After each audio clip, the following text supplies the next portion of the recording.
Are you ready? Yes, indeed, we are ready. We are back. We are live. It is time for AEW All in London. Yes, the pre-show, the 0 hour, is about to go live in the next 10 minutes or so, 11 minutes or so. I was just watching all of the promo packages before I went live. I was making sure everything was ready before I went live. And I'll tell you what, the production value is very, very strong for AEW today. We've had a couple of looks inside the stadium. It's filling up. Tony Khan has tweeted. We've got some news about that as well. And again, the video packages are strong. It feels like a big monumental moment, certainly in the history of All Elite Wrestling. So be sure to join us. Be sure to smash a like on the like button. Be sure to subscribe. We've already actually missed something technically. There has been a contract signing inside the ring. Yes, there's been a contract signing inside the ring. Powerhouse Hobbs and the Redeemer Miro signing on the dotted line, signing their contracts for AEW All Out next weekend at the United Center in Chicago, Illinois. So that's set for then. I think there's a TBS Championship match announced as well. But how's everybody doing? Hope you're all doing well. Hope you're all doing good. A reminder before we get started, if indeed you're a new subscriber, your new subscription will pop up on the screen. I can test it out actually right now to show you exactly what I'm talking about here. So if you are a new subscriber, hopefully this should happen. Should pop up on the screen like that. I mean, it'll be better than that actually. Screw that one. There's a better version. That's like the generic boring one. This will actually happen. Something like that. There you go. They're AEW specific today. The gifts. They're AEW specific. We've got that one. What else we got? We got these ones. We've got this one as well. There's a variety. There's a variety of those as well. Same when it comes to super chats too. Super chats, if indeed you put them in, not only do you get your name on the screen, not only do you get your message on the screen, you also get a sound as well. For instance, this one potentially. Yes, actually, you know what would be good is if I could actually hear the super chat myself as it played. Yes, we've got other ones as well for different price points. Of course, you don't have to send them in, but it's a bit of fun, isn't it? Tell me, he didn't just say that. You can get something like that. You get something. What like is this. going on here? You get something like this. Acknowledge me. You get something like this. Bloody hell! Yeah, pipe down, bruv. Exactly. Fucking reckless! I'm fucking reckless! Only gonna give me your... I forgot that one was that graphic that early on. I didn't mean that to be that graphic that early on. I forgot that was a thing. Maybe we'll leave that in because but still, I forgot about that. Nevertheless, you're all doing good. What are we all saying in the chat at the moment? Lil Yo-Yo, big up Lil Yo. I spoke to him yesterday on the full-time view. It says live and direct from Wembley. Energy is crazy. It says next no signal from Wembley though as well. I thought Wembley was okay. Every time I've been there, the signal's been pretty good if you're on the 4G. Depends what network you're on as well, to be fair. Depends which network you're on. What else is people saying in the chat? Jason says AEW has grown quite significantly. I tell you what, let me move this because the OCD in me is just going crazy. There you go. AEW has grown quite significantly over the last few years. Great to see something coming up. It's a very historic day. I mean, absolutely, it's a really historic day. I think, whether you're a fan of AEW or whether you're not, I think it's fair to say it's a historic day. And I mean, this is sometimes the annoying thing with pro wrestling and pro wrestling fans, isn't it? It's the tribalism. It's the back and forth. I sit here today as a wrestling fan. I like WWE. I like AEW. There's things I don't like in WWE. There's things I don't like in AEW. I think the desire so much to be on a team, and if you're not on that team, if you're on the other team, you're foolish. I've never understood that, and it's weird that it's limited to sort of wrestling. I mean, you kind of get it in football, soccer, whatever you want to call it, but this is a television show at the end of the day. Imagine you like CSI over Law and Order, and you're basically saying if you watch Law and Order, you're a fool. CSI is way better. And people go, it's kind of the same program, just a little bit different. And if people like what they like, it's fine. Tony Schiavone's in the ring actually at the moment. What's Tony Schiavone saying? Oh. Well, here you go. Tony Schiavone was going to thank everyone in attendance, and here comes the king of the mountain himself, Jeff Jarrett. What's Double J doing here? The question is, do we get a Grado appearance? It had been rumoured. There's Sanjay Dutt. Pencil behind the ear. Jay Lethal. Satnam Singh. Jarrett there as well. Guitar.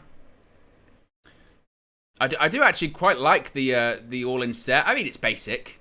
It's a video LED wall. But what I do like, actually, is the sort of LED square tunnel they've got. That's pretty cool. I do enjoy that quite a bit. Fans are still filing in, of course. I mean, we're still an hour and 5 minutes to go to showtime, so it's certainly going to fill up and file in. And again, you know what's going to happen, don't you? People are going to take the screen grabs of this and be like, they didn't fill it up! They didn't fill it up, see? See? There's nobody in the stadium. I told you there'd be nobody in the stadium. It's an hour and 5 minutes to go. If you've been to a pro wrestling event ever, you know, if you get there an hour and 5 minutes before the show starts, it's sparse, to say the least. Now, I'm one of those fans that shows up really early.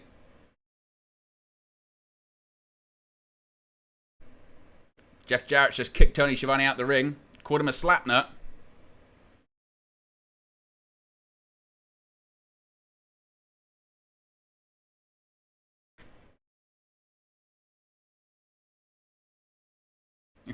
Jeff Jarrett's using every bit of sort of British slang you can think of as well. He says he wants to give credit for paving the way. In the biggest professional wrestling event in history. That's what Jeff Jarrett's calling it. No, no, no.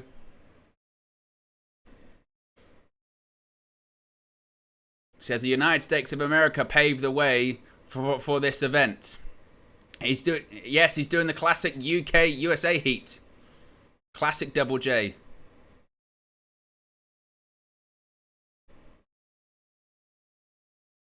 Jarrett says American professional wrestling fans are much better than you morons. I mean, he's going out there basically saying the UK sucks. Classic heel promo. And it goes without saying that American wrestlers absolutely paved the way for this event as well. And he says it wasn't Big Daddy, big up Shirley Crabtree, Giant Haystacks. It wasn't a single wrestler from World of Sport. It wasn't anyone from that. I mean, it does feel like it might be setting up a Grado appearance, maybe. You never know. Sanjay Dutt's laughing. He says his American promoters paved the way. The Crockett's in Carolina. The Von Erichs in Texas. The Grahams in Florida. Crowd already telling Jeff Jarrett to shut the F up. Karen Jarrett's squawking at the top of her voice as well. The Jarretts paved the way. What is... Where's come Paul White's coming out. Oh, is this going to be Captain Insano?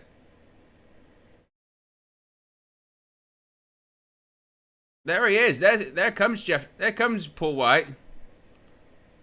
Paul White. Who's he alongside? Anthony Ogogo. It was surprising because they were on the panel. What the hell is this? It's Grado. I said Grado is here. No Madonna, like no Madonna playing, but Grado's randomly coming out. He's not getting a big entrance. He's just coming out with Paul White and Anthony Ogogo. Why not? I suppose.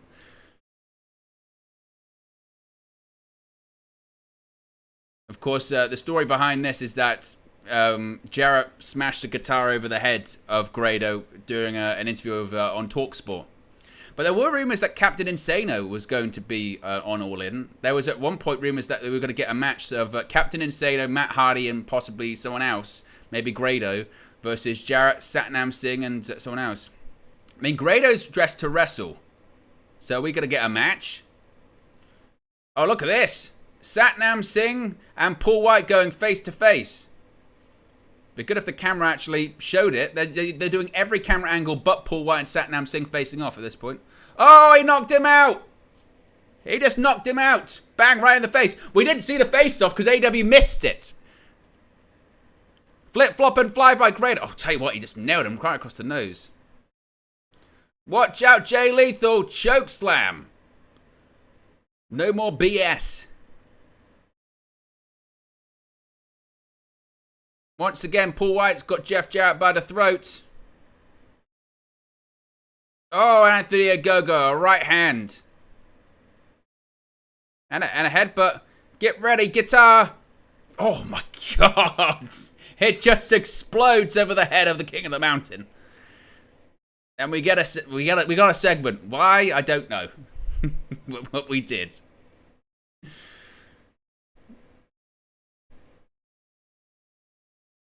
So we did kind of get Grado versus Jeff Jarrett, which is fine.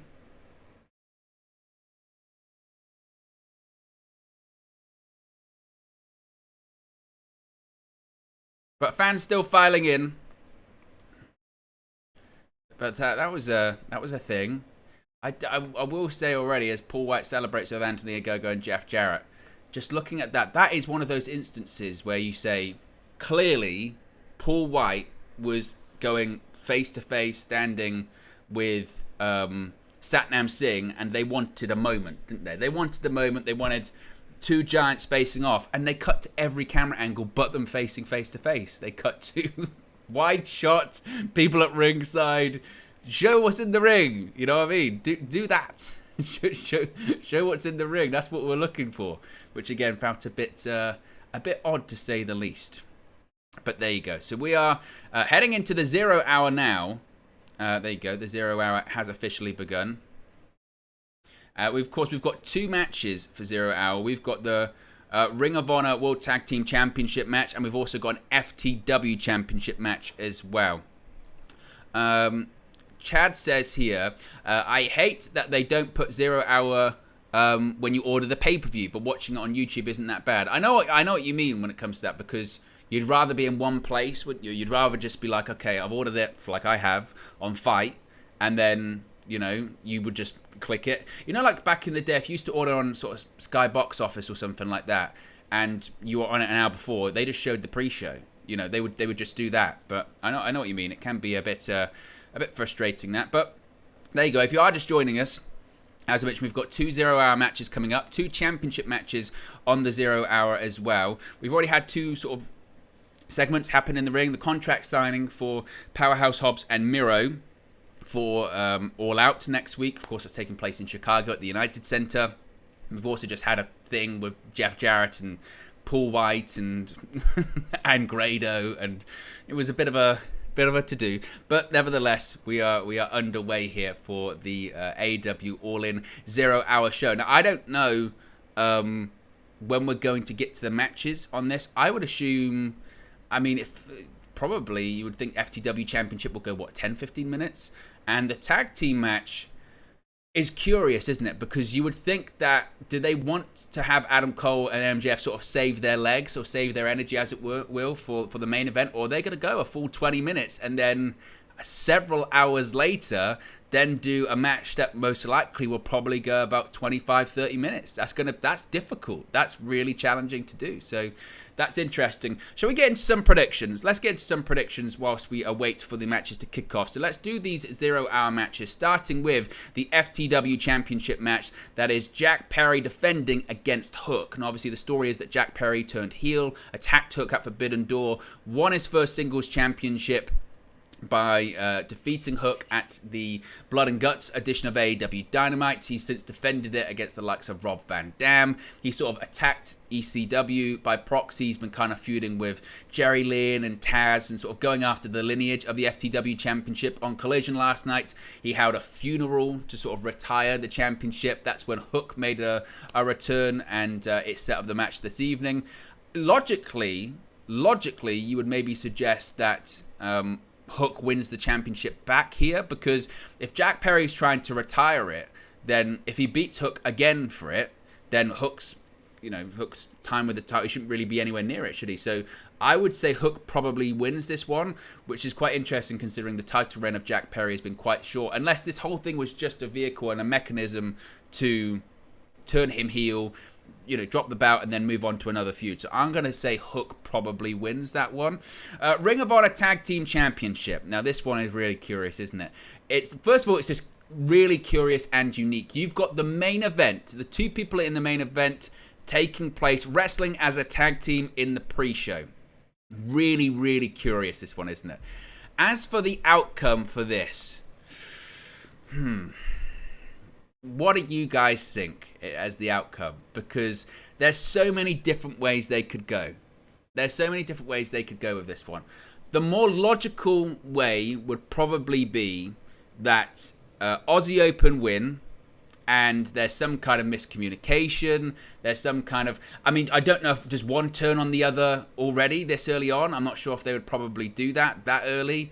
But I don't see Adam Cole and MJF winning. But at the same time, they could swerve us in a completely different direction. They could have Adam Cole and MJF win. They're the Ring of Honor Tag Team Champions. And we're going, oh, I guess... the turn or whatever isn't happening. And then tonight, you have a situation where one does turn on the other. Let's say, hypothetically, it's Adam Cole. He turns on MJF, wins the championship, but they're still tag team champions. So they still have to team up together, or they have to do something. Like, there's lots of different ways they could go. There's lots of different directions they go. I think the most obvious one and the most logical one would be that they lose, there's a miscommunication, it sets up tension, or they just shoot the angle on the pre-show. They shoot the angle on the pre-show that they come to blows, they push, they fight, or whatever, and that sets up the main event. But I'm not sure why you just do that so early on in the show when, is everyone going to be watching? Unless they're going to do a big angle. Their idea is, let's do a big angle on the pre-show, on the 0 hour, that people are watching on YouTube and people are looking at it on social media, and it means that last minute they buy the pay-per-view or something like that. Maybe that's what they do. Allison just made an unbelievable save, by the way. I've got the football going on to the left of me here, and Liverpool losing the down to 10 men. Allison just made an absolutely unbelievable save. Take a look at that. Oh my God, what a save. So yes, there's lots of different ways they could go with it. My prediction is Aussie Open retains. How they get there, I'm not sure. But I like the fact that it's not totally predictable, and there are many different ways it can go. And I think that's why people have latched on to this story, isn't it? It's because there are so many different ways they can go. And the obvious direction is that eventually MJF turns on Adam Cole.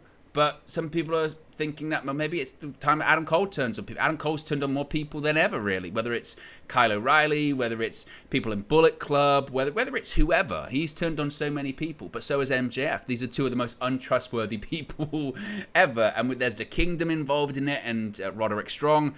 I'm going to go with Aussie Open retain. And it's a miscommunication. But I wouldn't be shocked if they do win it and go in another direction as well. But that one's really, really interesting, I think.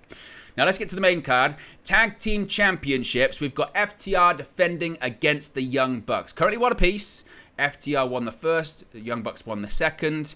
It's for the gold. FTR have held the championship since defeating the Guns for it back in, April? That was, I believe it was around that time. As for who wins this one, tough to call. Again, it's very tough to call, I think. I'm kind of leaning towards it being the Young Bucks. I might not have been leading to that before. I think given the Cash Wheeler situation at the moment, then if Tony Khan was kind of on the fence about the matter, maybe this has kind of just pushed him in another direction to say, look, we don't really know what's going to go on with Cash Wheeler. There are some legal troubles. Whether or not he gets, he did it or he didn't do it, there's stuff going on there. And maybe he was kind of on the fence and he goes, you know what, let's go with the Young Bucks. So it's not like I suppose it is an anniversary show for them. They were front and center in creating the first All-In show 5 years ago. Them and Cody were really the bookers and people that put that show together. So it would come kind of full circle for them, really. So I'm going to probably say the Young Bucks win this one. That's kind of my direction that I think they'll go in.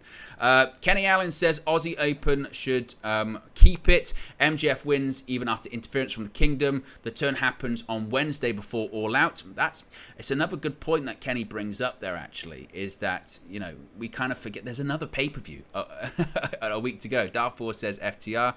Yeah, there's another pay-per-view to go before next week, and clearly one would think they've got to shoot angles. They've got to again shoot some kind of angle, because they've got pay-per-views to sell. They've got things to do. So that's quite interesting as well, actually, when you do think about it that way.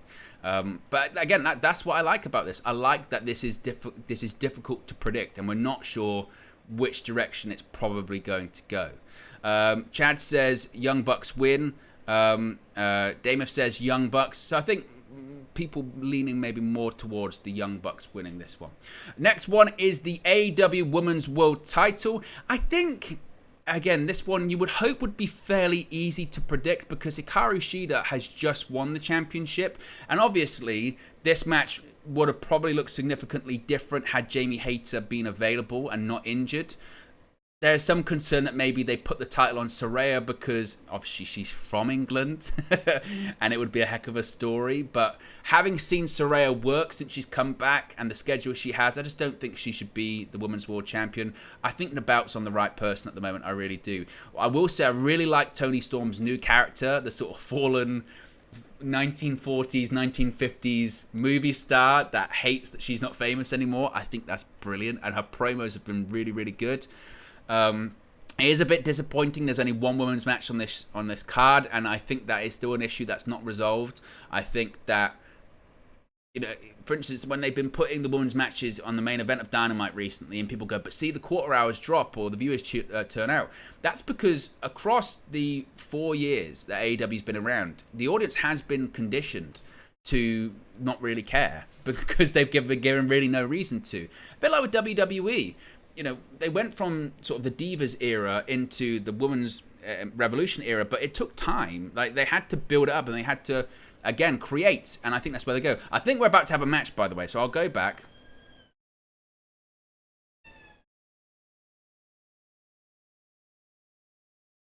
They're just running through how to purchase the pay-per-view. Well, you have to go back and forth between all this, by the way. And by the way, we're only 9 away. You can see the number right there. We're only 9 away from 30,000. I think we're going to Ring of Honor World Tag Team Championship match. Let's go. Listen to the crowd rumbling. Let's go. Here we go. I mean, the main event's about to come out, and we're like 45 or 50 minutes away. Double clothesline. First out is Aussie Open. And I'll put the poll in the chat. Who leaves as the ROH World Tag Team Champions? Is it Aussie Open? Or is it Better Than You, Bay? Poll is in the chat. Poll is in the chat. Poll is ready. We are ready. Let's go. Ring of Honor World Tag Team Championships on the line. Also, as well, you could argue what's smart about this too. And what's smart about this is that when you advertise such a big match for the pre-show, it gets people in the stadium pretty damn quickly, doesn't it? It basically says you've got to arrive early or you're going to miss stuff. Maybe that's part of it as well. I think there's probably lots of different schools of thought about why they've put this on so early, why they put it on the pre-show. YouTube numbers, streaming numbers, pay-per-view numbers, and again also as well, maybe just to get people in the stadium because they thought, there's going to be a lot of people. Let's get them in there early. And get ready because the main event is about to come out and perform 50 minutes before the show even has actually gone on the air. The main pay-per-view's gone on the air. Listen to that reaction. Listen to that crowd. That sea of humanity. And there they are. Better Than You, baby, is standing inside Wembley Stadium. Matching gear. The AEW World Champion MJF. The #1 contender, Adam Cole. They're walking down to the ring. They've entered the stadium. Over 80,000 people watching on. They're ready. It must be pointed out as well, AEW President Tony Khan has tweeted already today saying, coming up soon, AEW All In London, live at Wembley Stadium on pay-per-view. Today's AEW All In London has officially set the worldwide record for the most paid fans ever at any pro wrestling event. Thank you to who made this possible. Don't miss history moments from now on pay-per-view.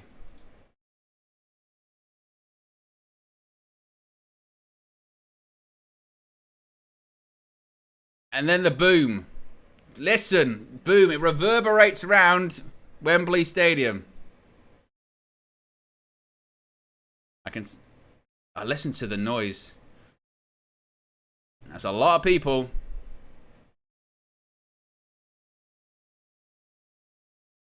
Get ready. We're getting ready for the... Oh, no. No Adam Cole, baby, because Aussie Open have attacked Better Than You, baby, before the match has even started. Let's go. So they've jumped start here. Remember, we're 45 minutes away from the live actual pay-per-view going on the air. Kyle Fletcher's attacking Adam Cole. Davis is attacking MJF. Fletcher, I mean, they're sending both. Here we go. They're going to absolutely collide. Oh, tailbone on tailbone. It's quite a cramped ringside area as well. There's not a lot of space between the ring and the guardrail too. The commentary team as well so far is Excalibur, Taz, and Tony Schiavone. Cover bell rings too. Oh, and MJF kicks out 2.5. Not sure why the bell rang. Did the referee not suggest that, you know, there should actually be, you know, the team should be okay?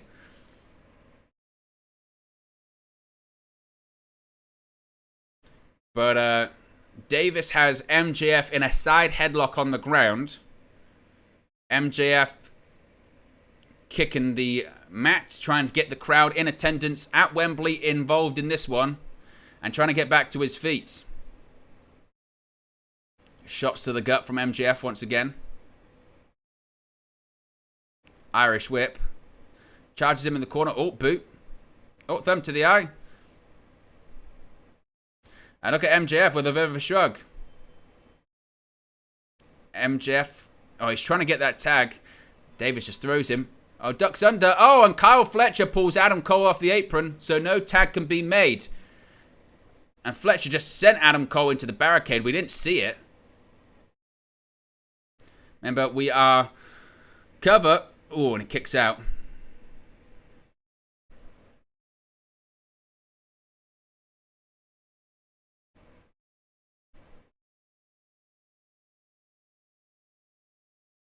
And we're just seeing a replay of him actually going into the barricade, guardrail, whatever you want to call it.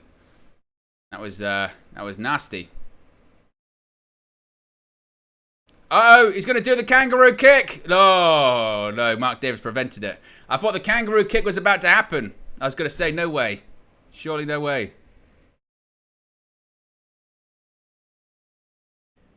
Oh, listen to the crowd. They're already saying kangaroo kick.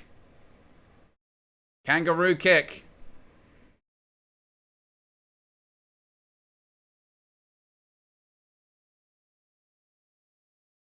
$80,000 people saying kangaroo kick. It's pretty fun, isn't it? I kind of like that one.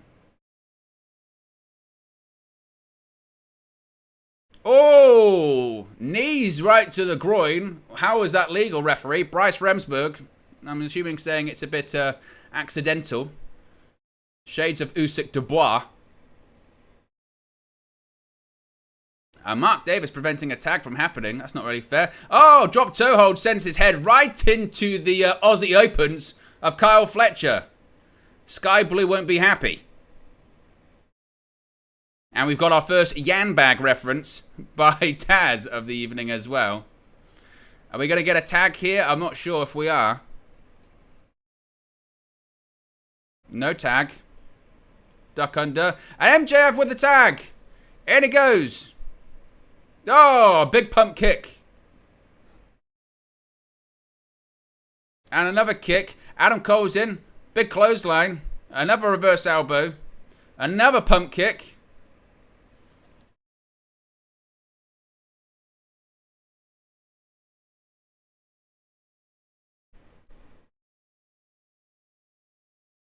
Ducks under. Oh, kick to the gut. Oh, wow. Backstabber. Kind of got his neck, actually, as well, did Adam Cole. Oh, and Kyle Fletcher kicks out.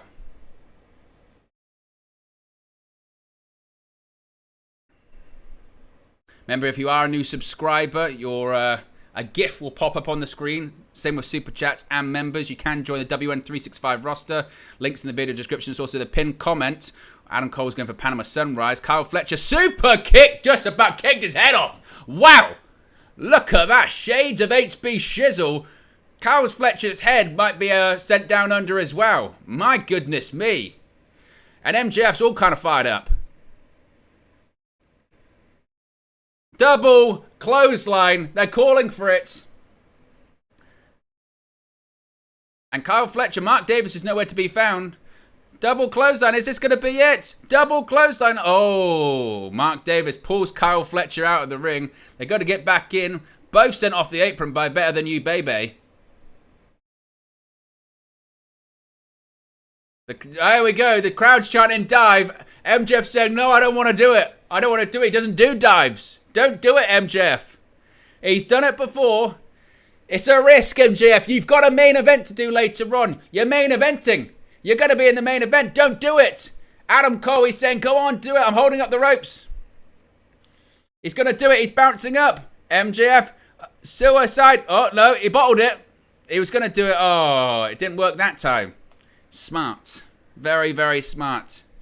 Oh, and a pair of super kicks right to the face of MJF there. That was rough. And now, Mark Davis is all kind of fired up. Of course, he's recently come back from knee surgery. Oh, wow. Just kicked it, threw him into a kick. And Fletcher, oh, Aussie arrow, that might be it. Cover, 2. Oh, and MJF just about kicks out. And Mark Davis can't believe it. He's got a face of absolute shock and amazement in the middle of the ring there. Crowd's chanting for MJF. Kyle Fletcher tagged back in. Aussie Open firmly in control of it. The crowd is definitely inside Wembley Stadium now. People still filing in, it must be said, but that is a capacity crowd. No doubt about it. Fletcher. Oh, ducks. Oh, they went for a double clothesline of their own. Friendly flyer. Kangaroo kick! Is he going to go for it? He's firing up. No way. No way. Is it going to work? Kangaroo kick. Kangaroo kick to both of Aussie Open. And a kip up by MJF. And look at him. He's shaking the ring. Shades of the Ultimate Warrior. The place is going nuts. Wembley Stadium, the arch is rocking with noise. Oh my God. Kangaroo kick. Is there anything this guy can't get over? It's just a drop kick. He's caused 80,000 people to rise up and go crazy for a drop kick. Double clothesline. And he tags in Adam Cole. Double clothesline is set. Fletcher sent off the ropes. And a double clothesline. Oh my God, he nearly took his head off. 1, 2, 3. We've got new Ring of Honor World Tag Team Champions. Oh my God. Yes, the kangaroo kick, the double clothesline, and we have gold-changing hands in the very first match on the 0 hour. The main event will be for the Ring of Honor World Tag Team Champions are going to be facing off for the AEW World Championship. Oh my goodness me. Good Lord. Better Than You, baby, are the brand new Ring of Honor World Tag Team Champions. Incroyable. I tell you what a match. What a match. This crowd is red. Uh-oh. Adam Cole, he's looking at the AEW World Championship again.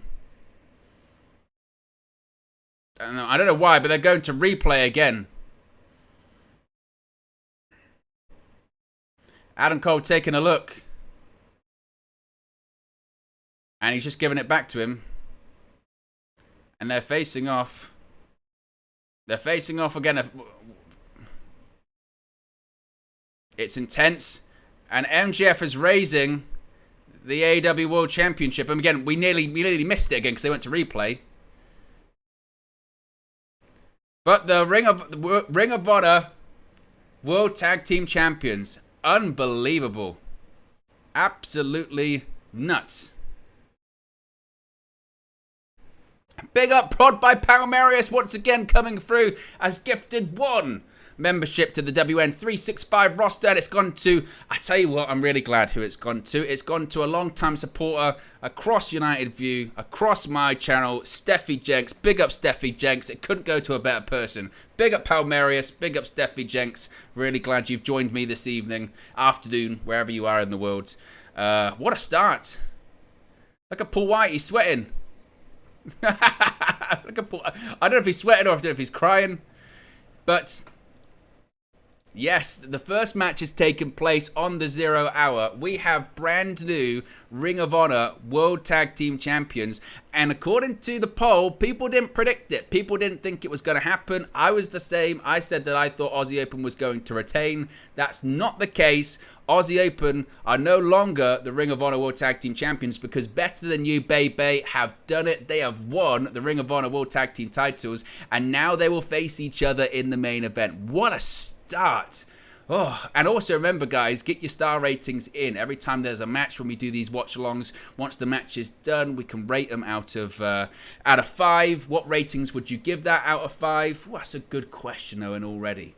What would I give that out of 5? I would give that... I would give that a 3.5, a 4? I mean, it was at no point. And look, it's always difficult to grade the first match on the show because it's just you're always so excited about it. But Jason there says 4.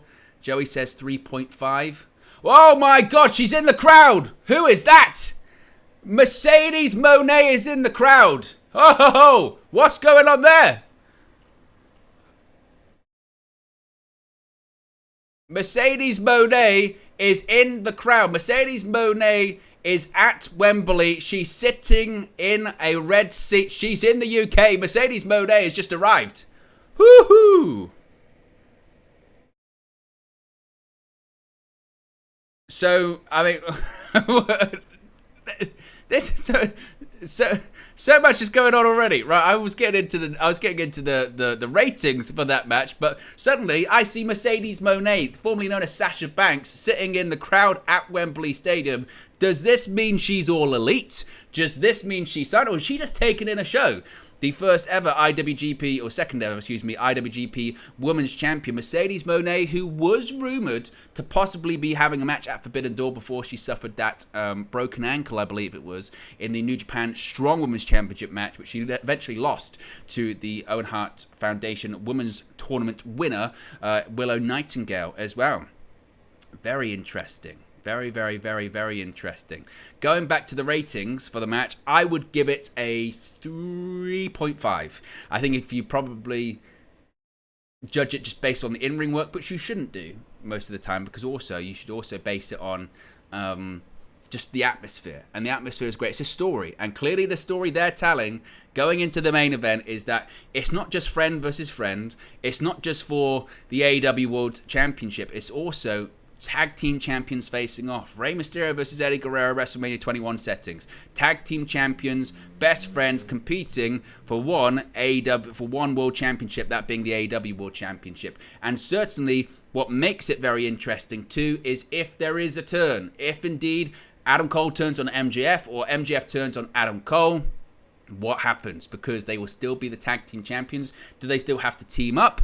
What do they do going out of that? Fascinating stuff. Absolutely fascinating stuff. I can see Lexi there is currently talking to Britt Baker. A reminder, we're only 6 subscribers away from 13,100. Very recently crossed the 13,000 threshold. Appreciate everyone that's a new subscriber or is just tuning in for the first time. So very much appreciated. If we can get to 13,100, that would be incredible. If you haven't already, be sure to click the like button as well. If we could get to 50 likes before we've even started AEW All In, that would be incredible. Show officially, the actual pay-per-view proper, kicks off in about 32 minutes time. There is still another match set to come here on the 0 hour pre-show, which is for the FTW Championship as Jack Perry defends against Hook. So I would think that one's going to probably be coming up fairly quickly. But once again, if you are just joining us, If you are just joining us, we have brand new Ring of Honor World Tag Team Champions. The first match on the pre-show, on the 0 hour, featured the two people that are going to be in the main event later on tonight at Wembley Stadium.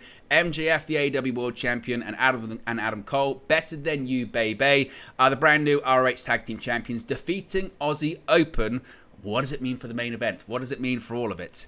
Let me know your predictions about that as well. Let's see what the chat are saying too. So let's get these ratings up again because I missed them last time. Jason gave it a 4 out of 5. Strong rating from Jason. Joey gave it a 3.5. Chad, 3.7. I mean, I thought we were going up in increments of 5, Chad, to be honest, but 3.7. Who am I to say?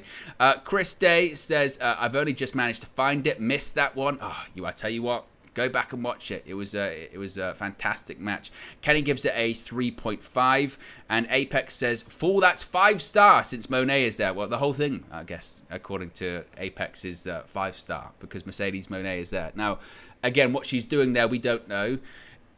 I mean, depends how you look at these pre-shows, isn't it? Because some people look at these pre-shows, 0 hours, whatever, kickoff shows in WWE, whatever you want to call them, as just you're filling content.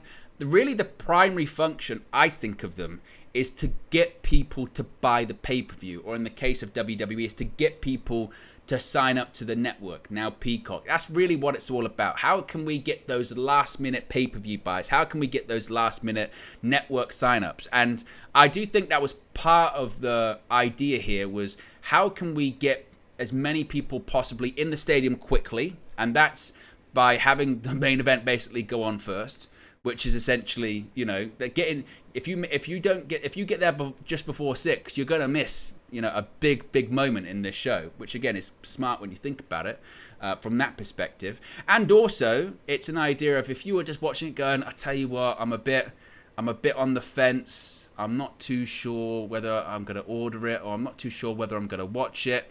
Then what happens? Well, you see that first match happen. You see that the main event are now tag team champions, and you think, I tell you what, what's going to happen? What should we do? What are we going to do with that? So it's smart from that point of view. I mean, it's risky. You risk overexposure, you risk injury, and all that kind of stuff as well. So it's kind of double pronged. Apex Predator says, Owen, why didn't you go to London? Because I couldn't go to the show. I got other commitments afterwards. I can do this, and I can do the post show. Depending, with other stuff. So I just couldn't go today, unfortunately. And as Jason says, I can't go outside. I get sunburnt from the rain. I'll get sunburnt from this lamp right now. So, but also it means as well I get to watch it with you guys as well. That's the important thing too. You know what I mean? It's the community. It's sharing it with all of you guys. I would have loved to have been able to go to meet some of the people that are there. I do know quite a few people that are there today, but unfortunately couldn't go. So instead, I'm here with you, watching it, which is just as equally as fun, certainly as well. I'm just seeing a video package for Toni Storm. Like I said, she's kind of changed the character. Apex says, please go to All Out, Owen. Well, I tell you what, I'm not sure I can make Chicago on a week's notice. I'm not sure Apex Predator I can make that one. All Out, I mean, Chicago, a week today, especially when United are playing Arsenal, definitely not going to be able to make that one. That one might be a little bit challenging for me. You never know. One day I've never been to like a WrestleMania in the US. That's still on my bucket list of things to do. Maybe one day. If you haven't already, click the like button. 2 likes away from 40, as we are about less than half an hour away to go to the show kicking off. Of course, this is the 0 hour as well.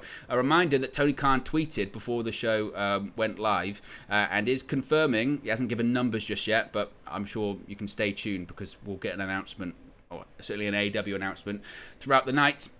He says, coming soon, AEW All In London, live at Wembley Stadium on pay-per-view. Today's AEW All In London has officially set the worldwide record for the most paid fans ever at any pro wrestling event. Thank you to everyone who made this possible. Don't miss history moments from now on pay-per-view. So Tony Khan is saying now, Tony Khan says that it's the most paid fans ever at any pro wrestling event. So there you go. Steffi Jenks is thanking Palmeiras for the membership. Indeed, big up Steffi Jenks. Like I said, glad that that was gifted to you. Again, sometimes we get this all the time actually on like United View and all that kind of stuff. People go, why haven't I been gifted the membership? It's completely random. It's completely randomized. So whenever someone puts the gifted membership in, it just kind of goes to whoever. So yes, you never really know. We're getting the FTW Championship match, and Jim Ross is on the call as well. Jim Ross is on commentary, and here comes, he is Hook. What must that be like, honestly? Walking out there and just seeing that sea of humanity. Let's put the poll in the chat. Who leaves as FTW champion? Is it Jack Perry or is it Hook? Lil Yo-Yo is our correspondent inside Wembley Stadium, says the energy was crazy when MJF and Cole won. Thing is as well, and big up Lil Yo-Yo, I hope you have a great time today. Long-time supporter of the channel, long-time supporter of myself. It's very much appreciated. And like I said, I hope that you have a fantastic time today. It's amazing what MJF can get over, isn't it? I mean, it really is. MJF just basically, you know, he does, I'm going to do a kangaroo kick. It's a drop kick. He got an entire stadium, over 80,000 people, to explode by doing a drop kick. It's nuts. And here comes the champion, the villainous, evil son of an actor. That is Jack Perry. No longer Jungle Boy. Oh, look at this. He's got car service. Car service in Wembley.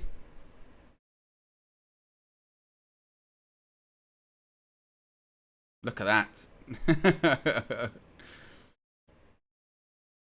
And I was thinking this, because I was watching Collision earlier today, and I was watching the Jack Perry funeral segment, and I was thinking, for a guy that says he hates promos, I mean, your dad was Luke Perry. I mean, he's an actor. All he did was lines and promos, essentially, in acting. But Hook's not wasting any time. And there is Jack Perry. He got a car service. He had to open his own door, though.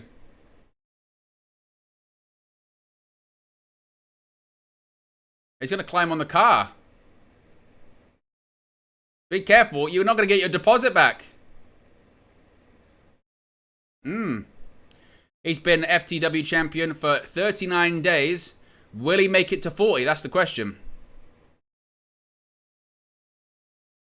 But Hook's not wasting any time. He's walking down the aisle, or walking up the aisle, shall I say. And he's going to meet Jack Perry there. And here we go. Both is kicking off.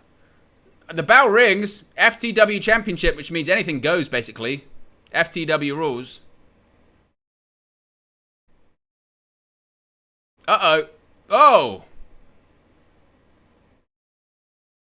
Hook just throws Jack Perry over the, into the car.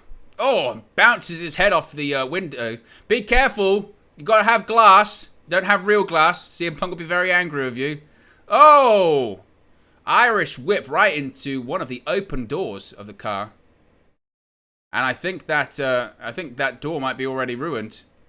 I think also they knocked over a pyro box, which is a bit concerning. As both are now brawling on the top of the car. So they're both brawling, I mean, they're calling it a limo. Is it a car? Whatever it may be. They're brawling on top of it. And be careful, it's slick. He's going to go for a suplex. Oh, my goodness me. Suplex by Jack Perry on Hook right on the roof of that car. And an absolutely sickening thud. Hook's back just went splat right across the roof of that car. Take another look at this. Splat. Wow. Ouch, to say the least. Oof. And the roof dents. And what's he thinking here? Oh no. He's mocking Van Damme. Is he going to do it? No. Rolling.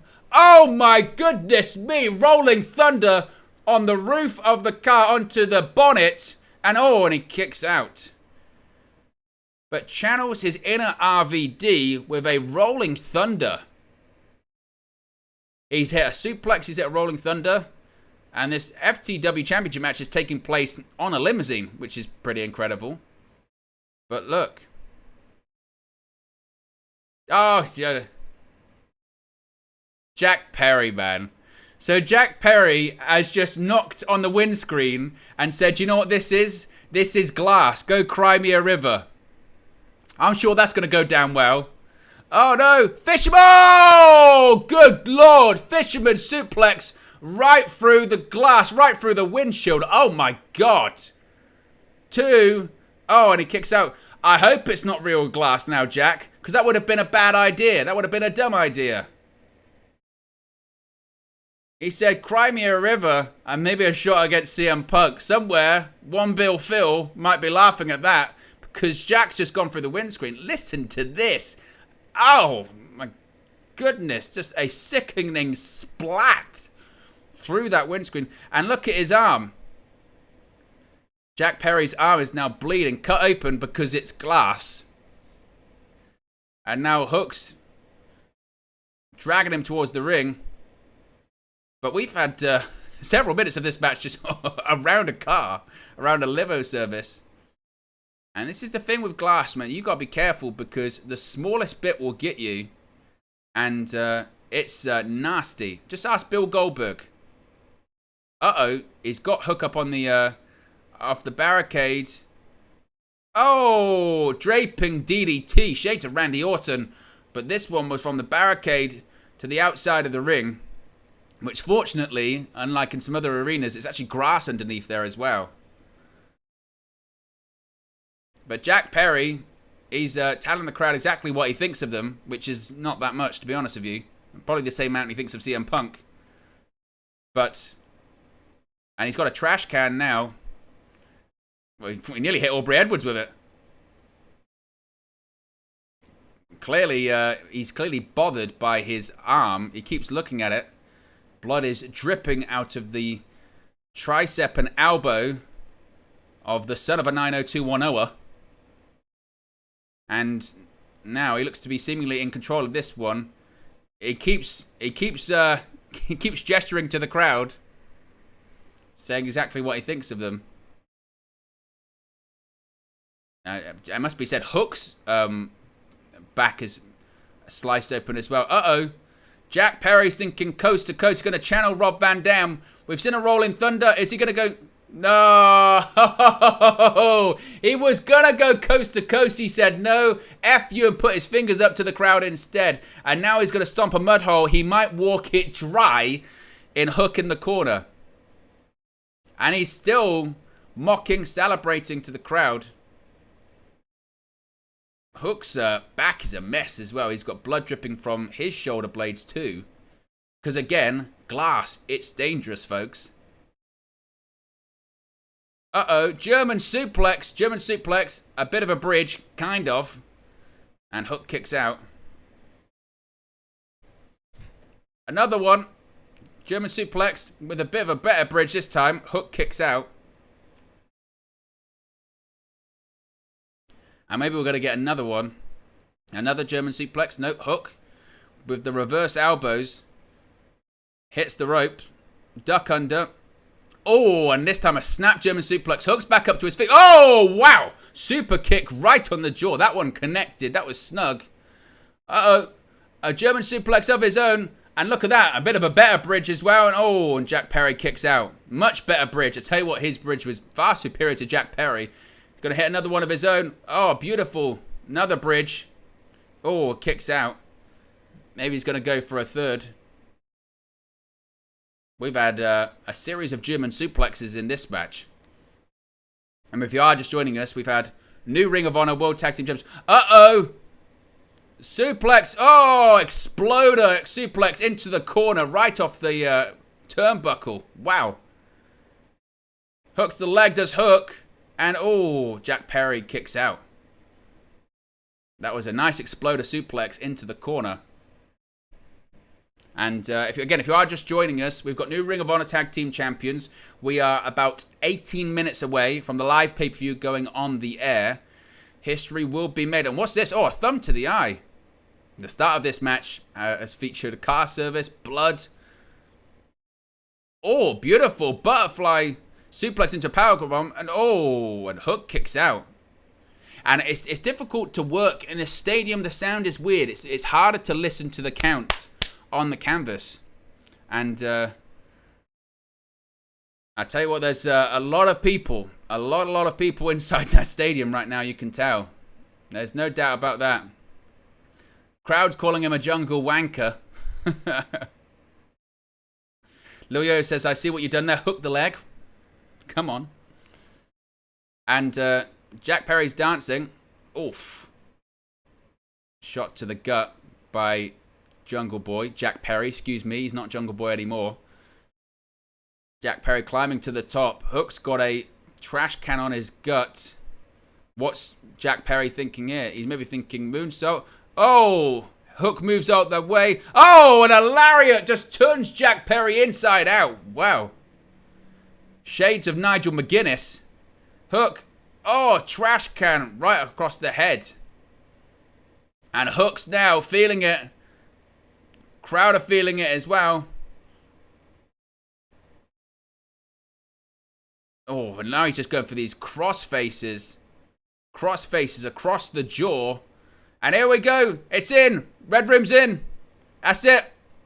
That's it. He's going to tap. He's got to tap. He's going to have to. Is he going to choke him out? Jack Perry.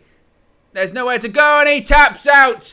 Brand new FTW champion. That's it. That's all she wrote. And in our first two matches on the 0-hour pre-show of AEW All In, not only have we got brand new Ring of Honor World Tag Team Champions, we've also got a brand new FTW champion. Adam Cole and MJF, they've won the Ring of Honor Gold, and FTW Championship has changed hands as well because Hook is a two-time FTW champion. Oh my word. And Taz is just absolutely thrilled. My goodness me. Get your ratings in for that one. As always, guys, get your ratings out of 5. And once again, the poll was wrong. The poll said they thought Jack Perry would win that one. I kind of felt that Hook would probably win that one. Again, to me, that made more sense that Hook would win. But, yes, we've got a brand new FTW champion. Let me know your thoughts about that. Let me know your ratings as well. Lil Yo-Yo just says, yes! Happy with the results. Chad says, called that one as well. Darth Thor says, that stadium looks so damn good and impressive. Indeed it does. Stadiums always do, don't they? And I think it's, again, it's fantastic, I think, to have two companies that can do stadium shows. And you might say, well, AEW can't do it in the US. Maybe they can't. But the fact that they can put people in a stadium anywhere in the world, then I think that's absolutely incredible. I think that's fantastic. As we're just seeing a promo package for CM Punk vs Samoa Joe. We're getting that tonight as well. That's a heck of a lot of fun. Really excited about that, it must be said. Chad gives it a 3.2. Again, the strange decimals from Chad Return. Darfur gives it a 4. A 4 out of 5. Lilio says it's lit here, people. Calling all the heels wankers. Yes. Which it's funny because I'm not sure... And maybe if there's any Americans in the chat, they can let me know about this. I'm not sure if they truly understand sometimes, like actually, really what that means, But hey, there you go. If I had to rate that, I'd probably give it a 3, maybe. I'd probably give it a 3. It was fun. I cannot complain thus far that both matches have been a heck of a lot of fun. The crowd have been into both. What is going to be interesting, and this is kind of my issue just with AEW pay-per-views in general, is that they can be very, very long. And despite a crowd like in the UK, which is just ravenous for pro wrestling and will give you some of the best atmosphere you can ever imagine, everyone gets tired. Everyone gets tired and everyone gets kind of burnt out. So you have to be careful with the pacing. You have to be careful with the match order on the card. So it's going to be interesting to see what they do with that, because those stadiums have been in for those fans rather have been in that stadium for a really, really, really long time. By the end of the show, depending on how long this goes on for, they would have been in there for a while. So that's going to be curious to see how they manage that, certainly. But so far, as I mentioned, 2 title changes, new Ring of Honor Tag Team Champions, new FTW Champion. The question then becomes, with the rest of the titles that are on the line tonight, how many more title changes do we see? Is that going to be just the only 2 title changes of the evening? Because You've got the tag team titles, which I do think will probably change hands. I'm still saying I think the Young Bucks probably win. Women's Championship, I don't think changes hands. Punk versus Joe, I'd be shocked if CM Punk lost that match and lost his championship, because that's his gimmick right now. Trios titles, I think probably change hands, in fairness. I do think the Acclaimed and Badass Billy Gunn, they kind of have to win, don't they? World Championship, that's the biggest one. That's the tough one. But we're just over 10 minutes away from... and look, there's Nigel McGuinness. Nigel McGuinness is standing at stadium. Look at him. And by the way, Nigel McGuinness is jacked. I don't know if you saw his tweet. I don't know if you saw his tweet, but Nigel McGuinness actually revealed that, one, he's in great shape, and two, he had ring gear made. I really do think, as much as the talk about Kenny Omega versus Bryan Danielson was one thing as well, also as well, there were rumors that possibly we were going to get Nigel McGuinness versus Bryan Danielson. So it still could happen at some point, but it's not going to happen this year at AEW All In. Fat Thor says, Joe versus Punk starts the show. They just said, oh, I just missed that because obviously we had the sound turned down here while I was chatting to you guys. But there you go. That's going to start the show. What a match that is to start the show as well. And it probably means that all the Elites matches are not happening till way later on in the show. It basically means Punk's going to be... Look, Wembley Stadium's a big place, so Punk's going to be probably in Gorilla right now, getting ready to his entrance, doing his stretches, blah, blah, blah. The Elite probably are somewhere way, way, way, way on the other side of the arena, and by the time their match comes, CM Punk will be long gone by that point, I think. So, Punk versus Joe indeed is kicking us off. How exciting is that? That is very, very exciting indeed. I'm very excited about that. It's funny about, CM Punk versus Samoa Joe as well, because there's so much expectation on that match, right? There's so much expectation because of the history that they have with each other, and because of the incredible matches that they had in Ring of Honor. There's so much expectation on it. That match is never going to be matching what they did in Ring of Honor because they're older. CM Punk's older. He's a little bit slower. Joe is bigger and again older as well. But they can tell a different kind of story, I think. It's funny because you really don't realize how much bigger and thicker Joe is in comparison to CM Punk until they have these matches. For instance, when CM Punk beat Joe in the semi-finals of the Owen Hart Foundation Men's Tournament semi-final, and Punk did the roll-up. It was kind of one of those sort of roll-ups where Joe could have definitely kicked out if this was a shoot. You know what I mean? And then when CM Punk hit the GTS on Joe on Collision a few weeks ago, when he was the Golden Vampire, and people were like, "Oh, that GTS sucks." Well, Joe's a big guy, and CM Punk's not the biggest guy, so it was impressive to see him get up. Maybe they'll do a better version of it tonight, but again, we'll see. We'll see. But I think they'll get time certainly, and I'm curious because I think it will be better than their semi-final match, because that was TV time. It had commercials and all that kind of stuff too. What else are people saying in the chat at the moment? Dessa says, good for Hook. Chad says, I think all titles change hands other than Punk, so expecting several title changes tonight as well. Leo says, I can't believe I get to see all these wrestlers. I'm still amazed. What else are we saying? Darthor says, what's your most anticipated match tonight? Probably the main event, because I'm really curious as to the direction of the match that they go in. It's the most popular storyline that AEW's got at the moment, and I think it's clearly caught them by surprise. I don't think they envisaged it to be this popular. I think they're thankful, because I think this obviously was the plan to be the main event of All In, and they hoped that we hope it catches on, because we've got to fill a stadium with this. And to be honest, it didn't really matter, because the show was going to sell out anyway, because it was first show at Wembley in over 30 years, UK fans ravenous, all that kind of stuff. So it didn't really matter too much, but it's caught fire more than people thought it would. I mean, their merchandise sales are really, really strong, really, really good. And there's lots of different ways it can go. I mean, sometimes the best storylines are the ones that are predictable. There's nothing wrong with that, certainly. There's nothing wrong with that. But at the same time, what I will say is, as I mentioned, I think I'm curious as to the direction of this one. So it probably would be that one. I'm interested in Punk versus Joe. Tag titles match is going to be good. Jericho Ospreay, I wasn't sold on, I'm be honest. And I still do think, Will Ospreay at Wembley, they could have maybe done something better and bigger than that. But it is one of those ones, and it's a bit like a WWE effect. I remember a few times, WWE's had some WrestleManias, haven't they? Where you look at the card and you go, I don't know about that, or I wish they hadn't gone with that. I think they could have gone with this person having a better opponent. A bit like sometimes when The Undertaker would have an opponent and you go, I don't know, should they have really gone in that direction for him?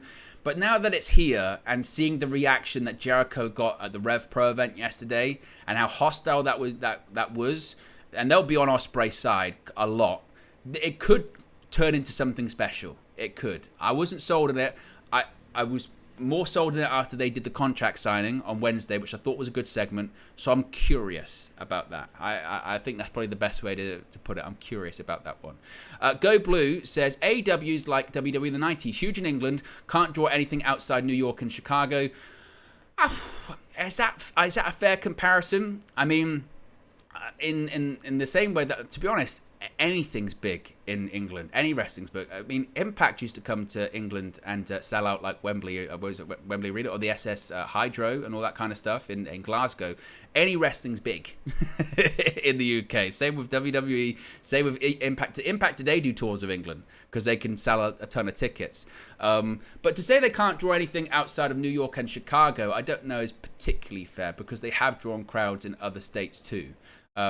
Are they as big as WWE? Of course they're not as big as WWE. But I think also we kind of get confused a little bit by the comparisons to WWE because realistically, you look at how popular WWE is at the moment, and near enough every show they're doing is a sellout. It's not been like that in recent years. People kind of forget this as well.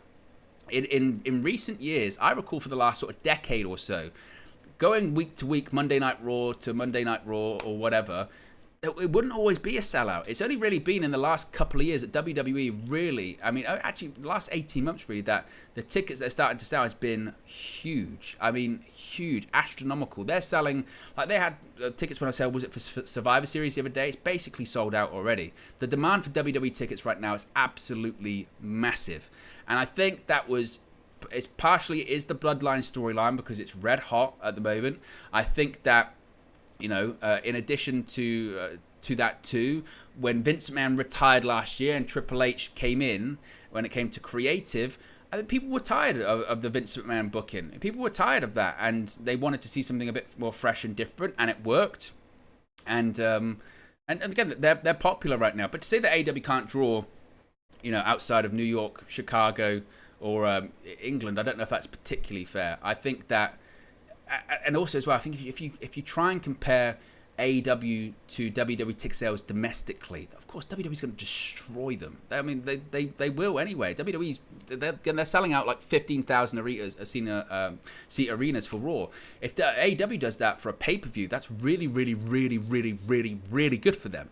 So, and I think people focus on that a lot with social media. I've seen that too when people do the knock of, this was during, say this was during Dynamite, and they'll show the hard cam and they'll be empty. And the point is that as of right now in WWE, that doesn't happen. But for a long period of time in WWE, it did. How many times would we see pictures on social media of SmackDown tapings or Raw and go, I'll tell you what, the attendance for Raw this week or attendance for SmackDown this week wasn't good. And it happens. Wrestling is cyclical. WWE right now is a hotter product than AEW. I think for AEW, they had a short moment there in sort of 2021, in the summer of 2021, when there was a lot of turmoil. Obviously, Raw and SmackDown were still drawing higher ratings, but there was sort of the general feeling, wasn't there, that AEW, tell you what, this is a hot promotion at the moment, and they did big pay-per-view numbers for All Out in 2021, and they had free agents coming in. But over the last year, I do think that kind of perception, shall we say, of, I tell you what, this is the place to be, shifted back, or that the tide sort of stopped turning a little bit, and there's no doubt about that. I think anyone that sort of, you know, the real, and this is important to point out too, is there are staunch defenders on both sides, and either one I think is a bit odd, honestly. Those people that are absurdly pro WWE, anti AEW, but they exist on the other side as well. They're absurdly AEW, anti WWE, and it's just they go at each other and they both say ridiculous stuff. And as MJF pointed out, it's so true when he said this too. He was on Sirius XM. He said that it really is, it's the fans that are doing this, because the wrestlers, there might be those ones that are like really pro their company, but realistically they're saying that because they're under contract. You know, for instance, WWE champion's going to come out and say that WWE is the big league. Of course they are, but in terms of the wrestlers, the boys and the girls in the back, they're friends with people from both companies. If their contract ended, with AEW, they'd go to WWE, and vice versa. There will be people that jump back and forth, like in the 80s or 90s when people would go from WWE to WCW and vice versa. That's just how it works. So the people that are pushing that narrative against each other, sometimes it's the company, and they do that stuff when they drop lines on television, and I think is just, there's no need for it at this point, really. But there's some of the stuff you do see. Like, today's a massive achievement for AEW, and I think sort of pro WWE, anti-AEW fans that are trying to put that down, I just don't see much merit in that. In the same way that WWE breaking their all-time gate record for WrestleMania 40 already is an incredible achievement. I mean, and the ratings that they've been doing recently in a day and era that, television ratings are down pretty much on everything. And for SmackDown to be doing some of the numbers that they're doing, again, is incredibly impressive, and again should be celebrated. I mean, for years and years, people go, I wish I was around during the Monday Night Wars, and they get not the same version, but they get a version where you've got competition and alternatives, and people get angry about it. And it makes you wonder, like, just imagine if social media had been around during the Monday Night Wars. It'd have been just awful. I mean, oh my God. I mean, thank God WWE and AEW aren't on the same night anymore or anything like that. Because it was, and that was just on a sort of a lower level of Dynamite versus NXT, let alone now.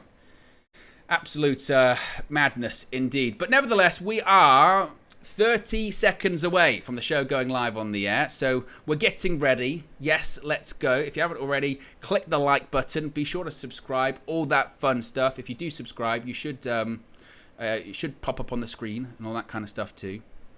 So I've got my pay-per-view in front of me on Fight TV. That's where I'm watching from. Hopefully there are no issues, because you never know sometimes with these sort of things. There's not. Yes, get in. Just Josh Media Graphics Guru Visual Ninja is in the chat, and he says, they all suck. I only like WWF. Which just goes to show how old Josh is, because he actually was born in, I believe it was 1875. So, yes.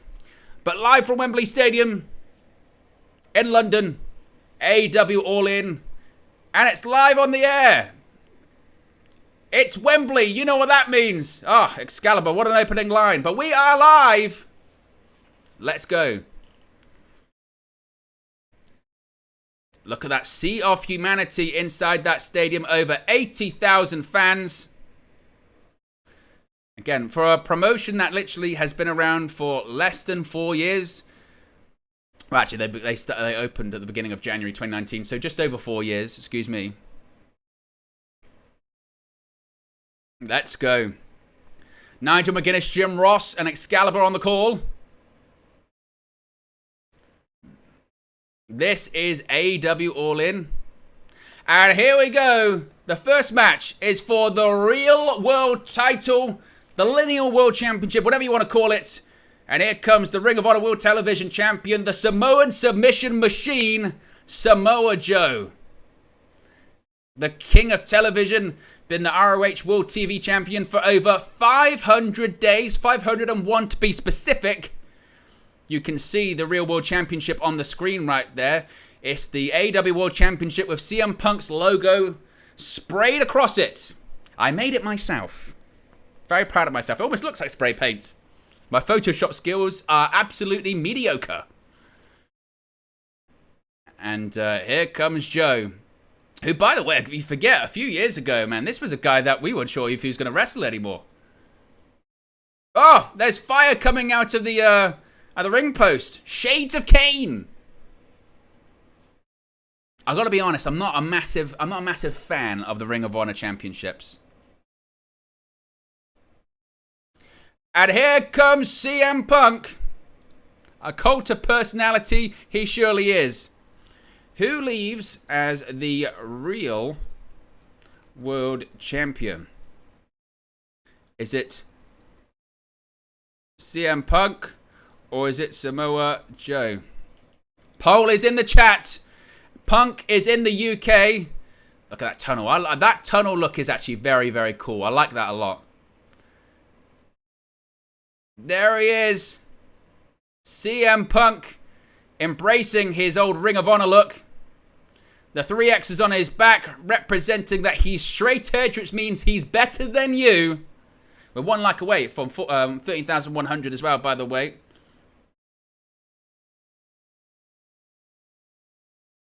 $50 people watching, so if you haven't already, click the like button as well. 6 likes away from 50. Over 80,000 people say it's clobbering time. I mean, if a theme song very fitting of the man. He truly is a cult of personality, isn't he? You might love him, you might hate him, but he generates noise. He generates reaction. He evokes an emotion from you, which some people might say it's hatred. Some people might say it's adulation. It doesn't matter, because he's the real world champion. Lineal. Nobody has beat him. Nobody has beat him for that championship. That's why he wears it. And what a match to start things off. Over 20 years in the making. They had the incredible matches in the mid-2000s, the early 2000s, across the independent scene, but more prominently in Ring of Honor. Hour-long draws. It was only until a few weeks ago that CM Punk defeated Samoa Joe for the first time. That was their first match in nearly 20 years. And he raises his championship up in the air. I mean, CM Punk as well, to think, you'd have never thought, when he left pro wrestling in 2014, you would have never thought that he'd be wrestling all these years later in front of a stadium full of people for a company that wasn't WWE. I think if you'd have said that, he's going to be wrestling in 2023, it's going to be in front of a stadium full of people, you'd have said, wow, it's New Japan in the Tokyo Dome. And there's the referee. Paul Turner holds up the championship, the real world championship.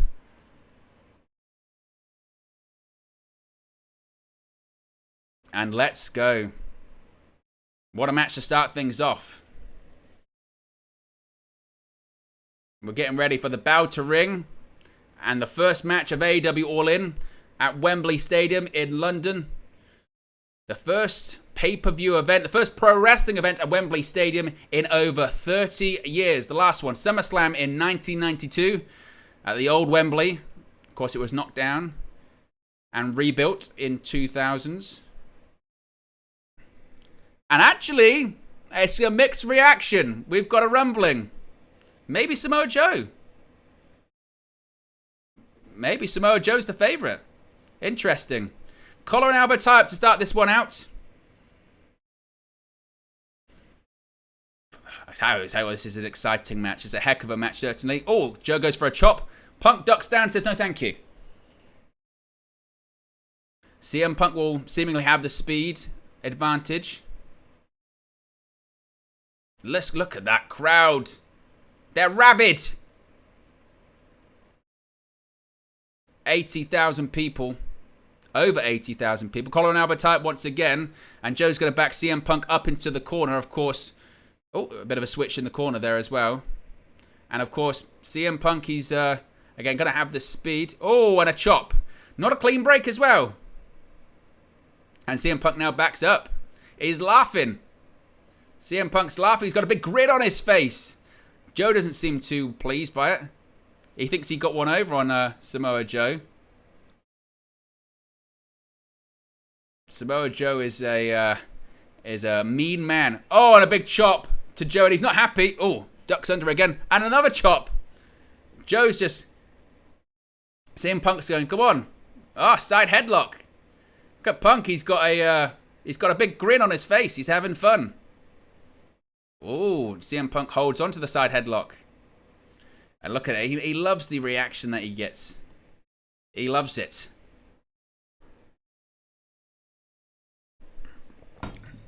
Big backdrop, body drop, but CM Punk holds on. He's not letting go. Floats over. CM Punk said, no problem.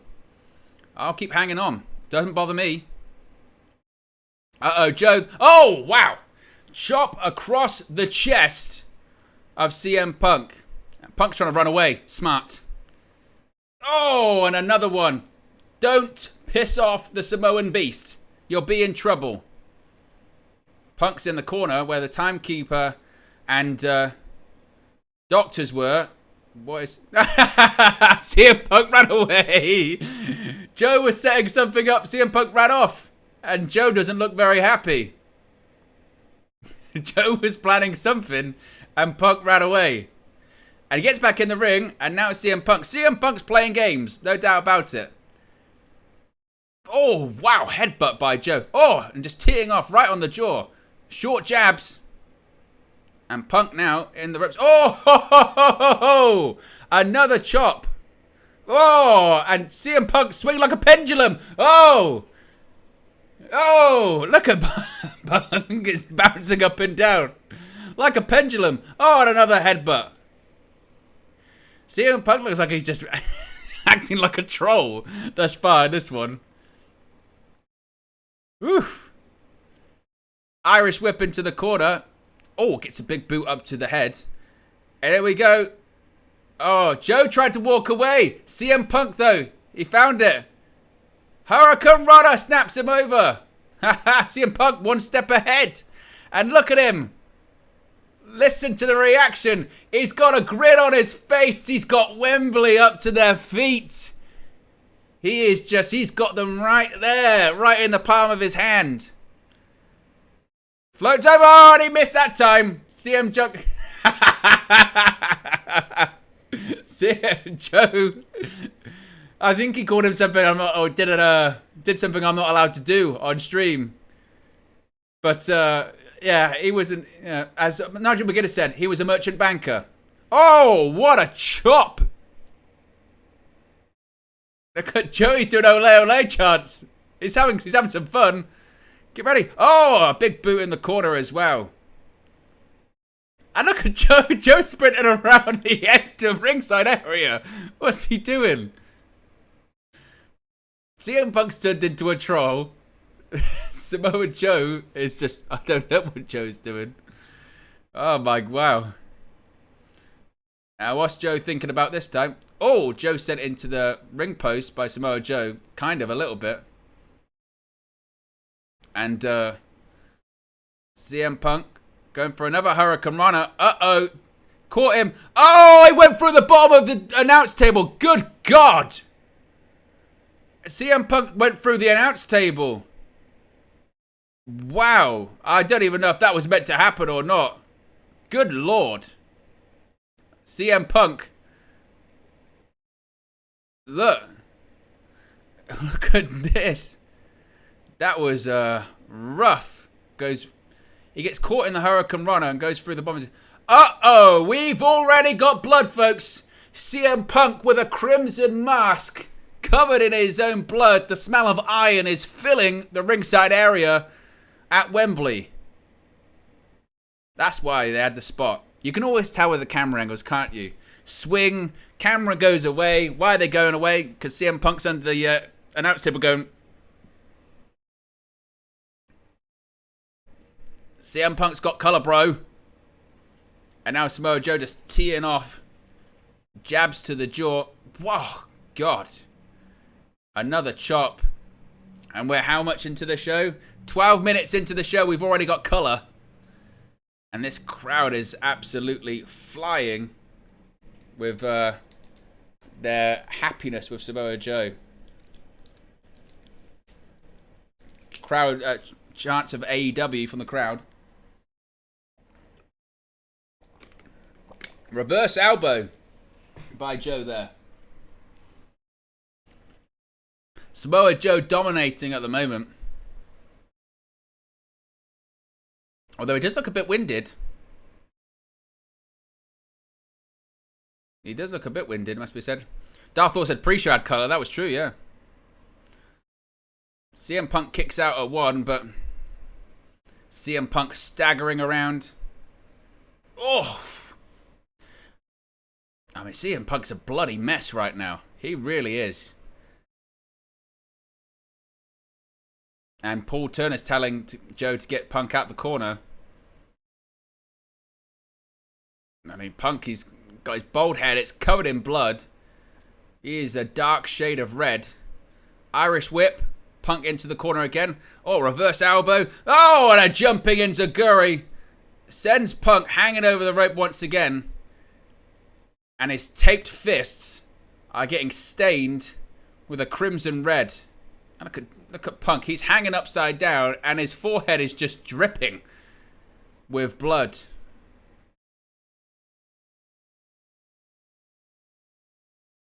Joe firmly in control of this one.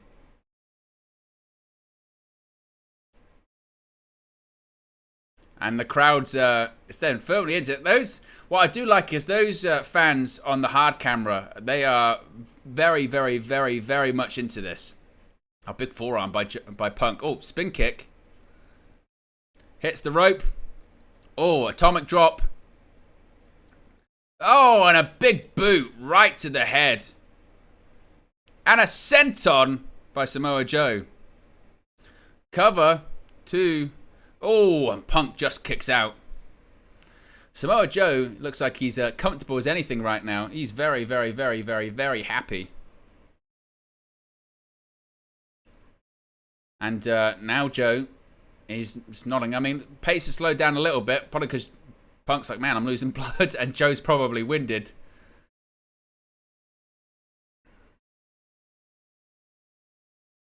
So Punk's going into the corner, trying to pull himself back to his feet. And Joe once again, oh, a big chop right to the face. Right to the chest, excuse me. He might be thinking muscle buster. This might be it. We're maybe heading towards a finish here. Here we go. He's got him. He's got him.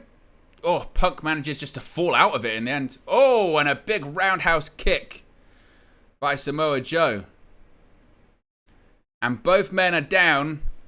Of course, this match for the Real World Championship, currently held by CM Punk. Poll in the chat. The question was, who leaves as the Real World Champion? The majority are saying CM Punk. 80% of you. We're 2 likes away from 50, by the way, so if you haven't already, click that like button. Be sure to subscribe as well, bottom right-hand corner, if you haven't already. We've recently just passed 13,100, 101 at this point. If you do subscribe, it should appear on the screen. Shoulder tackle. Here we go. We're going to go for the 5 moves of doom. He wouldn't. He wouldn't. He wouldn't. Get ready. 5 moves of doom. Would he? In front of over 80,000 people booing him out of the country. Oh, and he put his middle finger up at them instead. And now he's going to do the Hogan. Not the most unpopular person. Oh, and a leg drop. He beat Andre the Giant with that move. Oh, he kicks out of like 0.5, Joe. Is Joe going to Hulk up? Is Joe going to Hulk up? I think he is. He's Samoaing it up. He's going to Samoa it up. It's not working. He is going to Samoa it up. Hulk Hogan did compete at Wembley in '92. Forget what he says. Ignore the lies. He points. He's pointing at him. You. Boom. Boom. Boom. Boom. Is he going to... Oh, no. Punk reverses on a forearm of his own. Oh, beautiful power slam. On. 2. Oh, and he kicks out. Oh, no. He counters it into a... Looking for an armbar. 2. Oh, and Joe kicks out that time. They just randomly do a Hulk Hogan spot in the middle of the match. Running knee. Uh-oh. Counters. Powerbomb. And Joe... Oh, Punk kicks out. Now it transitions into an STF. STF locked in. Submission move. And Punk's in not a good position. He's far away from the ropes. The crowd is chanting for Punk to tap. I don't know if he will. Punk's crawling. Oh, he's going to transition into a crossface. He does. Oh, rolls through. Oh, kicks out. I love the Samoa Joe. Oh, big roundhouse kick once again. Joe goes down. I love the CM Punk, Samoa Joe power slam. He does it from a different part. It's kind of inside out. It's awesome. Joe's down though. He looks a bit It's a bit out of it must be said. What's Punk thinking here? I might be going figure four leg drop, I think, maybe. Is he going to go? Oh, no, spinning toe hold. Homage to Terry Funk. There you go, Terry Funk, spinning toe hold. Finisher that Funk used, finisher that Dory Funk Jr. used as well. God bless Terry Funk, certainly. Oh, small package, cradle. Oh, kicks out. CM Punk left his head hanging a bit for it, certainly.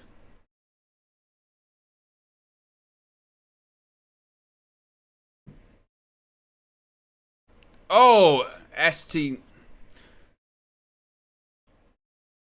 By the way, I'm just there's just some news that we're just getting through to us at the moment.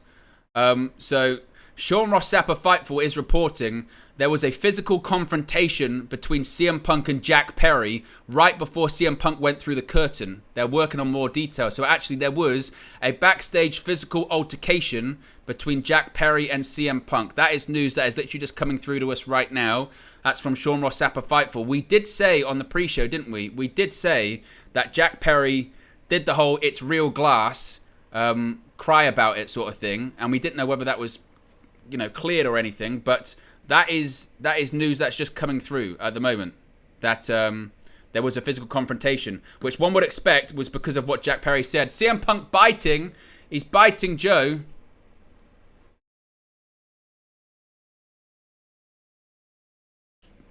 Get ready. Pepsi plunge. There you go. Pepsi plunge by Punk. Cover. 2, 3, and Punk gets the victory. Punk beats Samoa Joe and retains the Real World Championship. But once again, just that story that's just coming out from right now is that there was a physical confrontation between CM Punk and Jack Perry right before CM Punk went through the curtain. More details are being worked on. Obviously, if we get through the show, if we get more details about that, we'll let you know. We'll keep an eye out on it, certainly. But again, very, very, very, very, very interesting that's what is happening there. Let me know your match ratings and your thoughts about that as well. Sean Ross Sapp also saying about this, and I think what we will do is once the show's gone off the air and all that kind of stuff, we'll find out the details and we'll do a video about it, certainly. But Sean Ross Sapp is saying there was a physical confrontation between CM Punk and Jack Perry right before CM Punk went through the curtain. He's also then done a quote tweet as well, saying Jack Perry said, quote, "It's real glass, cry me a river," after a spot involving glass on AEW All In. So it would seem like, certainly, that Jack Perry comment, I don't know whether it was planned or not, CM Punk didn't know about it or wasn't happy about it. Therefore, there's been what they're calling a physical confrontation. So, again, I don't know whether that means punches. I don't know whether that means shoving or anything like that. But there has been a physical altercation between the two. As I mentioned, we're going to be live throughout All In. So if we get any more details, we'll let you know. There will be a video that's coming later today about that as more details come out. We're going to be doing, obviously, this watch-along, a post-show, and also we'll get that video out there later on today as well. So if you haven't already, subscribe, bottom right-hand corner. CM Punk retained the Real World Championship, but it wasn't his first fight of the night. And Punk saluting to the crowd. But, my God, it's just never-ending, is it? It's never-ending. With the drama. To be honest, I did mention that during the pre-show when he did that spot on the pre-show. When he did that spot on the pre-show about the real glass thing, I did sort of think, like, why would you say that? Why would you do that?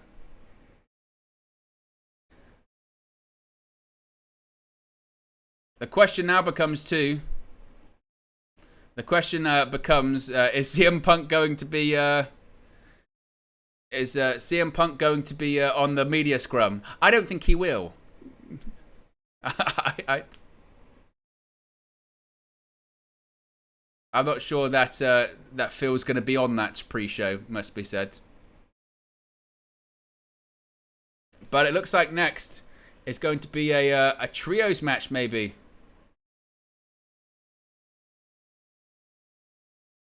I think next is, again, going to be this trios match.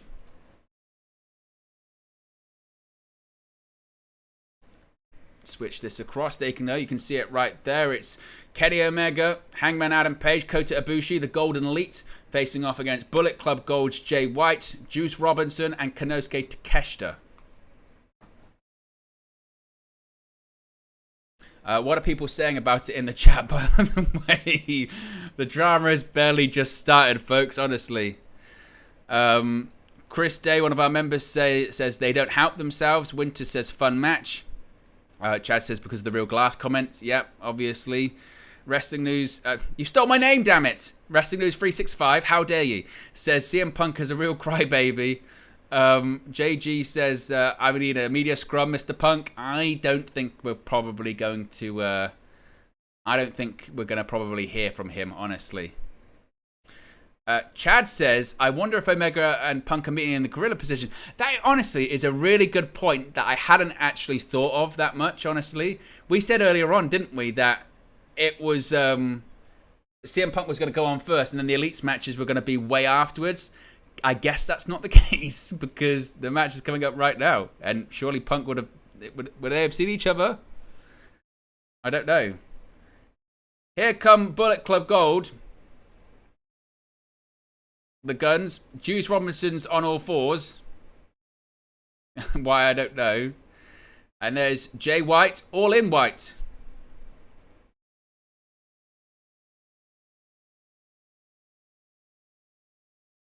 And there they are, Bullet Club Gold in All Elite Wrestling. Switchblade and Rock Hard, Juice Robinson.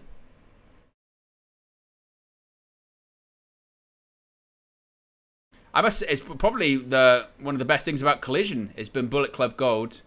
The constant TV time that they've got and the most they've made of it has been absolutely incredible as well. So there you go. Bullet Club Gold making their entrance. As I mentioned, we'll keep we'll keep our eyes on anything that's happening with it. Obviously, if there's any more information coming through, we'll let you know. But let's get the poll in the chat as to who we think is going to win this one. Who leaves victorious? BC Gold and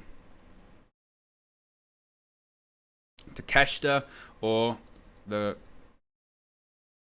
Golden Elite. But if you are just joining us, we've had one match on the show, on the main show, it must be said, which is for the Real World Championship. CM Punk retained. And here comes Don Callis's new protege. The Don Callis music is always so funny because it's just one theme. And there he is. It sounds like a plane's landing. He's 3-0 in singles action since aligning with Don Callis. Of course, Callis with the big scar across his head.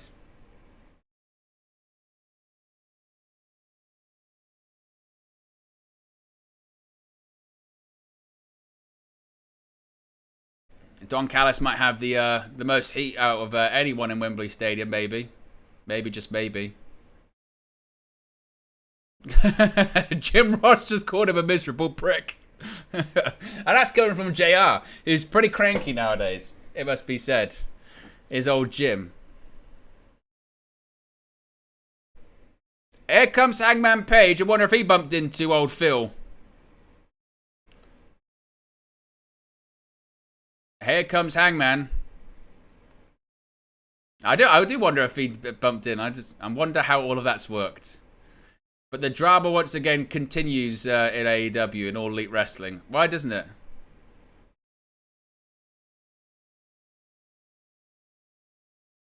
And look at the pyro. Pyro going off for the former AEW World Champion.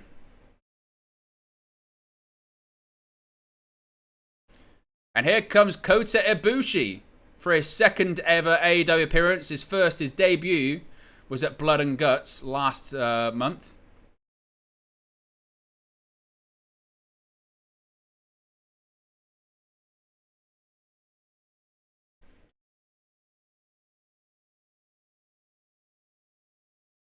I mean, Kota Ibushi last, it must be said, when he last competed for AEW, he didn't look great. He's still recovering. It feels like seemingly he's really recovering from a shoulder injury.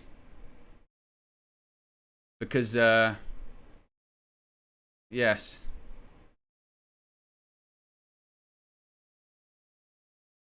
Physically looks maybe a little bit better. And here comes Kenny Omega. Maybe the biggest pop of the night so far.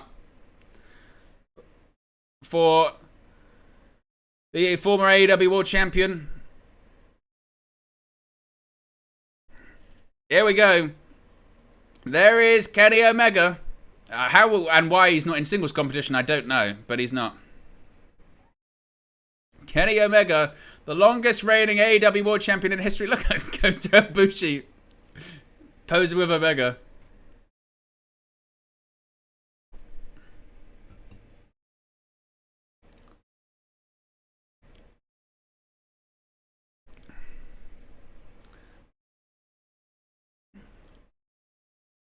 As Bullet Club Gold stands in the ring, Kenny Omega, Hangman Adam Page, Kota Ibushi, the Golden Elite. Massive pop for Kenny Omega, must be said. And Omega makes his way to the ring. Obviously, long-time friends, foes, but they're back together.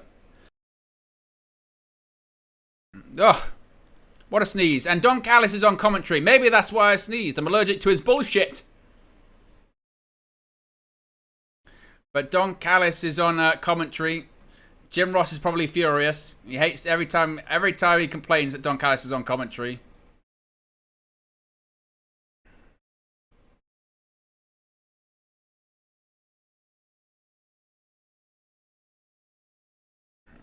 But Omega's now in the ring. Got a new subscriber, Michael. Welcome. See, pops up on the screen. It's excellent stuff. But I don't think it should be lost on anyone, as I mentioned, that this match follows Punk's. I'd love to, again, know what that conversation was like. If they saw each other. But the bell rings. All 6 competitors are in the ring. Ibushi, Omega, Hangman, Jay White, Konosuke Takeshita, Rock Hard Juice Robinson, who I kind of feel like is probably going to be in the pin in this one. If you haven't already, click the like button. Be sure to subscribe, bottom right hand corner. Remember, super chats are also open. If you do, that will pop up on the screen as well. See which one you get. There's lots of different gifs and sounds that happen. 5 years after the original All-In show, of course, Omega, Page, and Ibushi were all on that show. They were all on All-In. And it's Juice Robinson and Hangman Page to start this one off. Juice Robinson, oof. Shoulder tackle by Hangman Page to Juice Robinson. Hits the ropes, duck under. Juice Robinson, leapfrog. Hits the ropes, duck under by Hangman. And a nip up, good athleticism, and a big boot to Juice Robinson.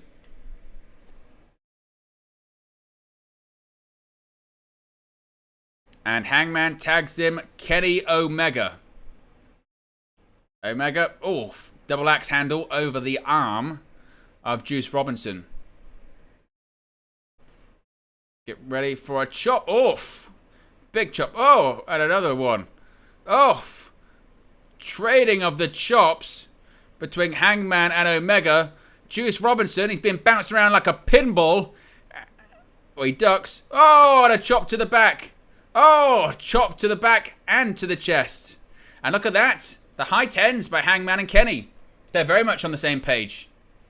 They're friends once again. Second ever AEW Tag Team Champions, of course.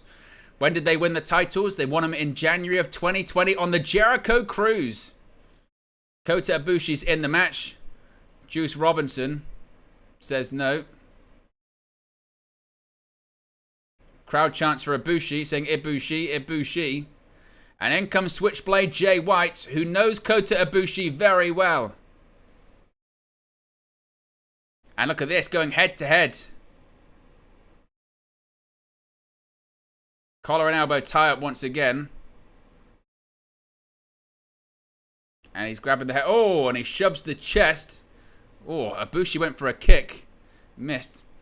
Side headlock. Off the rope. Shoulder tackle. Oh, and a nip up by Kota Ibushi. He's back up. Oh, he just slapped the face. Kochi saying, come on, bring it on. Crowd chanting, you effed up. Kota says, give me another one. Another slap. He likes it. Oh, forearm. And another one. And again. He keeps saying, bring it on. Ibushi. Oh, a kick right to the chest by Kota Ibushi. And again, it's a strange one with Kota Ibushi because he looks in better shape, but he still doesn't look in the shape that he was of, 3 years ago, or maybe longer than that. I mean, remember before this WrestleMania weekend when he wrestled for GCW, he hadn't wrestled since, what was it, October of 2021, where he hurt his shoulder.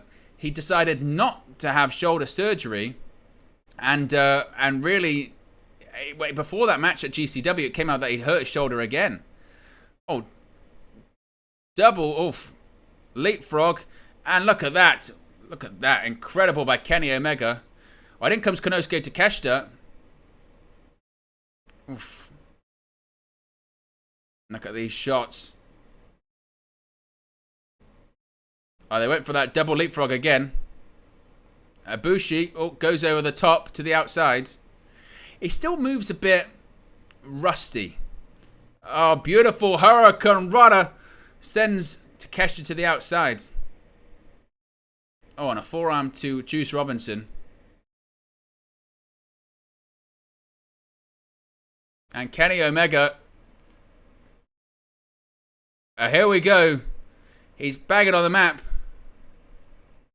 And listen to Wembley Stadium rumble. He's going to go for the big dive. Hits the ropes.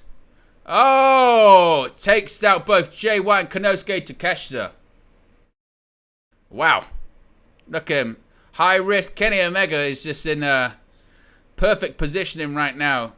Crowd loves them some Kenny Omega at the moment. Look at this dive. Beautiful. Caught perfectly as well by Jay White and Takeshita. Oh, and the Guns trying to get involved on the outside.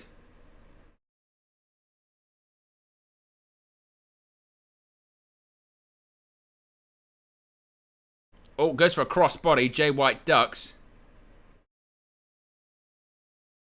We've got a bit of an update on Mercedes Moné in AEW as well. According to Sean Ross Sapp of Fightful Select, Mercedes Moné is at AEW All In. We know she's in the crowd. That might not be it. She was shown in attendance at All In London, causing natural suspicion that she could be coming to All Elite Wrestling. Fightful Select is reporting they can confirm there have been recent conversations between the two sides, and she's open to appearing, with one source even showing heavy optimism that the two sides will be working together. Another source spoke as if it was in the works. So the suggestion is that there is a lot more to Mercedes Moné just being in the crowd this evening. In fact, there are conversations for her to possibly appear, maybe even become All Elite for the long term. Kota Ibushi with a kick to the back of Konosuke Takeshita. Forearms. Oof. And look at this. Ibushi and Takeshita teeing off with these forearms.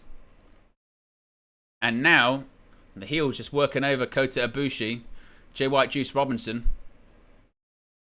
And a kick sends Ibushi to the outside. And then comes Hangman Adam Page. And I tell you what, the referee, Rick Knox, has just lost complete control of this one. I mean, when doesn't he? Rick Knox is, frankly, the worst when it comes to trying to keep control in tag matches or anything like that. There's kind of a lot going on. This does feel a little bit messy, doesn't it? Jim Ross on commentary say, you can disqualify someone. Enforce the rules, damn it, Rick. Now Omega might be the legal man. Who knows? Whoa! Look at that forearm by Konosuke Takeshita.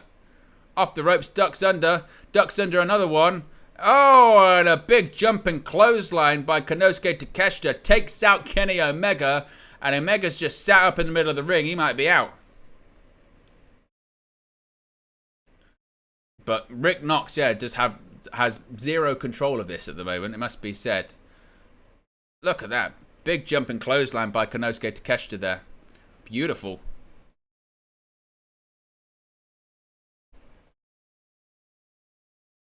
Crowd clapping. Getting behind Kenny Omega.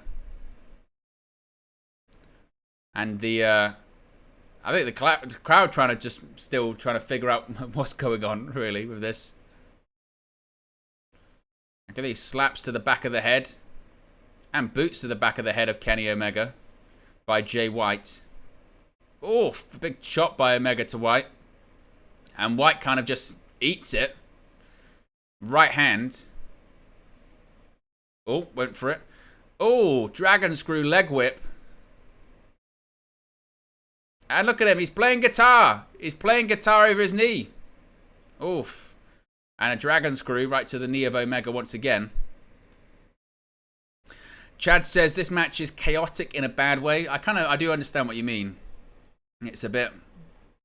There's a lot going on, isn't there, at the moment? Juice Robinson says, oh yeah. What's he going for here? Oh, wow. Suplex, nasty. Landed on the rope, his legs did by Omega. That was nasty.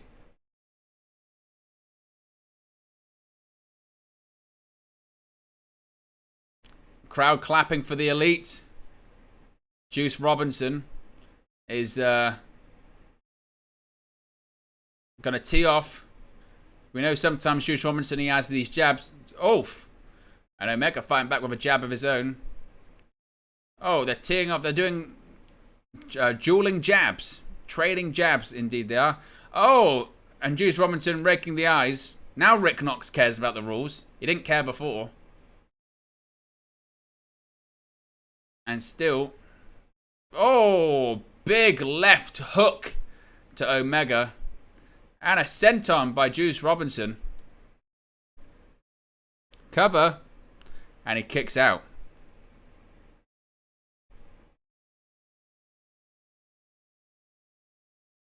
Omega looks to be in a bit of pain at the moment. Crowds chanting for Kenny Omega, serenading the cleaner with a song at Wembley. Again, over 80,000 people in attendance. Robinson, oh, gets hit with a suplex by Omega.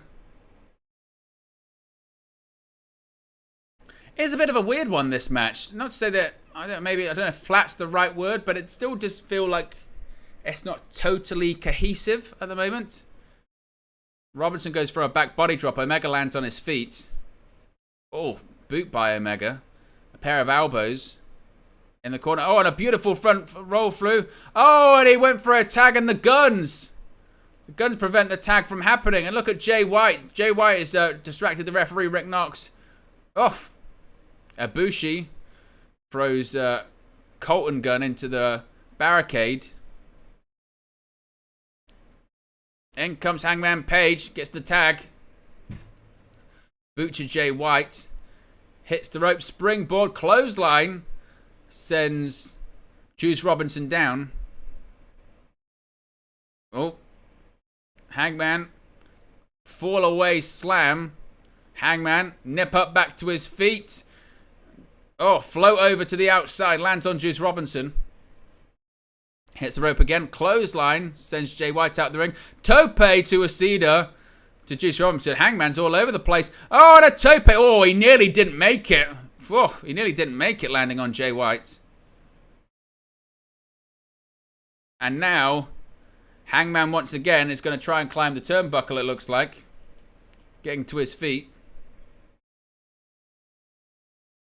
Crossbody. Cover. 2. Oh, and Jay White kicks out.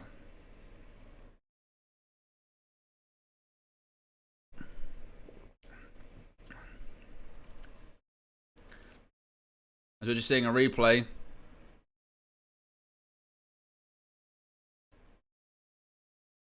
We're 3 likes away from 60, by the way. So if you haven't already, click the like button. Be sure to subscribe to bottom right-hand corner. If you do, you'll appear upon the screen. Oh, goes over. He lands in front of, Kota Ibushi. Oh, kick to the gut. Ibushi now again. Oh, and a big kick right to the chest. Ibushi trying to get the crowd firing up. Moonsault, standing moonsault. Oh, and Takeshita just breaks it up with just a right hand right to the head. Omega sends Takeshita to the outside. Kenny Omega now trying to fire up. Looks like they're both going to try and fly.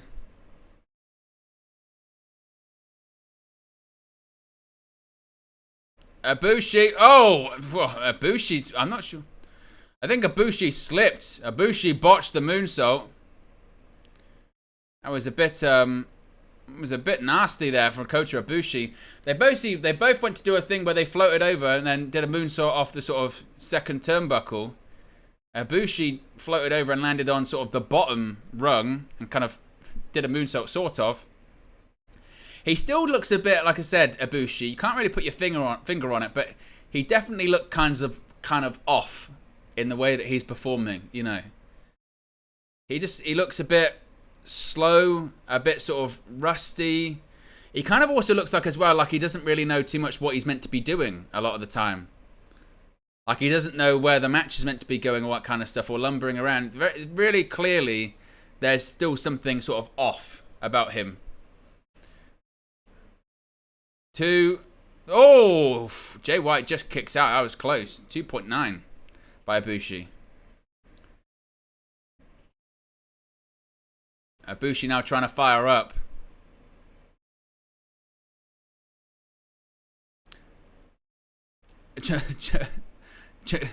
Joey Satterfield says, you don't even know what happened and you blame Punk. Good lord, it's a two-way street. I don't know if you're just joining us, Joe, but I didn't blame Punk. I just said that it happened. I said if we got any more details, we'd let you know. I'm not sure why you're saying that, but what you're referring to is that Sean Ross Sapp is reporting that there was a physical altercation between CM Punk and Jack Perry, and one would assume it's based off what Jack Perry had said in the pre-show. If we find out more details, we'll let you know. For stuff like that, I don't think it's important really to give my opinion. I'll just give you the news when it comes to that. Oh, talking about some of the comments, I was going to say. People in the comments can come up to their own opinion, that's fine. But I said myself with stuff like that. There's no point editorializing.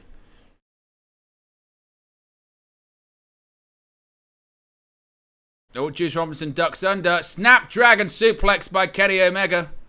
Got to go for another one. Another Snapdragon by Jay White. Is he going to go for another Snapdragon, this time to Konosuke Takeshita? Blue Thunder Bomb. Oh, nice. I tell you what, Omega landed right on his head. 2. Oh, and Omega kicks out.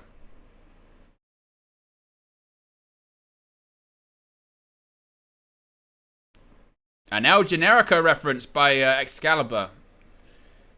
Of course, El Generico. Definitely not Sami Zayn. Definitely not. Oh, a big chop.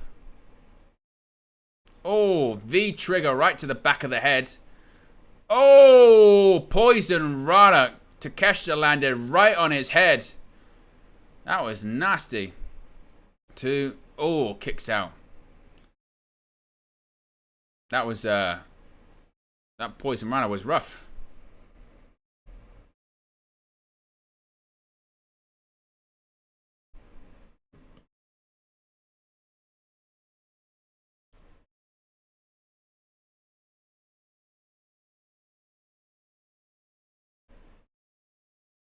Oh. Oh, he went for a DDT. Juice Robinson.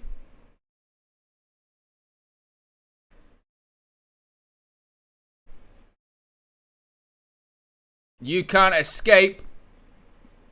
Kenny Omega rolls through. Oh, standing shooting star. Middle rope moonsault. And now Hangman. What's Hangman going to go for here? From the top rope. There we go.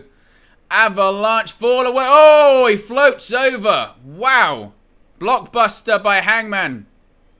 Oh, and Takeshita kicks out. And Don Callis is just... Don Callis, I thought he was nearly going to throw up on commentary. The Manchukutioners in the chat says, big up Owen, because the time is now. Yes. The time is now. Yeah! Of course it is. Ben Rumbelow says, amazing tribute the other day. Must have taken some time putting that together. It's always worth it. And I really appreciate those comments. I just hope I do right by the people that we're paying tribute to. That's always my intention with that, is to create something that does service to their career, their life, and the people that they are. That's always the aim with any of those. Hangman Page going for the buckshot. Oh, Jay White moved Takeshita out the way, and a half and half. Oh, Shining Wizard version of a knee as well there. Oh, look at that kick by Juice Robinson. And a dunk by Omega. Everyone's just sort of clashing there.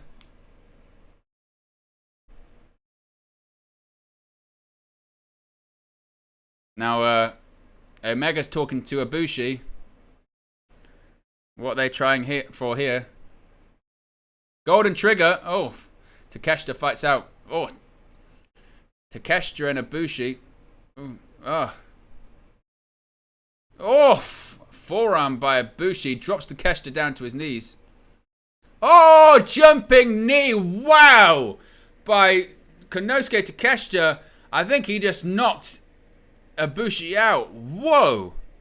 That was unbelievable. That was crazy. A crazy knee by Konosuke Takeshita. Oh, buckshot. Buckshot lariat. Takeshita didn't see it coming. Blind shot. And Omega, now he's firing up. I think we might be looking at one-winged angel. He's thinking V-trigger. Oh, Jay White. Blade Runner. No. Goes for a Snapdragon. Oh, jumping knee by Kenny Omega. Get ready. V-trigger. Oh, a jumping knee to Juice Robinson. V-trigger perhaps. V-trigger to Jay White. Uh-oh, he rolls him up. Takeshita. 2, 3. He beat him. Takeshita won. He pinned him. Oh, my word. Who saw that coming? Konosuke Takeshita has just pinned Kenny Omega inside Wembley Stadium in front of 80,000 people. The Golden Elite were a bit bronze this evening because the people that leave with the gold are Bullet Club Gold and Konosuke Takeshita. My, oh my. Wow. And look at that. Nobody saw that coming. Get your star ratings in the chat. Star ratings out of 5. Forget Meltzer. We have our own here. And they can come straight from you guys. Wow. What did you think of that? Chad gives it a 3. I'd probably give it a 3 as well, to be honest. I thought it was a bit chaotic, a bit too chaotic. Well, get ready as well, because coming up next is going to be for the AEW World Tag Team Championships. FTR are facing off against the Young Bucks for the titles. Wow. I would say, for my liking, I think it just went maybe a little bit too long, maybe. It was a bit chaotic, but that's kind of an elite match. They can be a bit all over the place. I'd probably give it a 3 for my liking. Chad says 3. Ben says 4. Curvin says 3 out of 5.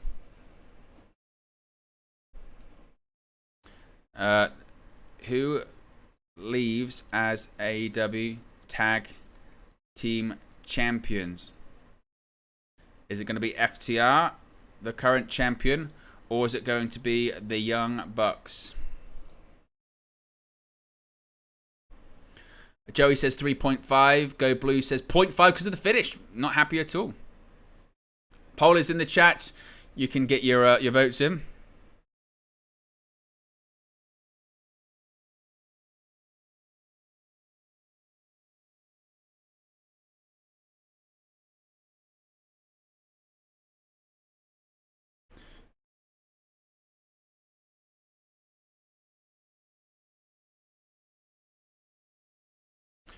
Next match again is for the AEW World Tag Team Championships.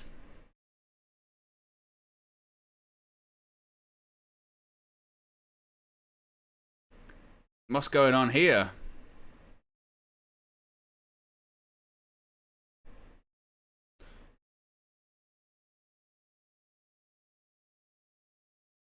The Young Bucks with a different theme.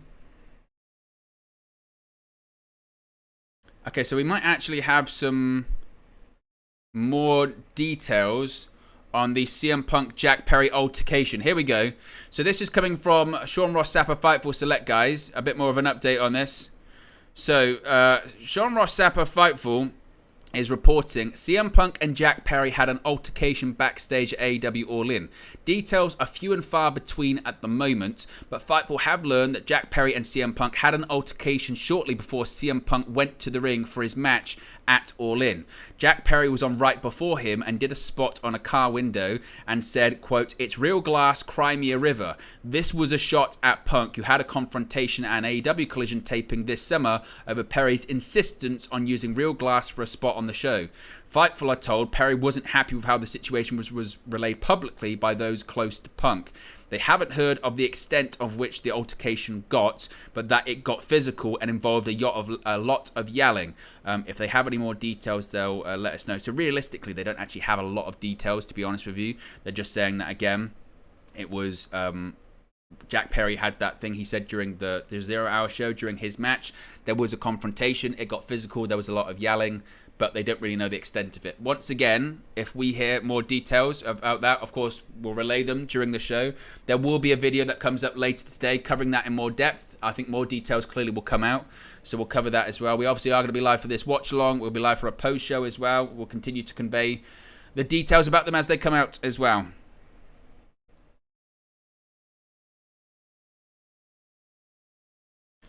And here come the AEW World Tag Team Champions, FTR.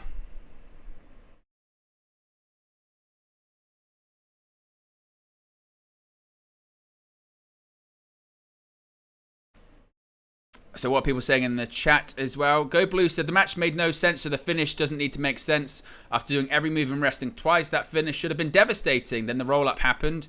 Curvin says backstage, more fun, more drama. Ben says, come on, Young Bucks. Chad says Punk, then Omega, then the Bucks.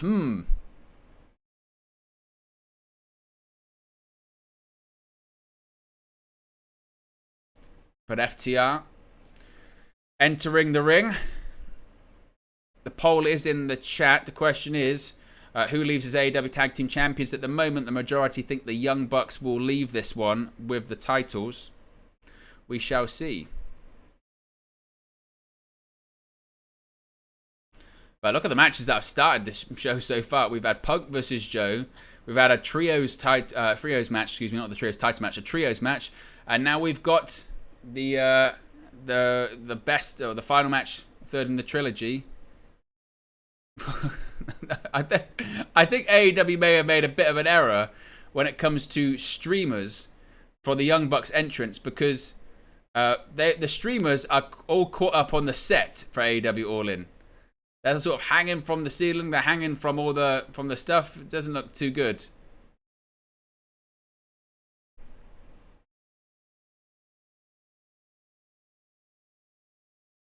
FTR have got black armbands on. It says Brody, Bray, and Jay.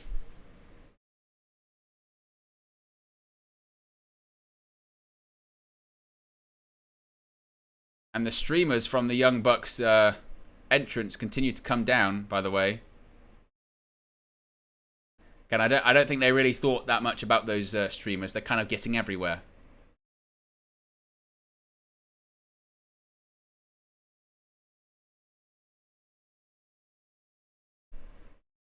Look at those streamers coming everywhere. Honestly, those streamers are all over the place.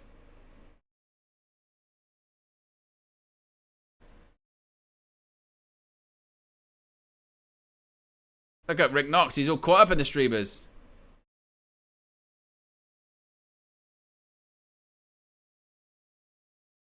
Dueling charts for the Young Bucks and FTR.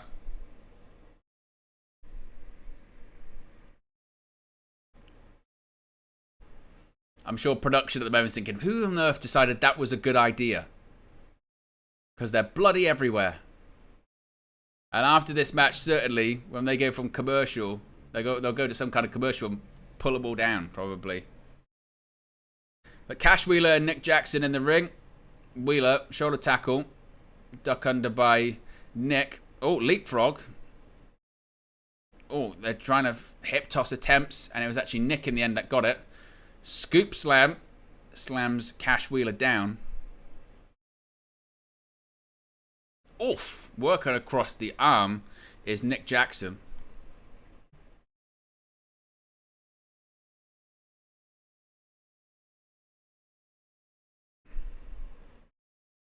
Matt's in the ring now.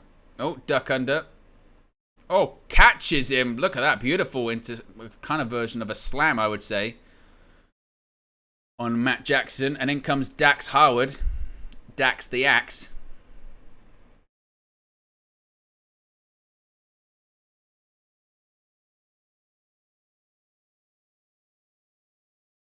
Quick tags by FTR immediately. Oh, goes for a suplex. Nick Jackson into the ring. Rick Knox already again, losing control of this one. And Cash Wheeler with a Hurricane Run of his own. And trading Hurricane Runners. And once again, Cash Wheeler and Nick Jackson. And all four men in the ring now.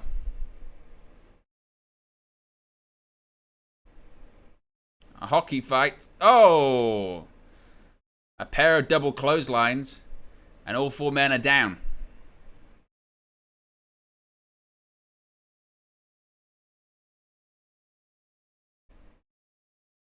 Nip up.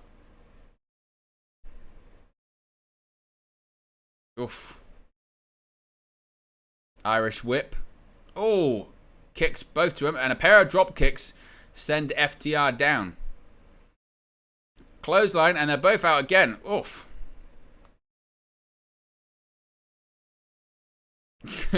Jim Ross again. We know what happened last time. There was a brawl near a table with him. He got very angry at Double or Nothing with that, didn't he? It was very funny. Uh-oh. Nick. Oh! He just nearly kicked Dax Howard's head off. I want a spear by Matt to Dax on the outside of the ring. Dive over the top. Oh, wow. Nick Jackson landed right on the head of Dax Harwood. That was nasty. Go Blue says, Fear the revolver sign was fantastic. That was quite funny. I did see that. Oh, it was funny.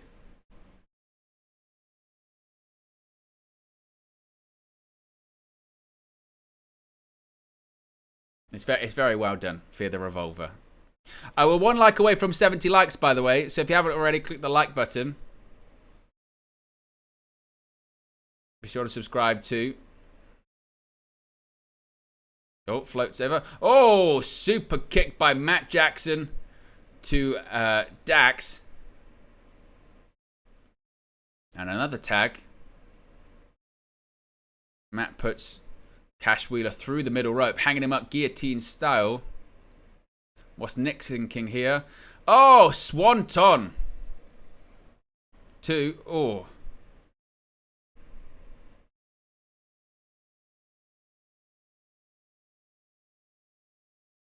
What is the poll saying in the chat as well? Actually, must be said. Poll says they think the Young Bucks is going to win. We're going to have new champions. We've had a lot of titles change hands so far. A lot of titles indeed.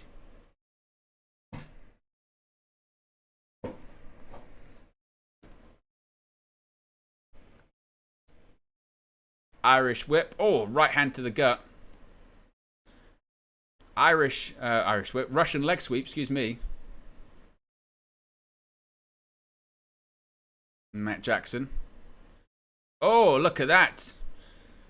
Elbow off the ropes. And it was shades of Bret Hart. And he's even doing this. He's doing the Bret at Wembley. How dare he? How dare he indeed?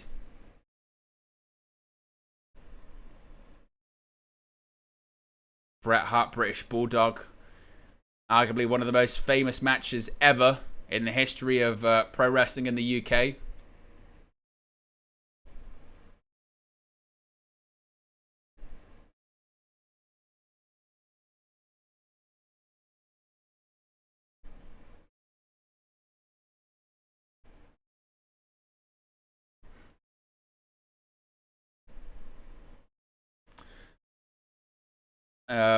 Ben Rumbelow says, have you covered Paul White's comments?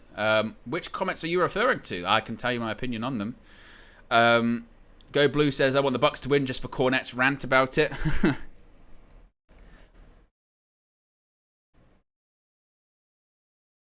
Both down in the middle of the ring.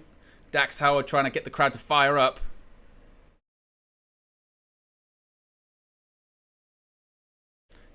And Dax Cash crawling, excuse me, towards Dax.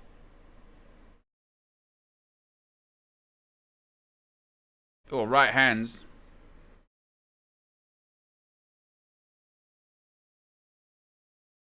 Oh, super kick by Matt Jackson, preventing Cash from getting the tag.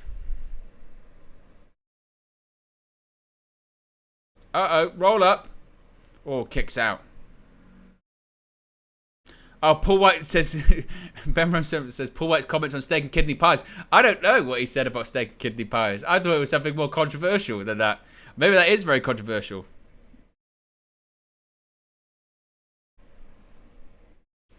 Dueling chants of Let's Go Young Bucks and FTR.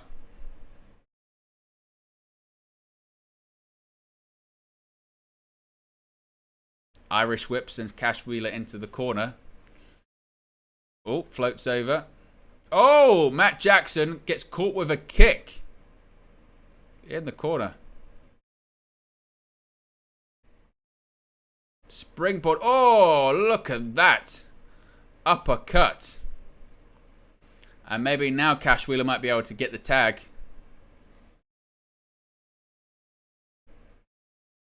Crowd clapping. And once again, oh, he can't make the. He makes the tag this time. In comes Dax. Oh, right hands. Suplex. Another suplex. Once again, oh, counters there. Oh, big lariat. McGuinness would love it on commentary. Irish whip. Got to go for another one. Oh, this time, no. Rolls through again. Oh, beautiful suplex. And another one. Oof. Oof. And another one. Look at these German suplexes. Incredible.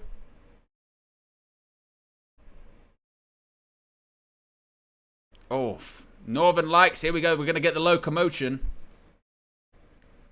He couldn't get back to his feet. Gets to it again. Floats over once more. You just. It looks like Dax is trying to counter or block it into a guillotine. No. Dax manages to counter. Oh, a nice German suplex. Or Rick Knox went for a count. They rolled through. And another Northern Lights. He's going to go for the locomotion again. Going to try it. I mean, the locomotion is clunky, to say the best. It's like the trains in London. Oh, they both roll through. Not sure where they're going. Small package inside cradle. Two. Oh, kicks out. Dax rolls through. Oof, Matt Jackson manages to fight out of it. Cross body. Oh, kicks out. Goes for a clothesline, ducks it. And another. Oh, he went for another German. Matt managed to land on his feet. Oh, and another Northern Lights. The locomotion again. Oh, and Dax kicks out. Once again, look at the crowd getting up to their feet. Incredible. Another German suplex. Cover. Oh, kicks out.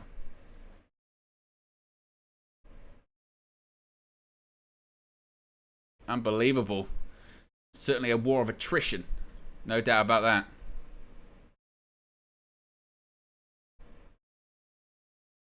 Rick Knox with a count.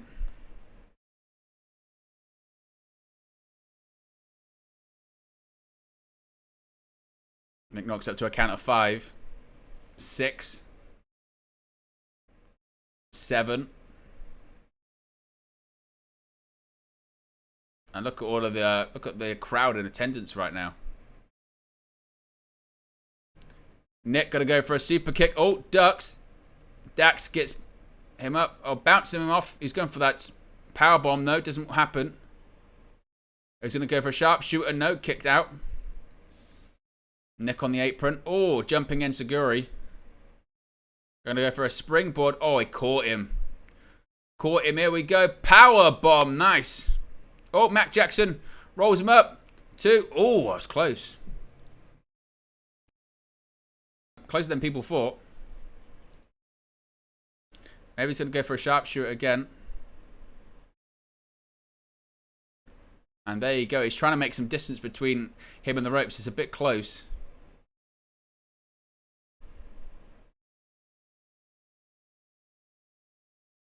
Oh, look at this. Sharpshooter on the apron. I think he gets it. Locked in. It doesn't matter.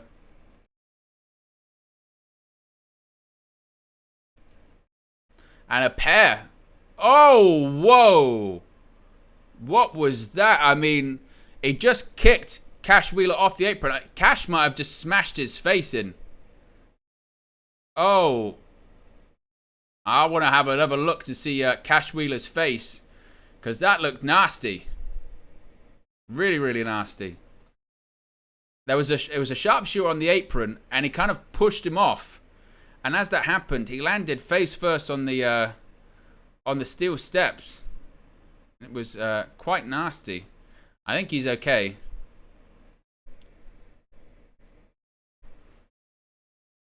But of course, this is for the Tag Team Championships. FTR, the current champions, defending against the Young Bucks.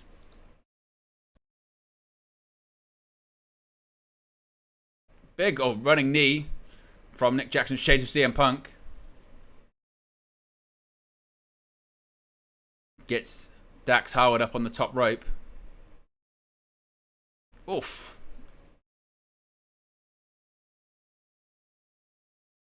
What's he going for here? He's going to try and go to the top.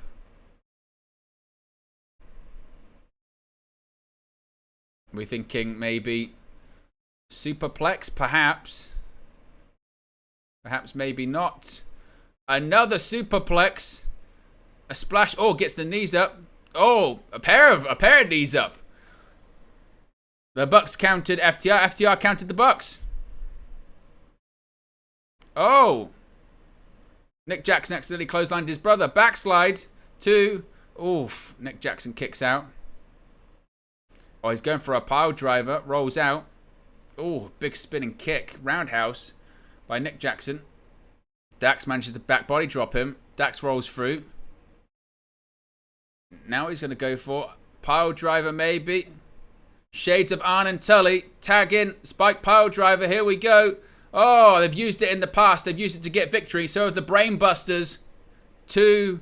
Oh, and Nick Jackson just about kicks out. Crowd applaud the effort. And we still do not have a conclusion to this one just yet.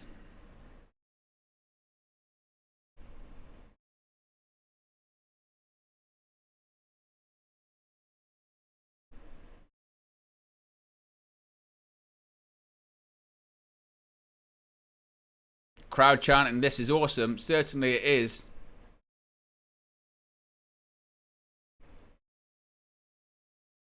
What's he going for again? Tags him in. Look at the sea of humanity there. Going for Shatter Machine perhaps. Oh, Matt Jackson shoves Cash out the way. Goes through. Oh, they're going to go for the finish. Bulldog Bret Hart finish. Oh, Nick Jackson kicks out. They were going for the Wembley 92 finish.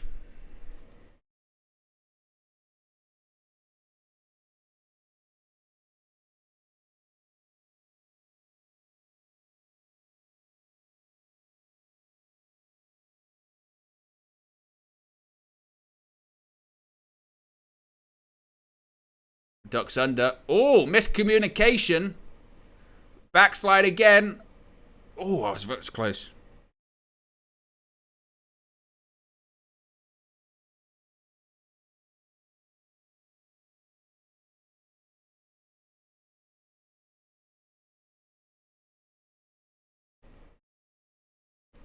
And now maybe they're going to go... Maybe they're going to go for power driver themselves. Shades of the Brain Busters. It works for them. Cover. 2. Oh, and Dax kicks out.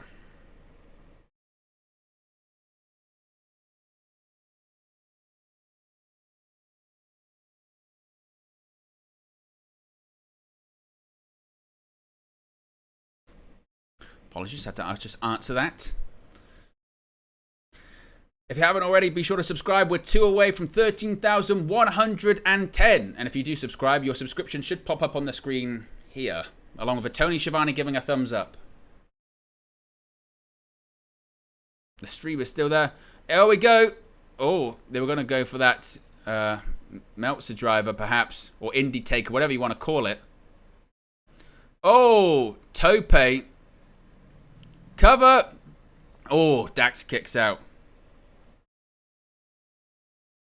Very close indeed. And still, no conclusion to this one. AEW World Tag Team Championships on the line. The Young Bucks, both are in the ring. Cash Wheeler's on the outside. Dax Harwood is down. And maybe they're going to go for BTE.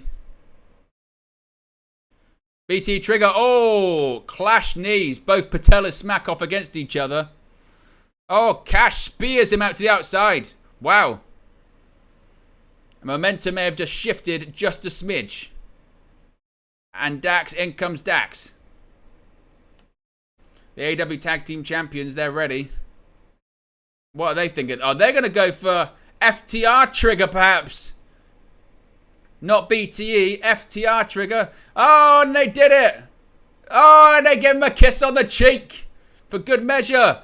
Shatter Machine. This is going to be it. Cover. 1, 2. No, it kicked out. We thought that was it. FTR trigger. A kiss of death. A Shatter Machine. It's not good enough for 3. It's only good for 2. Nigel McGuinness is speechless. Take a look at this. Shatter Machine nailed it perfectly as well. Cover. And he kicked out. A full kick out as well. Not a shoulder up, but just a kick out. What's Cash thinking here? Well, he was going to go for a springboard. Oh, super kick by Dax Harwood. They're stealing each other's moves.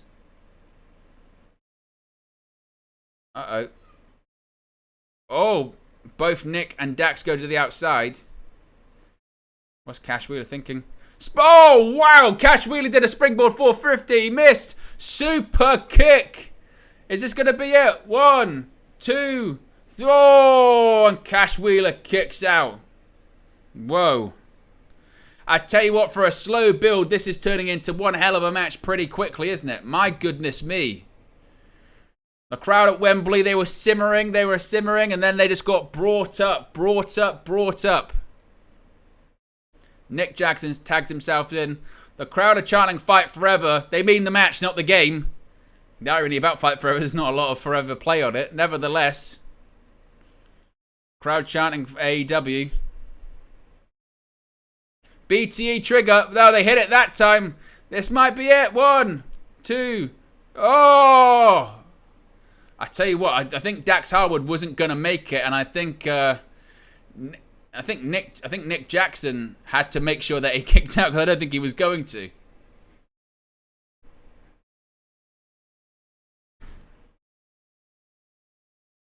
Dax Harwood knows. He knows they're both behind him. Turns around. Uh-oh! Shatter Machine! Shatter Machine to Dax.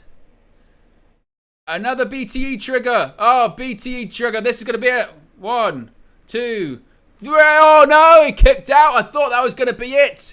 Cash Wheeler kicks out like he pulled out, allegedly, a firearm. My goodness. This one isn't over just yet. Not out. We've seen both teams hit the others' finishing moves, whether it's the BTE trigger, the FTR trigger, shatter machines on both sides. None is enough just yet.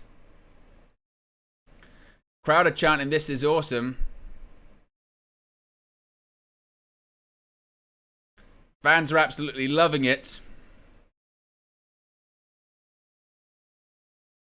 So going for again. Oh, springboard. Oh, counters it. Shatter Machine this time on Nick Jackson. Oh my God. Cover. 1, 2, 3. They won. FTR won. Oh, people didn't see that one coming, did they? Titles haven't changed hands. FTR win. Wow. Oh my goodness me. They were going for the Indie Taker Meltzer Driver, whatever you want to call it, and actually a shove from Dax Harwood shoves Matt Jackson out the way. They managed to counter into the Shatter Machine, and FTR win, and they now are ahead in the series and still the AEW World Tag Team Champions. My, oh my goodness me, what a match. Get your ratings in the chat. I tell you what, that's a 4 or 4.5 if I've ever seen one. It started slow. It was difficult. They followed 2 good matches. The Punk Joe match, the Trios match involving the Golden Elites, and then they have to follow that 3rd match of the show. It's a difficult position. Brilliant. Absolutely brilliant match. And it goes to show as well that if things aren't going your way, take your time. Build with it. Don't rush things. If you're good enough, you can get the crowd back. And they did just that. Brilliant finishes. And FTR are still the AEW World Tag Team Champions. Their hands are extended. Will the Young Bucks shake? Will we see the ultimate sign of respect? Oh, they walked away. Ho, ho, ho, ho, ho. They said no thank you. The Young Bucks walked off. They won't shake the hands. So I guess FTR perhaps, might be the baby faces here, and the Young Bucks might be the bad guys. I don't think this one is over just yet, do you? And Dax Howard's all kind of fired up. It's not over yet. Nothing like a bad loser. Hey, you're meant to be VPs. You're meant to be representing. Dax Howard shaking the hands of everyone at ringside.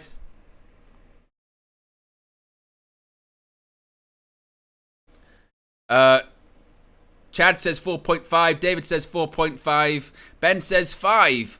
Ronnie with the 4.3. Go Blue says 37.68 out of 5, which I'm not sure is a star rating I've ever heard of before in my life, but there you go. Coming up next, Stadium Stampede. Yes, how on earth what this is going to look like, I don't know, honestly. I'm not sure how this one is going to look, Stadium Stampede, because the only Stadium Stampedes we have seen so far were in Jacksonville, Florida. Of course, that stadium backs onto Daly's place. So I'm not sure how this one is going to work. I'm not sure if it's going to be like basically anarchy in the arena, but kind of inside of a stadium. Therefore, it's Stadium Stampede. We'll see.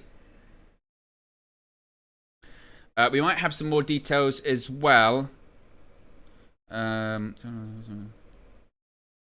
Oh, I thought we were going to have a bit of an update on the CM Punk Jack Perry thing. We don't really have it, to be fair. Oh, there is maybe some more details.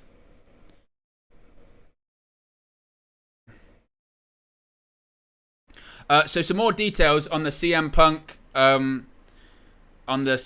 Jack Perry incident. So once again, if you are just joining us, there was a physical confrontation before CM Punk's match with Samoa Joe involving Jack Perry. Again, this comes from Sean Ross Sapp of Fightful Select, who is saying CM Punk and Jack Perry had an altercation backstage at AEW All In. Details are few and far between at the moment, but Fightful have learned that Jack Perry and CM Punk had an altercation shortly before CM Punk went to the ring for his match at All In. Jack Perry was on right before him on the 0 Hour show and did a spot on a car window and said, quote, "It's real glass, cry me a river." This was a shot at Punk, who had a confrontation at an AEW Collision taping this summer over Perry's insistence on using real glass for a spot on the show. Fightful are told that Perry wasn't happy with how the situation was relayed publicly by those close to Punk.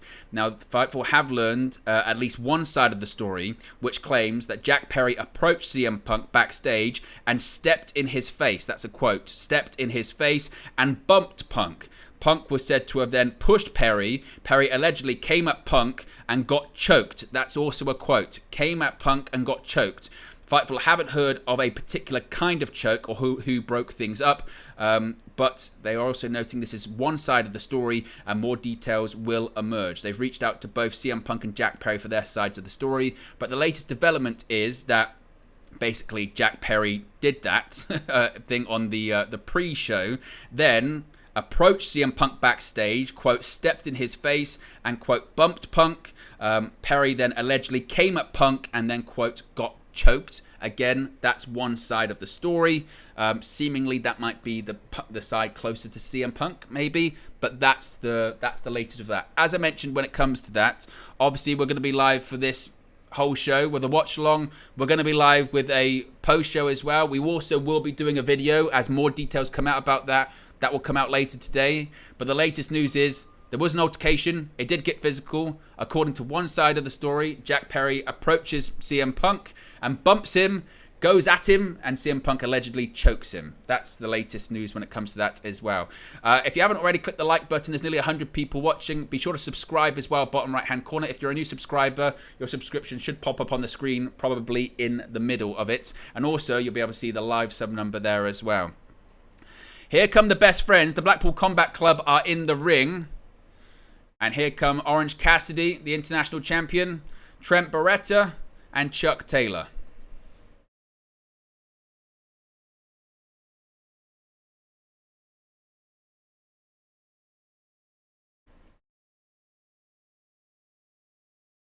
And the pyro going off at Wembley for, it's a lot of pyro. Look at that. That's a lot of pyro for Orange Cassidy. It's not normal for him. Oh, there's the normal pyro for Orange Cassidy. The one sparkler. It's like Gilbert.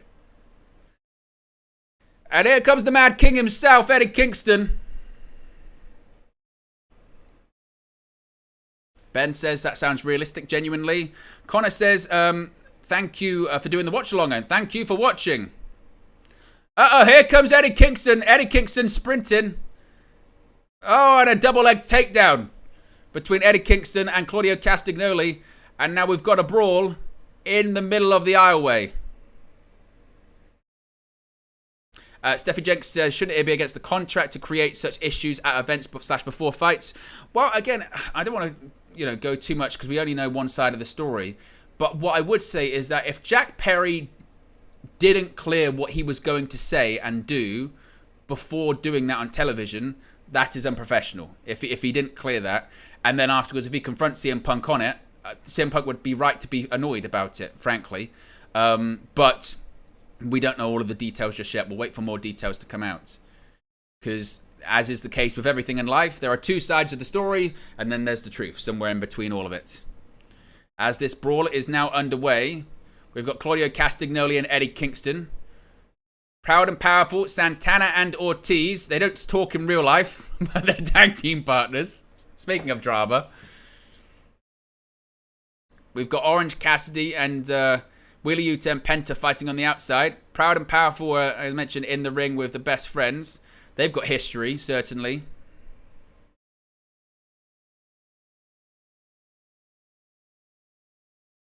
Oh, and Wheeler Yuta. Trash can thrown into the head.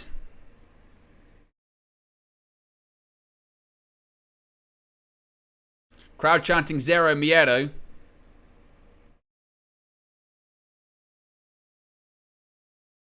Oh, and a dive by Chuck Taylor. Oh. Thrown into the barricade. Oh! Trent went for a moonsault. I think he landed on a trash can. Oh, now he just bounces it off his head.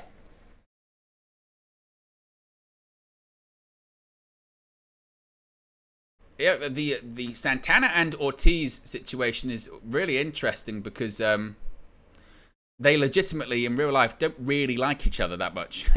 They fell out a long while ago and weren't really on speaking terms, but they're still tag team partners, which is quite curious. John Moxley's bleeding. Of course he is. This match might have been going on for 60 seconds and Mox is winning. Oh, Ronnie says put a poll in the chat. I forgot. Apologies. Thank you, Roddy. Who wins Stadium Stampede? Is it the Blackpool Combat Club, or is it? Are we saying it Team Best Friend? There you go. Poll is in the chat. Appreciate you, Ronnie, for reminding me. Remind me, Ronnie. There you go. Off. Chairs by Penta Alzario. Oh, wow. Chair shot to the head. I don't like that. Oh. Zero Miedo. I'm not a fan of chair shots to the head. But Proud and Powerful. Duck under. Santana. Oh. Sling Blade. Another one ducks under. Oh. Another Sling Blade. Oh, super kick sends down Ortiz. And backstage. Oof, DDT. We've got split screen. It's difficult for me to call at the moment. We've got Claudio brawling with Eddie Kingston. We've got Chuck Taylor brawling with Wheeler Yuta. We've got fights going on in the ring. But that's what Stadium Stampede is. Uh-oh. Oh, backside. That didn't really work. I think that probably hurt Penta more than anything, to be honest. Oh! Like a jumping RKO by Moxley. Who, of course, is bleeding. I mean, it's John Moxley. Of course Moxley's bleeding. Springboard. Oh. Oh! Paradigm shift by John Moxley. What is this? Oh, no. He's got those things. The skewers. The skewers, they were in Japan. He had a head full of them. Oh, God, don't do this. This makes me cringe, these skewers. Oh, kick. No, they're going in Moxley's head. Of course, they will be going in John Moxley's head. Oh, steel chair again to the head. No, I don't like the skewers. They scare the hell out of me. No, no, no, no, no. Oh, my God, look at, they're hanging out of his head. Oh my God. Moxley looks like a pincushion. Look at his head. He looks like a reed diffuser. Oh, fear factor. Cover. Oh, Moxley kicks out of one. Good God, Moxley. I'm telling you. John Moxley. Oh.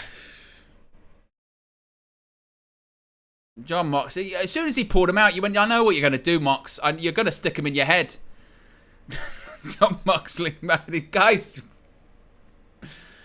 Mike Santana gives Penta the middle finger. Oh, wow. Eddie Kingston just throws Claudio off a barricade. Eddie Kingston's brawling through the crowd with Claudio Castagnoli. Mike Santana. I was going for a powerbomb, I think. Maybe. He picks him back up again. Oh, powerbombs him across two chairs. That was nasty. You can tell that Mike Santana physically has changed quite a bit since he was out. He looks bigger than he used to be. And he's always got that big knee brace on. Of course, he tore his ACL. Pile driver on the steel chair by Mike Santana. Of course, this is Santana's first match after being out of action for a year as a Stadium Stampede match as well. If you haven't already, click the like button. 1 like away from 80.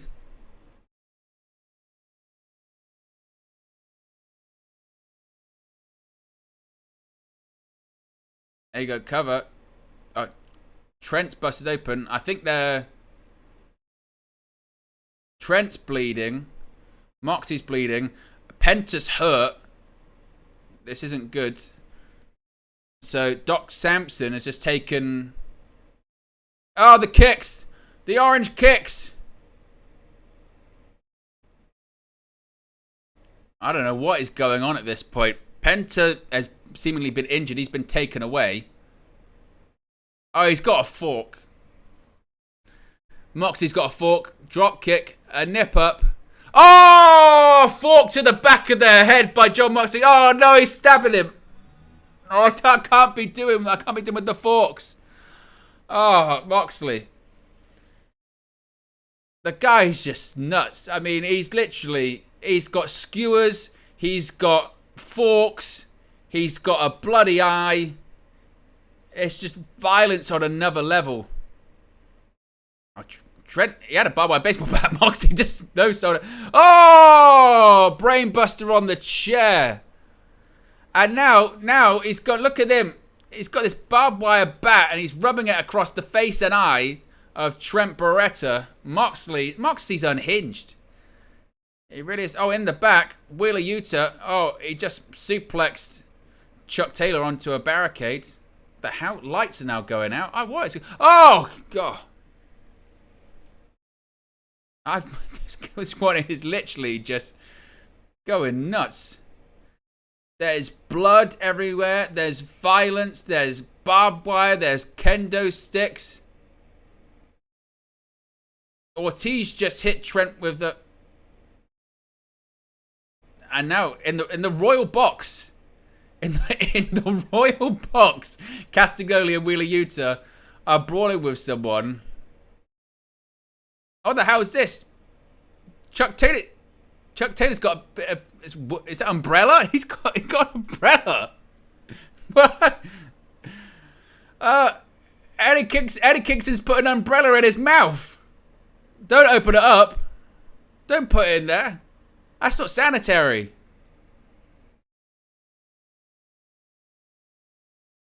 My God.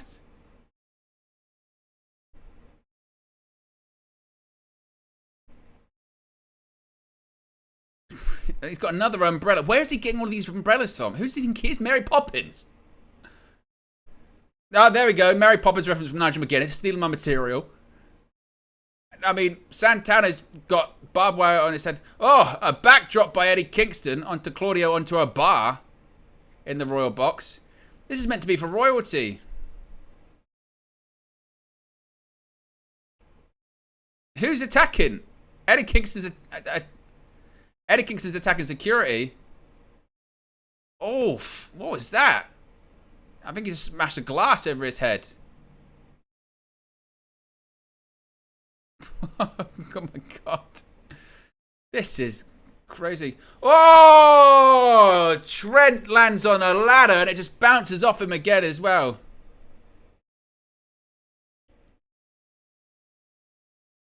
Oh, Eddie Kingston's down. He had a glass on his head.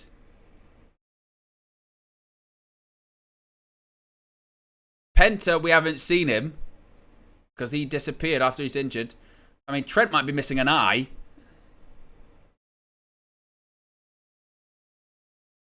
Power. Oh, good Lord. A power bomb by Proud and Powerful nearly broke the ladder. Not to mention the back of Trent. This violence is just nuts. Oh, barbed wire board. What is going on now? Moxley. Oh, X-Plex right onto the barbed wire board. And Moxley's bowing to the crowd. He thinks this is some kind of sick pantomime. Oh. He's unhinged, John Moxley. Absolutely unhinged. Ortiz is now going for a, splash kind of headbutt combination too. Oh, and Trent kicks out.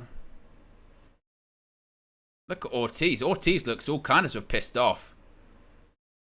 The crowd's The crowd's kind of stunned into silence about just the level of violence as to what's going on. It's everywhere.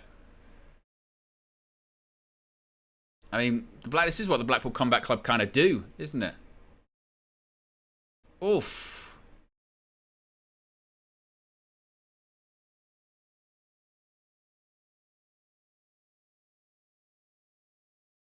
Uh-oh. Mox. Oh! Pile driver on the steel steps. Tread out a broken neck. It's been surgically repaired. Moxley. Oh, no. No. Stabbed once again with a fork to Orange Cassidy's head. And there's liquid coming out of him. It's not orange juice. It's blood. And look at Ortiz's... Ortiz's vest is stained in blood. Orange Cassidy's in a pool of blood on the outside of the ring. Oh, and Claudio Castagnoli just a straight right to... Look, he's just dragging him. Just absolutely dragging him. Look how strong Claudio Castagnoli is. Wheeler Yuta and there's Chuck Taylor. We haven't seen them in a while. Last time we saw Eddie Kingston, he was down on a floor in the Royal Box. This has been all kinds of violent, brutal, graphic. There's blood, barbed wire, forks, drinks, and there is a table. Ortiz giving the crowd what they want. They wanted a table. He's giving it to them.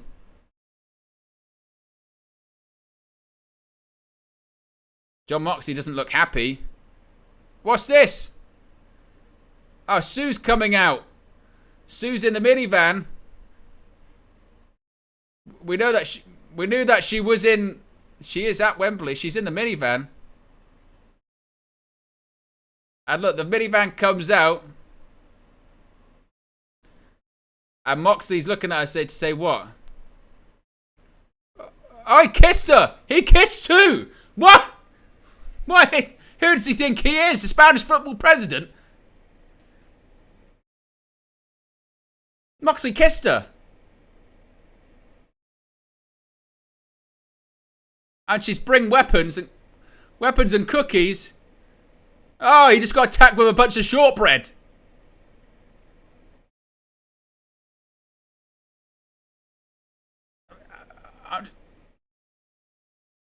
What the hell's going on now? Something with Penta.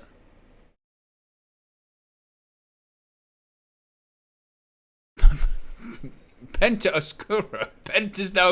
Penta's fine, and he's changed. He's now in red stuff. What the fuck is going on?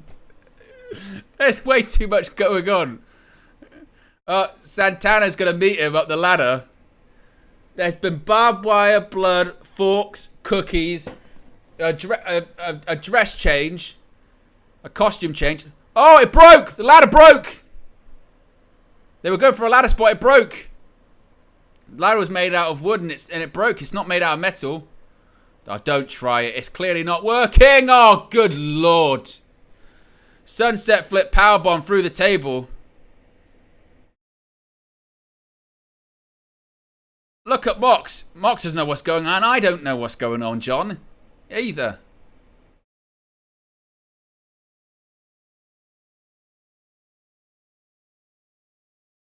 Well, Chuck Taylor, what's he thinking of now?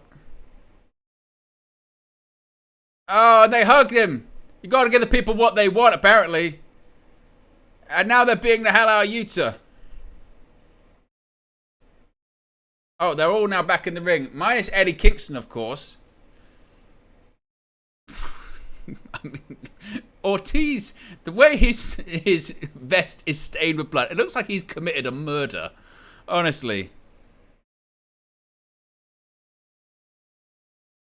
There's like so much going on at the moment, man. So much. This is crazy.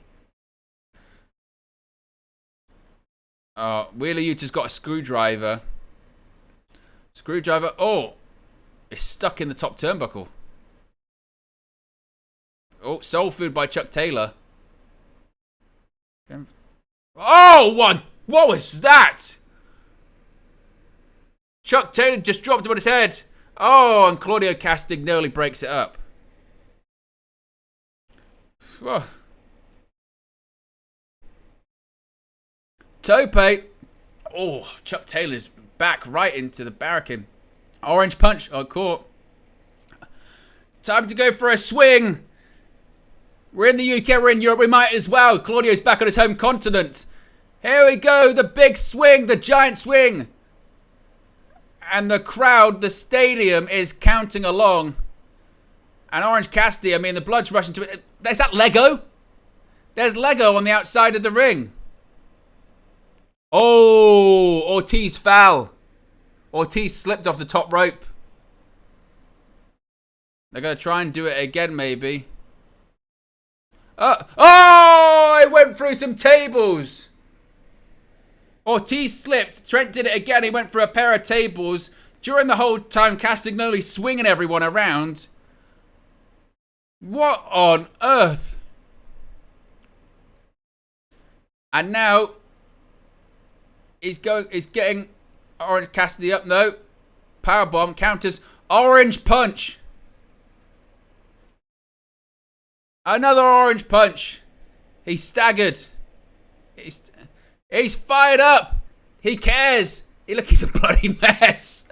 Orange punch. This might be it. 1, 2. Oh, he kicks out. Whew. Where's Eddie Kingston? Eddie Kingston's somewhere on the floor in the Royal Box. Last thing we saw was Eddie Kingston got glass somewhere. What's this now? Orange Cassidy's got a tub of something in it. He's got duct tape.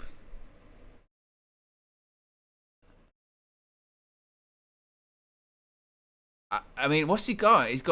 There's duct tape he's trying to get. I'm not sure. He broke the bottle. Oh no. He smashed a bottle into this, and then he's put sticky tape around his fist, and now he's covered his fist in broken glass. Oh, don't do it. I know Mox is going to come in. Castagnoli, no. Of course it's going to be. Oh, Mox comes in, straight right hand. Oh, and he's thrown the glass out on the mat as well. Orange Cassidy has a fist of broken glass. There is broken glass on the mat too.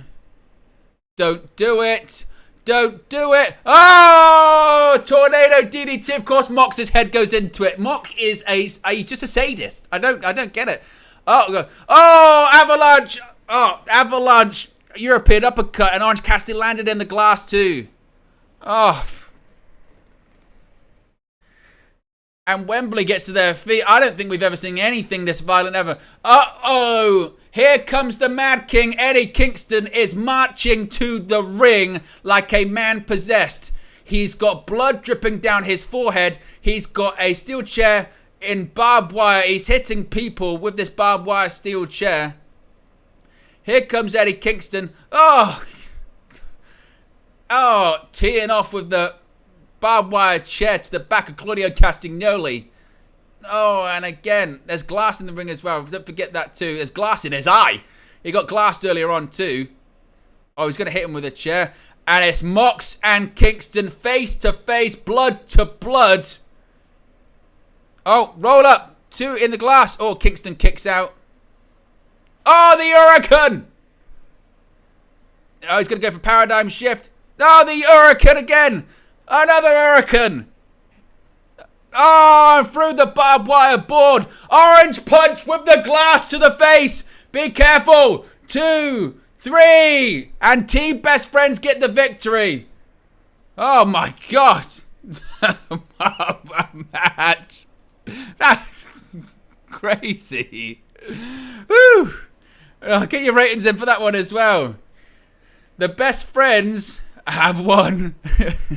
I mean, what else did that match have? It had blood, it had spears, it had skewers, it had barbed wire, It had glass. It had a minivan. It had Sue. It had cookies.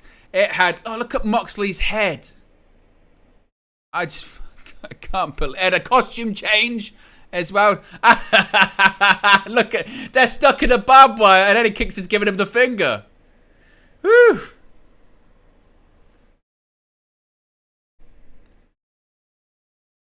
Unbelievable. I mean, it depends what you're into, I suppose, but that was kind of nuts. Unbelievable.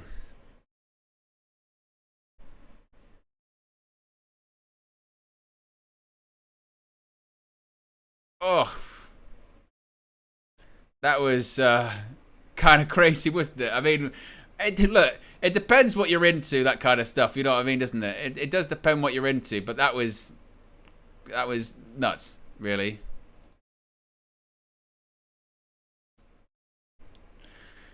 Ugh. But Jane continues to play because Orange Cassidy's got the pinfall again. But that's what he does.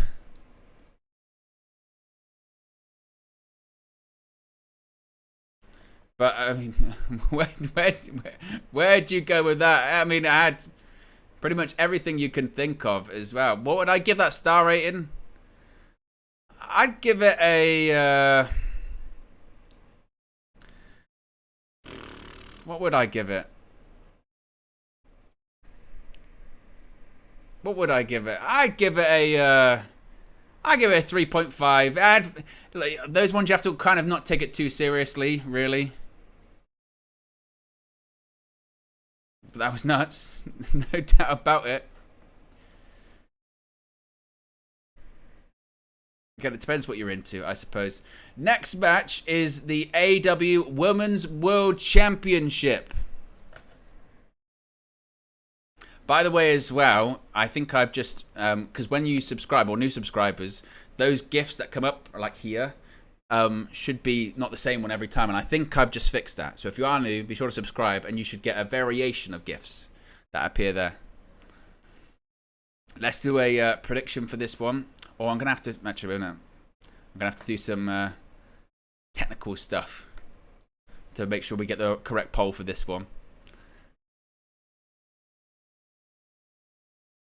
Here we go. Poll. Who leaves as women's champion? Is it going to be Hikaru Shida? Is it going to be Saraya? Is it going to be Toni Storm? Or is it going to be Britt Baker? Poll is in the chat.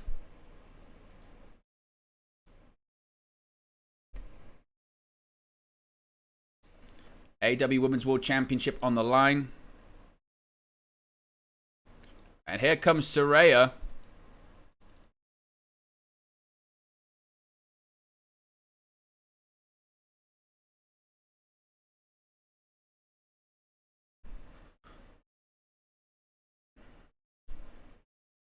We Will Rock You plays by Queen.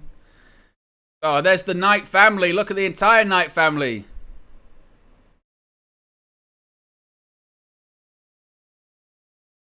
The Knight family inside Wembley Stadium.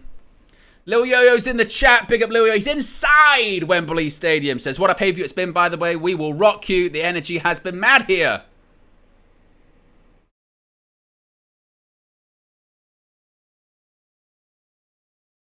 Look at that. The Knight family. Their own promotion in Norwich.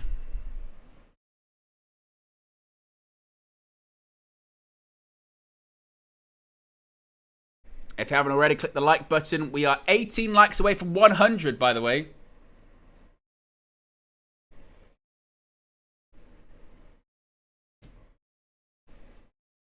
Lil Yo says, match of the night is the Bucks versus FTR for me so far.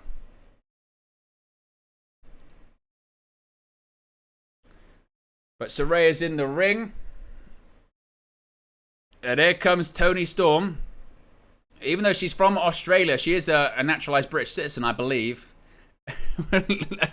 I love the new Toni Storm gimmick. Look at her. She's coming out like with Walk of Fame. Toni Storm, the fallen and forgotten movie star from the 1930s and 40s, I think is just genius. The promo she did a promo on Collision recently where she was so horrified that people had forgotten her, and it was brilliant.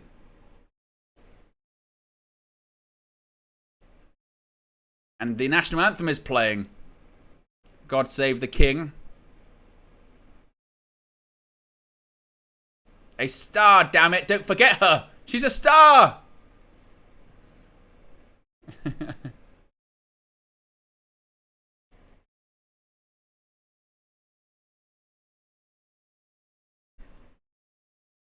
And here comes Britt Baker.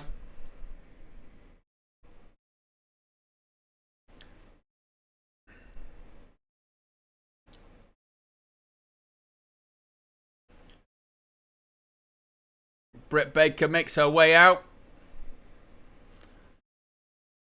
Ugh. And the pyro going off.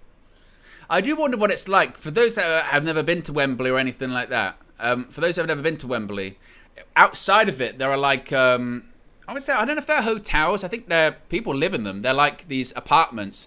And I don't want to, what must it be like when stuff like that's going on? You've just got fireworks going off next to you.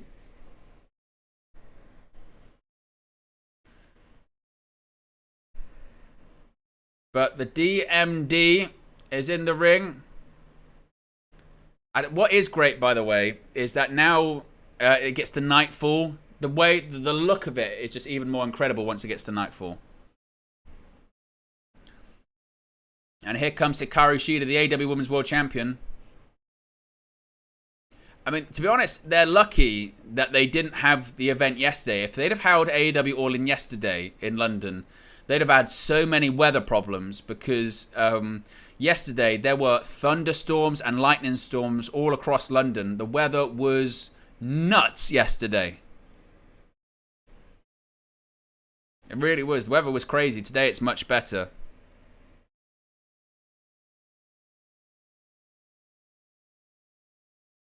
But here comes Hikaru Shida, two-time AEW Women's World Champion. Of course, remember when she was the AEW Women's World Champion the first time, she basically performed in front of nobody for a year, lost the title when AEW returned to the road at Double or Nothing, and now she holds the championship in front of the largest ever paid attendance.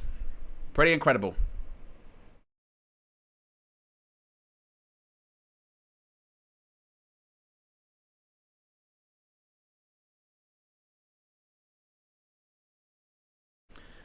And the championship is raised. Let's have a look at the poll. The question was, who leaves as Women's World Champion? And the favourite is actually Saraya, interestingly. The poll thinks Saraya is going to win. Would they do it? Imagine social media if Saraya won.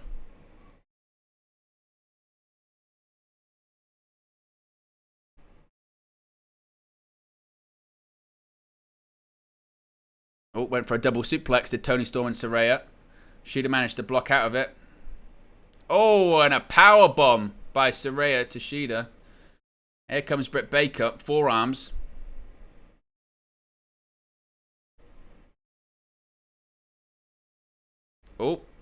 Oh, neck breaker to the surgically repaired neck of Saraya. She kicks out. She accidentally DDT'd Toni Storm there as well.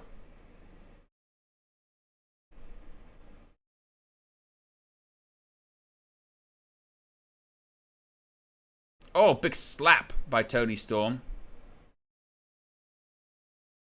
Oh, kicked right to the back of the neck.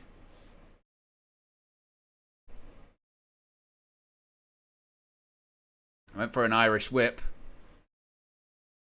Oh. Again, a bit clunky, to say the least, that.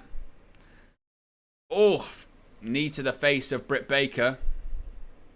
And here comes Toni Storm. Hip attack seemingly. Bang! Oh, whoa! Hip attack, to say the least. Putting it mildly. Ouch.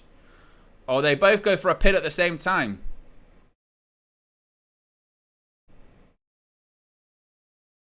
They're both going for a pin.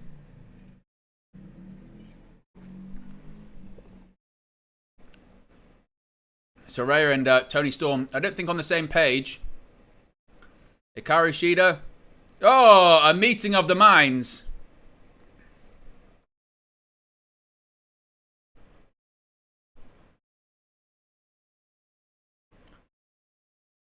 Kervin says, don't forget, if the reign continued WrestleMania 37 Night 1, it'd probably be cancelled.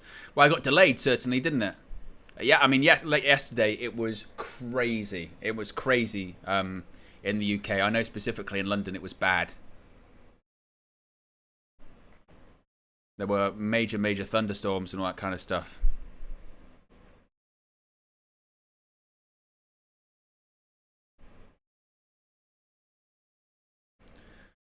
Punches in the corner from Shida. Oh, Saraya stops her. Saraya. Oh, whoa. Pulls Shida off the top rope. Lands spine first on the apron. Paul Turner goes to check on the Women's World Champion. Hip attack. And a sling blade by Baker to Toni Storm. Saraya back in the ring. Oh, a big kick to the face. That was, that landing by Shida was nasty. Yeah, the Knight family, they're holding. Saraya looks very happy. Here we go. Oh, wait, that forearm to Saraya's mother. What the hell was that?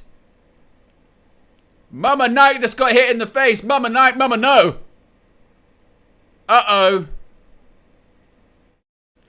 Oh, they're having to hold her back. They're having to hold her back. Saraya does not look happy. Oh, she just threw Britt Baker into a camera. Oh, Saraya just throws Hikaru Shida into the ring steps. As Josh said, Mama no. Mama got forearmed in the face. Toni Storm just trying to say it's okay. Uh-oh, she's grabbed her by the hair. She's grabbed her by the Marilyn Monroe weave. Oh, forearm to the face. Oh, forearm back. Saraya's mum's all kicking off. Oh, big chop. Another chop. Kick to the gut. Uh-oh. Double leg takedown. Now Saraya's teaming up. Oh, Toni Storm. Oh, she's on top. I mean, she came out to the God Save the King. Now we're booing her. How very fickle. But to be fair, I'd be annoyed if my mum got a forearm in the face sitting in the front row of a wrestling event. I'm not sure how that circumstance would ever happen, but you never know. Life can be quite strange. Hey, what's this? Toni Storm's just pulled off the turnbuckle pad. And now she's... Oh, it's going for hip attack. Where's Ruby Soho? Ruby Soho's running out too. Saying, don't do this. Ruby Soho's trying to say, no, come on, we're outcasts. We're together. We're better off together. We shouldn't be fighting. We're meant to be teaming. Oh, what was that? Toni Storm just hit Ruby Soho. Ruby Lee, forget her. Oh, super kick by Saraya. Missile drop kick by Shida. Holy Shida. And Britt Baker going to go for... Oh, Fisherman's neck breaker. Ducks under. Super kick by Toni Storm. Oh, super kick. Oh, he's going to cover. No, two. Oh, Saraya kicked out. And Saraya now, she looks furious. She looks more annoyed that she tried to pin her. Yes, that's what Nigel McGuinness just said. You're more angry that she tried to pin you. She just hit your mum in the face. Where's your standard, Saraya? Here we go, submission. Look at this. Oh, it's a heck of a submission. Oh, stopped. She just stopped her head, Britt Baker. Oh, that was nasty. Very, very nasty. Two. Oh, and he kicks out. That was a good spot, that. I liked that a lot. Whew. Take a look at this. She was in the submission, and she takes a stomp. Oh, look at her head. Her head just ricochets.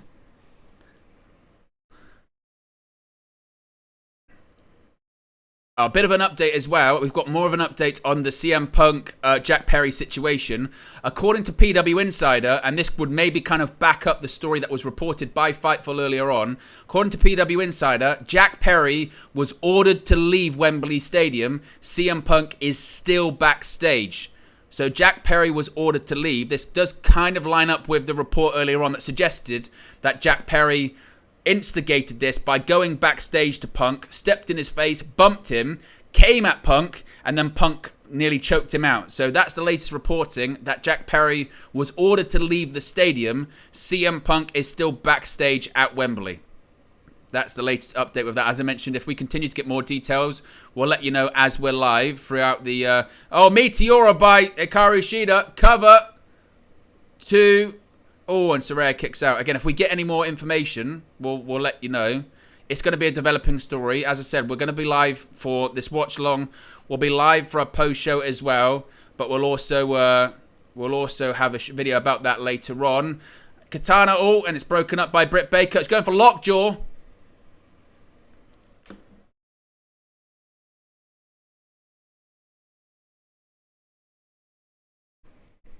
She's going for Lockjaw. It doesn't look like Britt Baker can get it. Is she going to get it? Is she going to get it? No. Fingers in the... Don't... Now she's trying to bite her. It's very nasty. Rolls through. 2. Oh, kicks out. And Saraya trying to get back in the ring here. Oh, wait. Spray paint in the face. What's this? Oh! Nightcap. That might be it. 1, 2, 3. She did win. Saraya won. Oh, my God. We've got a new champion. Saraya won.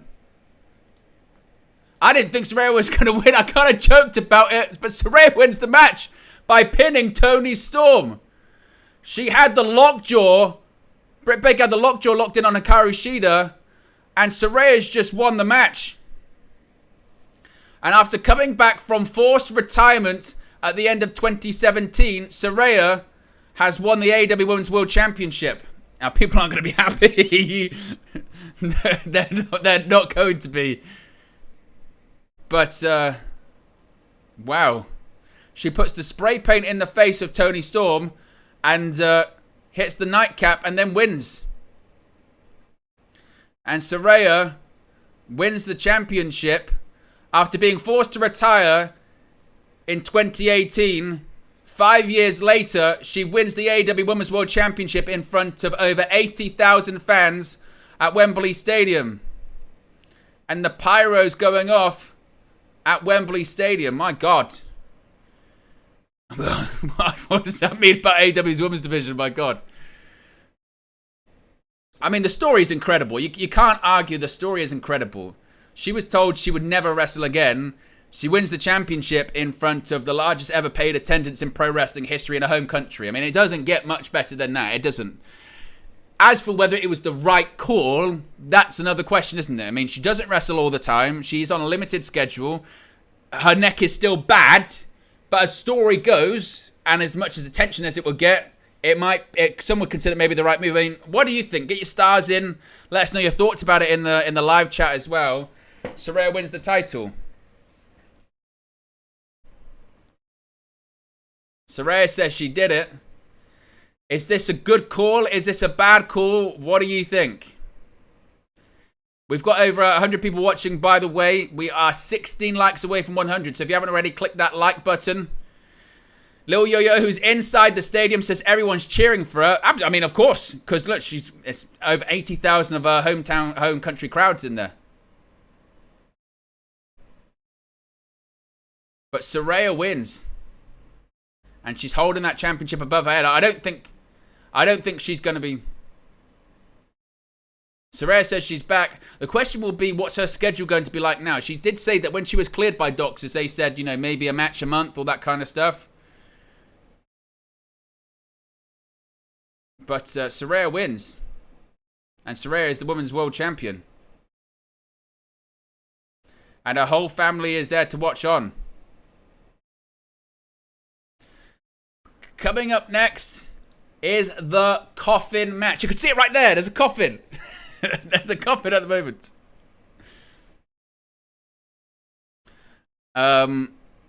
What are people saying in the chat? Okay, let's have a look. Go Blue says it doesn't matter. Toni doesn't take his woman seriously. Patricia Rockrow says, of course, she's hometown girl. Boo, bad call. Curvin says people don't Saraya to win. She's a good heel. Harry says, good. I think she won't have a long reign, though. It's mostly for the location and for the moment, which I think is probably a factor of that. To be honest, I think Harry brings up a good point. I wouldn't even be surprised if Saraya drops the championship. We forget, All Out's next week. So there's a chance Saraya drops the championship next week. I mean, that genuinely could happen. Ronnie says, good call, keeping the drama going. Lilio says, holy shit, I'm so excited, Stinger's coming. Let's get the poll in the chat. Who wins the Coffin match?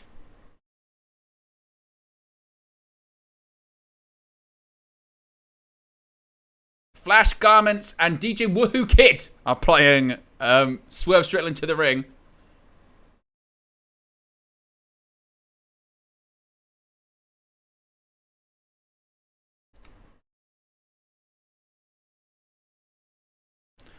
Or is it going to be Sting and Darby Allin?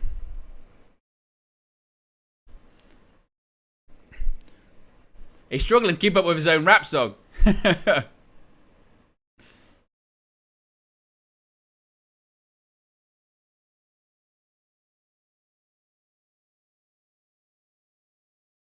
Chris Day said, wait, Owen, you didn't say Woohoo Kids. Ah, you know. I definitely know who they are. There's the Coffin.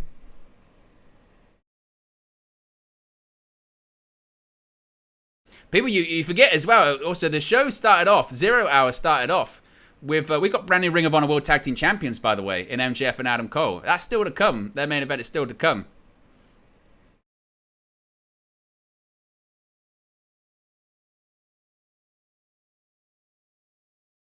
Swerve saying, whose house?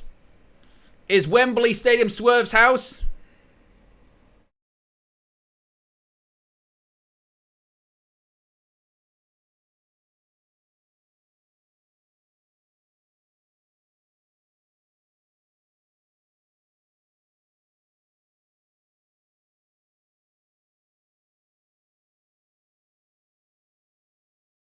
And there he is! Christian Cage!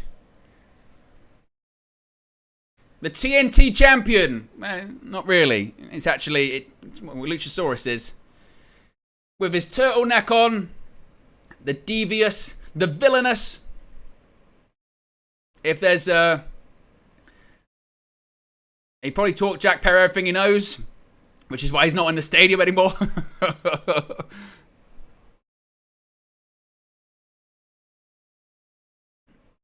Christian Cage, of course, he was only added in on Dynamite, but there he is.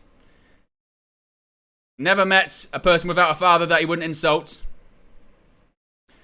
Go Blue says, is Adam showing up to get involved in this epic showdown? I don't think so. By all accounts, his contract expires at the end of September, so just because he's completed his last match on the contract doesn't mean that his contract expired. Here we go. Lights are out. Lights go out. That can only mean one thing. We're going to get a strange video package because that's what Darby Allin does. Oh, Sting the Ripper. Look at him. Sting the Ripper. Of course they would do that. Are we going to get Joker Sting? Darby Allin behind him. Here's Sting the Ripper with the top hat and the coat. This guy's in his 60s, by the way. And you know for a fact, he's diving off something in this match. It's time, isn't it?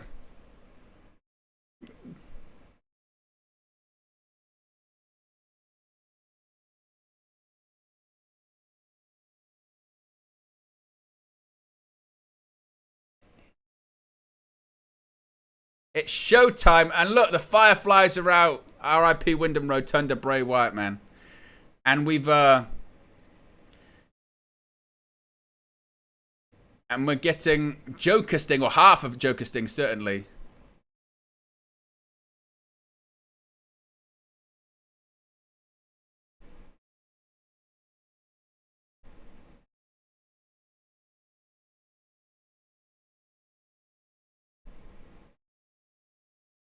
It's Sting.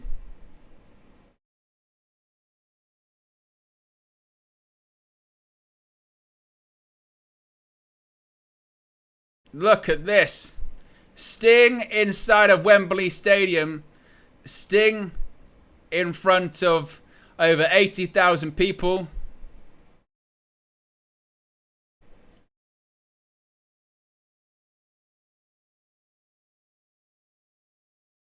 Look at this.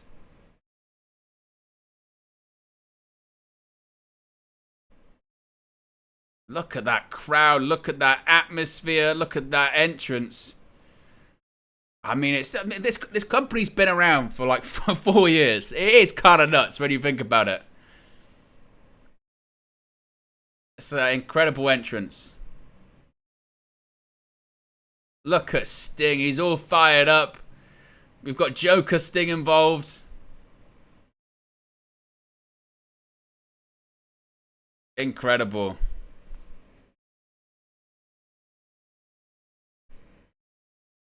Seek and destroy for Sting. Unbelievable. What a moment. Metallica. Yeah? Metallica. And there we go. The bell rings. We are underway. Christian Cage holding up the TNT Championship. He's not even champion. He's not even the champion. Oh. And there we go. We're off. Strickland and Sting, Christian and Darby.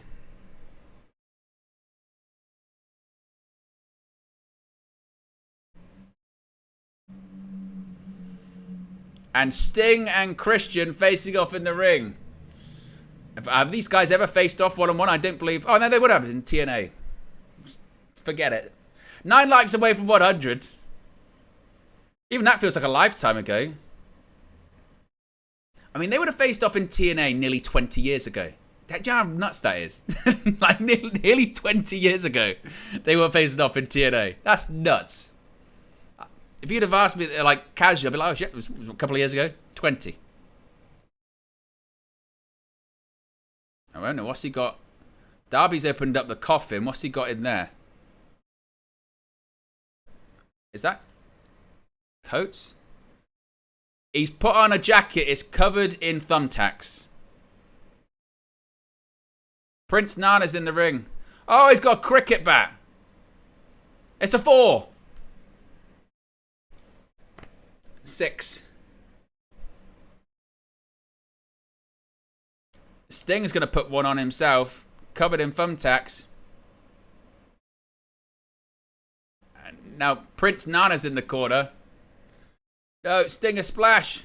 Stinger splash. Stinger splash. Oh.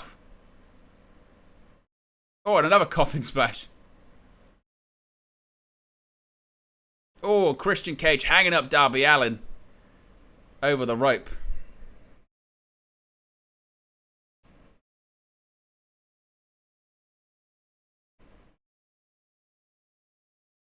Oh, spear by Strickland. Oh, and a spear.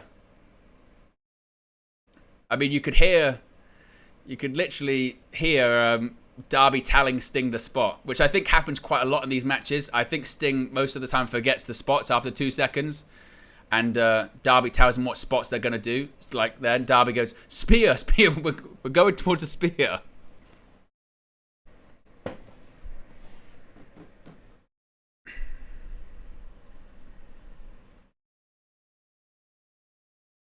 What's going to happen here? He's got duct tape. He's duct taping his wrist and his hands together. What is this? This doesn't look good for Sting. Prince Nana's furious that he got attacked.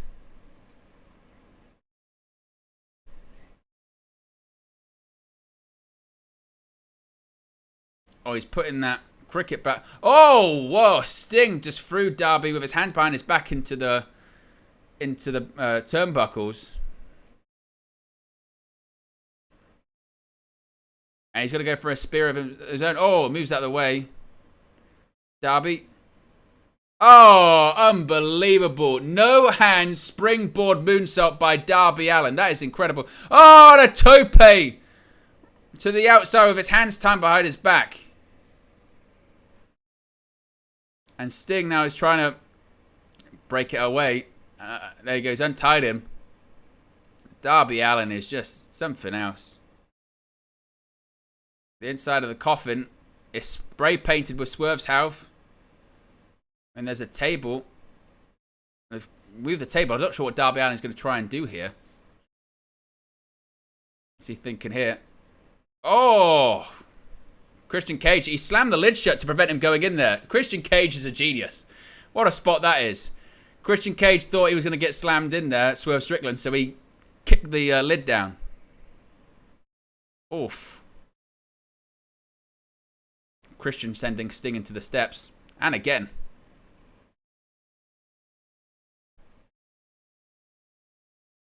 Now stomps right to the head. Still going with the stomps. Of course, a week today, it will be All Out. And Darby Allin's going to be competing in that. He's going to be challenging for the TNT Championship against Luchasaurus. Because he is actually the TNT Champion. Oh, chair shot to the back.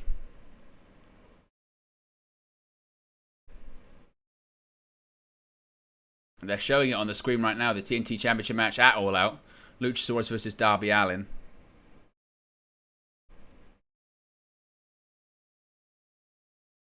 Oh, we're thinking concerto, perhaps. Christian's going to go for a concerto. Concerto. Oh, moves out the way. Darby. Oh, shotgun drop kick. Sends Christian right to the corner. Oh. Swerve Strickland just elevated Darby and he bounces his head off the turnbuckle. That was rough. That was nasty. What's he thinking here?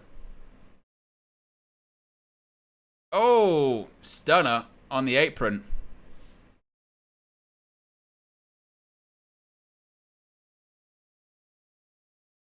What's Sting thinking about here?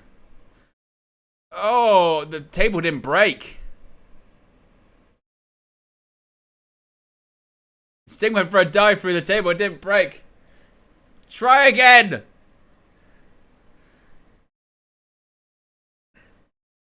Try again, Sting. Oh, it did a leg drop right through him. It didn't go through the first time and he literally went, F this. I'm jumping through. I'm doing a leg drop. He literally just went on the apron and went, fuck this. Bang! Through the table. I get a reminder. Sting's in his 60s.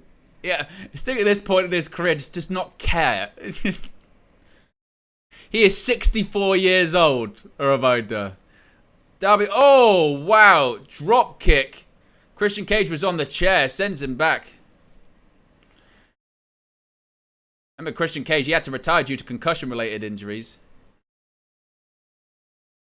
Oh my god, Sting went jump through that table. 64, ladies and gentlemen.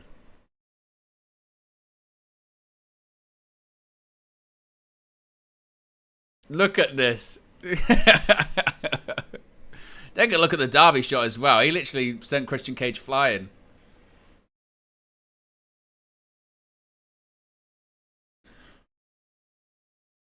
Oh, they're gonna put Sting in the coffin. Oh, Christian Cage is holding on. He's making sure they can't shut the door.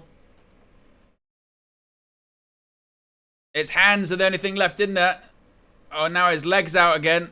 His legs out. He's making sure he's not allowing it to happen. Oh, and here comes Luchasaurus. Oh, Luchasaurus sends Sting's hip right into the barricade. That was nasty.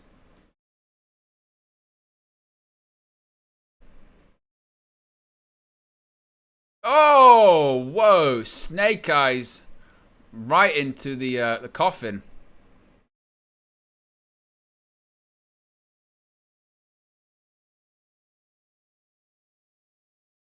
He's telling him to get up. Oh, it's Nick Wayne. Nick Wayne just hit Luchasaurus with a skateboard. And Luchasaurus, it looks like it just pissed him off. Oh, headbutted him. Oh.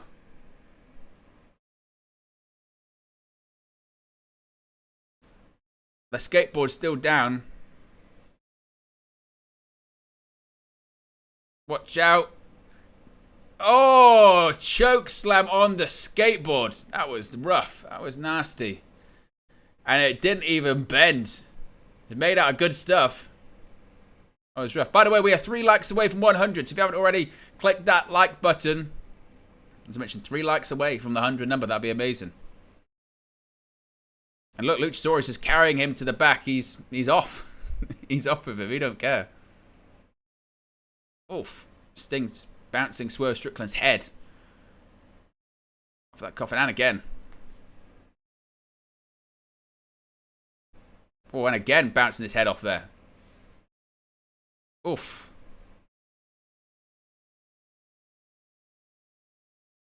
What's Sting thinking here? The crowd coming alive for the Stinger.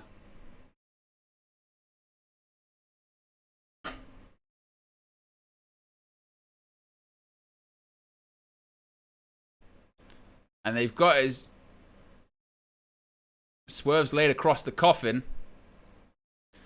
Sting's telling the crowd to wake up. What's Darby thinking? Oh, don't do that coffin drop. Not from the top rope. Oh, he missed. Oh, my God. Coffin drop turns into a coffin flop. And look at Darby Allin's reaction. Wow, he goes for a coffin drop from the top rope onto the coffin where Swerve Strickland was. Strickland moved and he just goes splat. Look at, oh. Splat like a pancake, like a bug on the windshield of a car. Now Sting's going to have to fight 2-on-1. And he's going with these chops. Sting a splash in the corner to Christian. Sting a splash to Swerve Strickland. Sending them both into the corner. A double spring at Sting a splash. He just kicks Christian out. Maybe we're going to go for Scorpion. A Scorpion Deathlock, perhaps. Steps over. Sting Scorpion Deathlock. Is Sting gonna tap Christian out? Watch out. Swerve Strickland's in. Oh, steel chair. Oh, it just pissed him off. Sting just looks angry. 64 years old, steel chair to the back doesn't mean anything.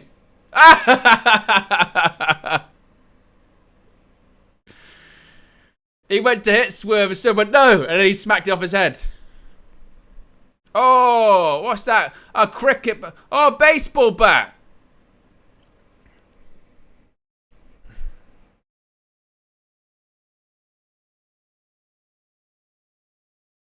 What's Swerve thinking here? Double stomp, perhaps? Double stomp right to Sting. It's shattered cinder blocks, and maybe it's just shattered Sting into dust. And now, they're looking to get this coffin into the ring. And maybe, just maybe, Sting is going to be buried for good. His career might just go to the grave, it looks like. Oh, and Christian attacking Darby.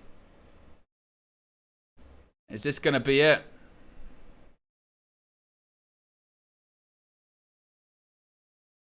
Oh, and he just sends. Sting, he's in the coffin. Is this going to be it? And now he's got a baseball bat, Swerve Strickland. Is he going to end the match? Is he going to end the... Oh, he spits on the baseball bat as well. And he's just thrown it into the coffin as well. Is this going to be the moment? Is it? No, the baseball bat doesn't close it. The baseball bat blocked it. It's like a doorstop. It's like a wedge. Oh. Kicked him and his leg got caught in there as well. Sting just about fighting back. Crowd chants for Sting. Oof. Slammed.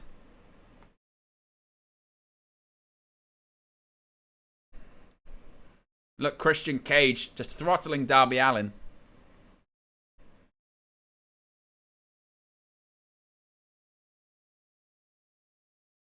Uh-oh, he's going to go for that double stomp onto the coffin. Sting's laid out across the coffin. High risk. Move, Sting, move. Swerve's perched on the top rope. He's taking so much time. Looking at over 80,000. Oh, 450. Oh, he missed. Sting got out of the way. He did what he didn't do at Forbidden Door. He moved. He actually moved this time. Oh, look. Darby's raking the eyes of Christian. Can he see? Oh, TNT Championship off the skull.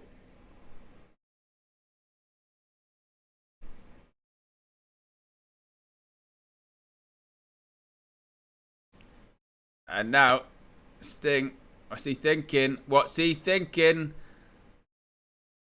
He wouldn't.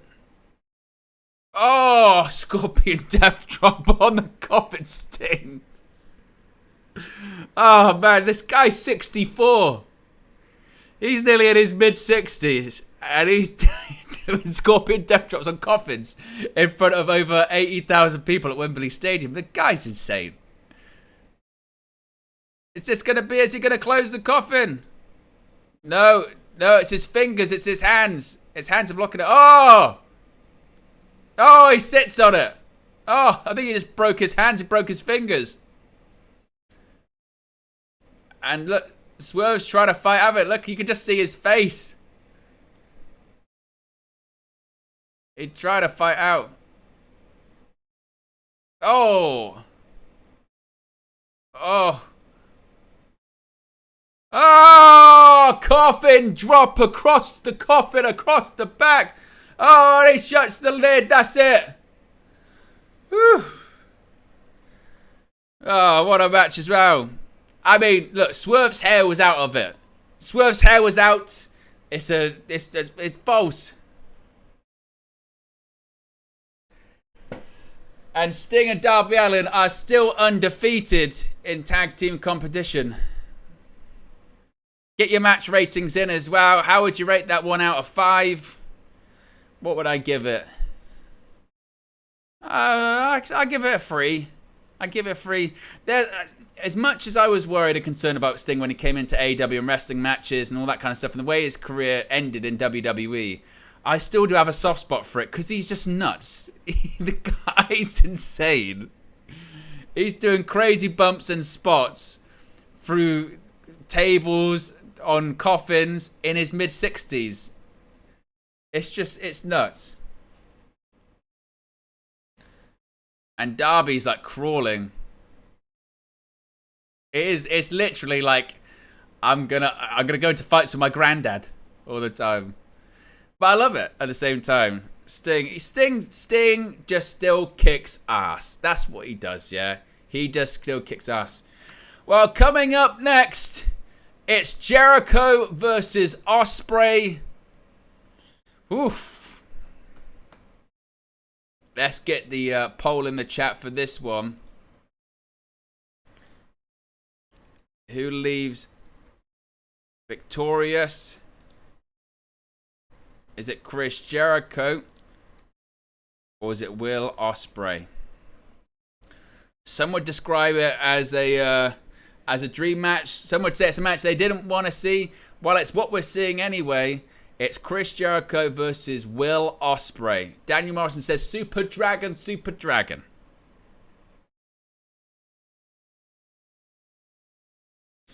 I must say, like I said during the when we first went live, it was one of those matches where when it was reported, I was a bit like, oh, man, if Ospreay at Wembley, I'd rather him face someone else.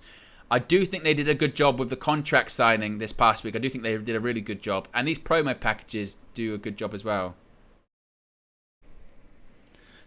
Right, here we go. Here's, here come Fozzy. There is Jericho.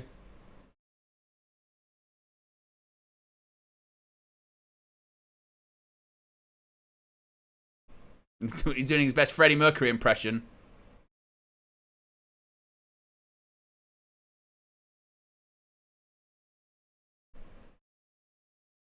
He's doing the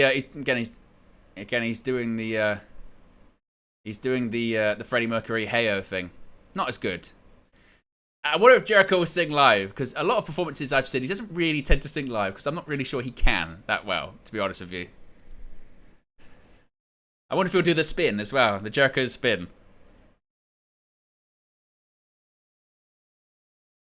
But Fozzy's there, they're playing Judas. Chris Jericho's going to sing himself to the ring.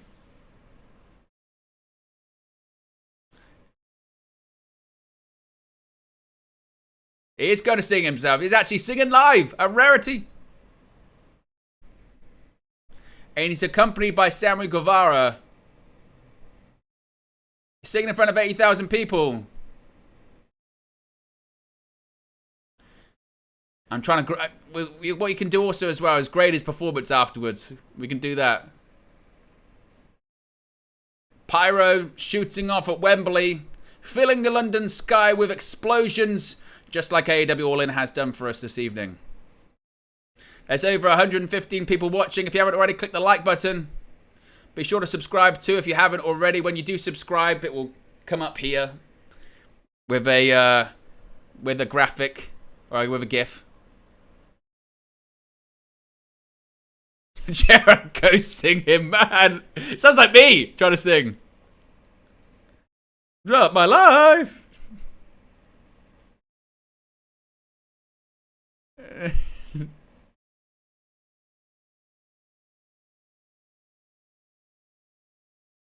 Is he singing live?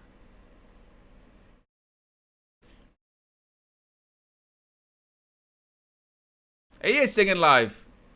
But at least he did it live. You know what? Good for him. He had his moment. He wanted to be Freddie Mercury and do his own version of Live Aid. He did it. But, okay. Fine. And now for Will Ospreay, who's also going to sing himself to the ring. He's going to sing, I don't know, some other British band or something like that. He's going to come to the ring singing, you know, Start Me Up by Rolling Stones.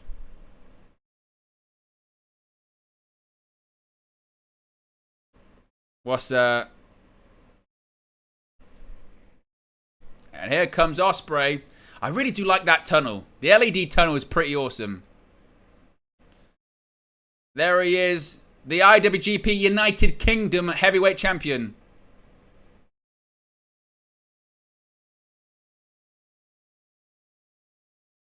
I mean, Jericho can sing himself to the ring, but he will not be a popular man in this stadium. And there's the invisible hand himself, Don Callis. Pyro explodes once again. Wait, dude, this is a big moment for Will Ospreay. Will Ospreay, again, UK. Incredible. It does have a big fight feel.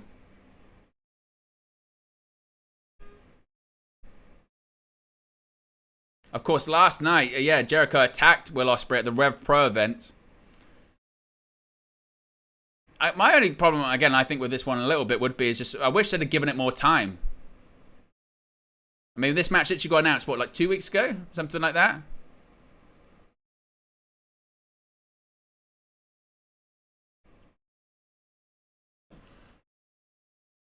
Asempa says, haven't had the chance to watch the show. Honest opinion on the show so far. What does everyone rate it out of 10? I tell you what, it must be said. So far, I would say it's delivered. It has. Drama backstage. If you haven't seen that too, we're going to cover that later on. There has been a confrontation between CM Punk and Jack Perry that got physical because by all accounts Jack Perry did something unplanned and got choked out backstage. So that's also a thing. But the bell has rung. We are underway. Jericho versus Ospreay. First time ever inside Wembley Stadium in London, in Ospreay's home country. Let's go. Let's check on the poll in the chat. The question was, who leaves victorious? The majority of you are saying Ospreay. Ospreay sends Jericho into the ropes. Shoulder tackle, and Ospreay just nips back up, says it's easy, no problem. Easy.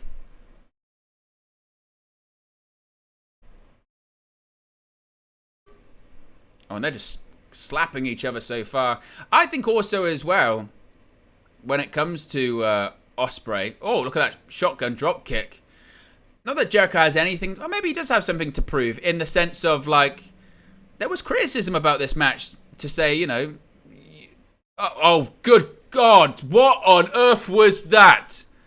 It was almost like a Phoenix splash. Jericho had a nasty landing, by the way. He landed right on Jericho's head. I thought he was knocked out for a second there. Springboard again. Oh, my God. Springboard forearm. Jericho kicks out. I think if I was Jericho, I'd probably say to Ospreay, what's that? If I was Jericho at the moment, I'd probably say to Ospreay, I'd say, you know, calm down, slow down a little bit. Because Ospreay's running through these spots so fast. I'll get you excited, but let's calm it. Oh, kick to the head. Oh, and a double big boot. Both men go down.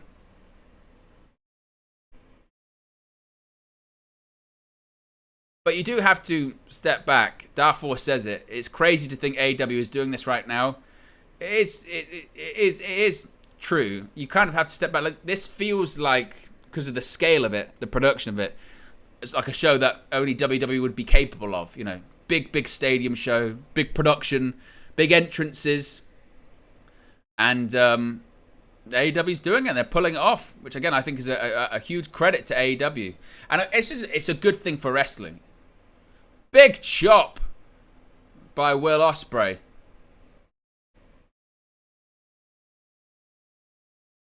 And Ospreay clearly is the favorite from the crowd in this one. No surprise there.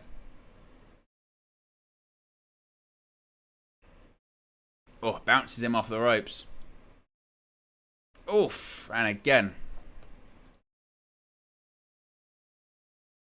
Oof. Oh, goes over. Ospreay. He might have tweaked his knee.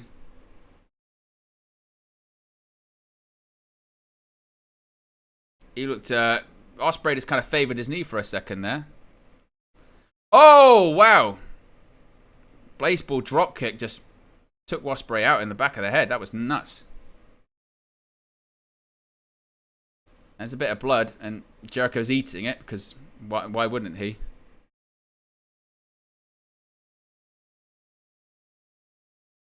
Oh, chops. Oh, reverse elbow by Ospreay. What's he thinking here? Oof. Clubbing blows to the back. Or reverse elbows. Now Jericho clubbing blows across the... You thinking it? Oh, wow. German suplex on the apron. Ospreay lands on his neck. Ah, God. Oh. Ouch.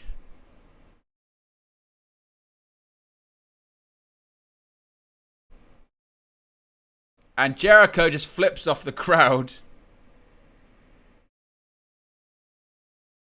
Again, ouch, to say the least.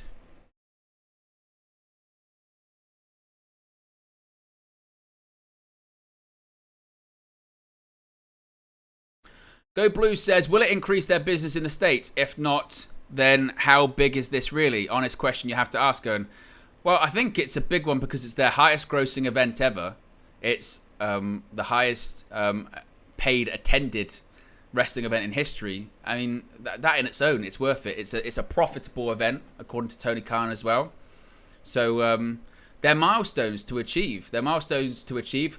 It's also important as well because an event like this, sponsors watch this, you know, or investors or whatever it may be. They watch something like this and they go, man, in a renewal year as well, a television rights renewal year as well. Stuff like that is important.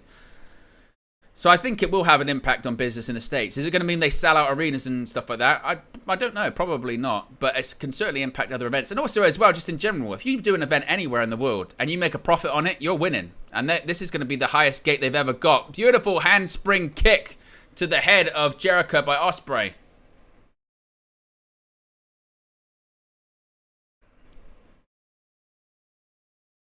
Oh, big chop by Ospreay, standing shooting star. Oh, and Jericho kicks out at 2.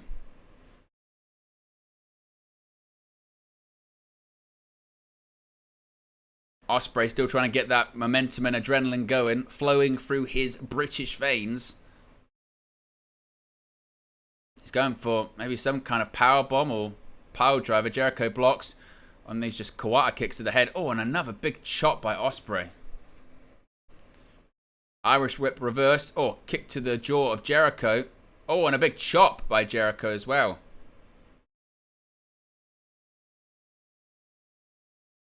Now Jericho's going to go for maybe a Hurricane Runner. And instead he's just teeing off on the head of Ospreay. Oh, Frankensteiner from the top. Cover. And Ospreay kicks out.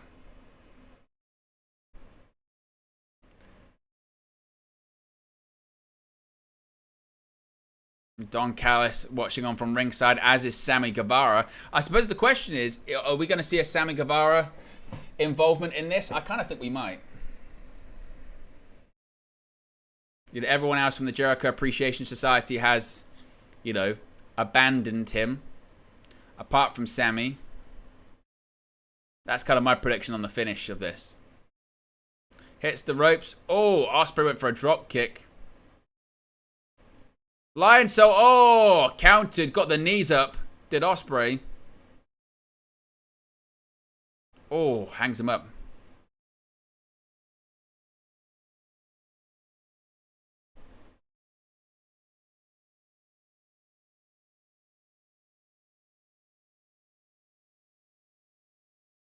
Oh my goodness me. Incredible. 2. Oh, kicks out.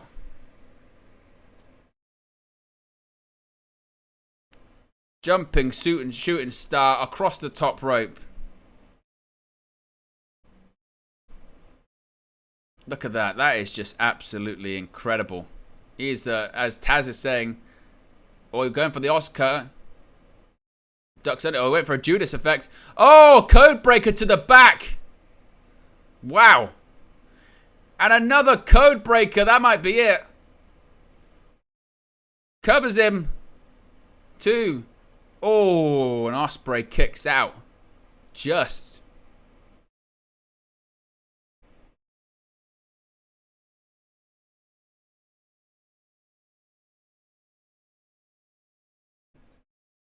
Jericho telling Ospreay to get up. He's going to go for a Judas effect again.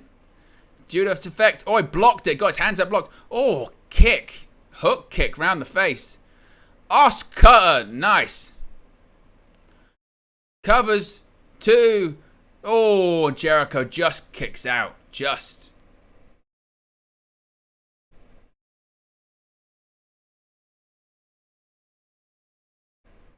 Sammy Guevara watching on from ringside.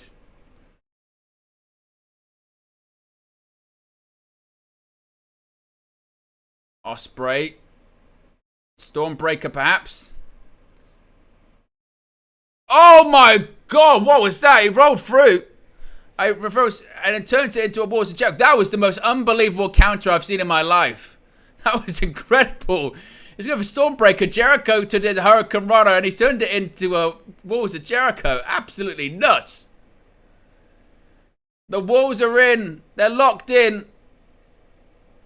What's Ospreay gonna do? It looks like he's stuck. He's got to try and get up. He's trying to crawl. Don Callis is up on the apron. Oh, Sammy Guevara with Floyd. Floyd with to the back of the head. Aubrey Edwards didn't see it. Ref never saw it. And Jericho. Is this going to be at 1? 1, 2. No, she says no. And Ospreay's trying to roll through. Perhaps he manages to roll through. Now he's just right hands right to the head of Jericho.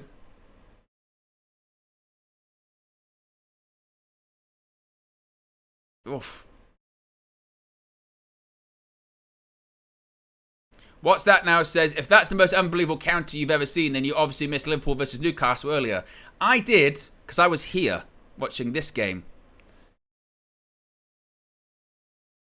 Oh, kick to the face by Jericho. Ah, Spanish fly. Cover. 2. Oh, Jericho kicks out. Oh, he's going to go for this elbow. He's gonna knock the hair plugs out of Jericho's head.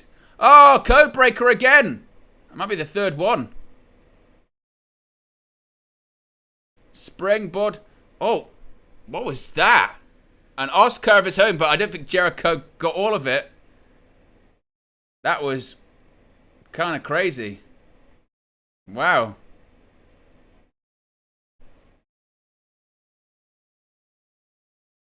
Cover. Oh, and he kicks out a 1. And Ospreay's firing up this time. Firing up. It's been a long one. We've been live for 4 hours. Ospreay, look, he's hulking up. Both men teeing off. Trading shots.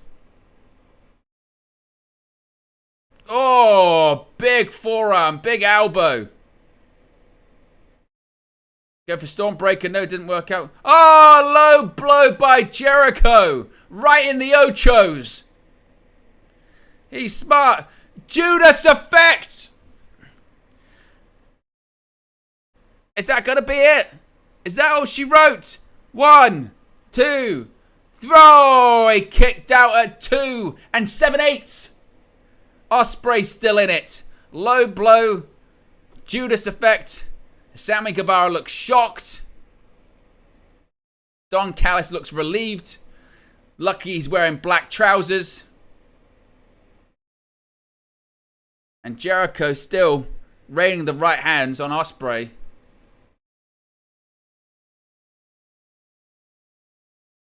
What's he thinking about doing now? Maybe going for the walls once again? He might go for actually a lion tamer, which is the more sort of aggressive version. Oh! Turns it into a counter. Rolls him up. 2. Oh. Kicks out. Oh, Ospreay. Oh, ridiculous. Oh, floats over. Oh, God. Oh. Kind of screwed it up. Botched it. 2. Oh, Jericho kicks out. Botched it. It was a botch. Oh, he went for a Judas effect of his own. Oh, wow. A combination of a Judas effect and hidden blade. That was nasty. Stormbreaker, perhaps. Stormbreaker! This might be it. Center. 1, 2. Oh, Jericho kicks out. Bit clunky. We got kind of there in the end. Ospreay says, I'm going to go for it. Hidden blade. Elbow pad is off. Sizing up Jericho. And he's taking his time. Jericho. Oh! Jericho asked for it and he got given it. What was that? It was Shades of Flair and HBK. Stormbreaker. Second Stormbreaker. He asked for it. What was that? 1, 2, 3. And slap bang in the middle of the ring. Jericho asked for it. He got it. He eats a pinfall. And Will Ospreay wins. My goodness me. Shades of Flair and HBK at WrestleMania. He knew it was coming. He said, give it to me right here, right on the chin. And that's exactly what Ospreay did. And he pins him clean, square, slap bang in the middle. Jericho puts over Ospreay. Wow. Sammy Guevara watches on, he knows.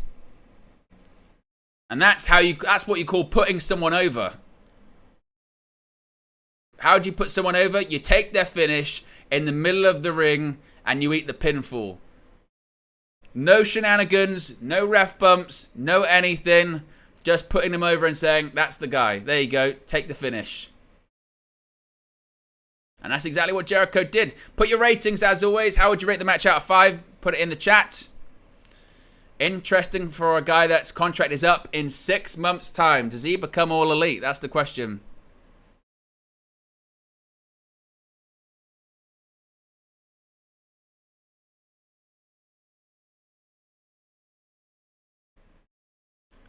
And Jericho's with Sammy Guevara in the ring. Lil Yo-Yo, correspondent from inside Wembley Stadium, says, what a match that was.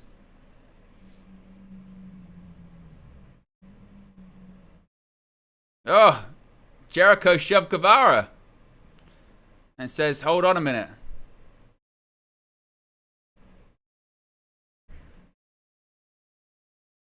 Sammy Guevara's trying to talk to him, and Jericho's saying no.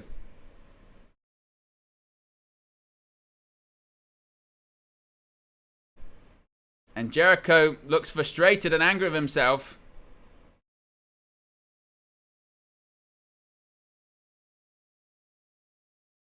And Jericho's walking away from Sammy. He looks despondent. He walked away from his Jericho Appreciation Society. Trusted a snake in Callus who betrayed him. Sammy stuck with him and he shoved him away. He's walking away.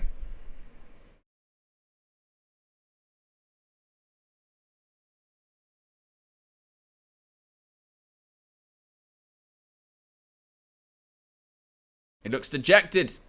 Looks frustrated. Well, there's Excalibur and Taz. Wow, unbelievable. Still matches to come, of course, later on this evening. Ronnie gives it a 3.5. Go Blue says, Ospreay carried him to 4 stars. Good job.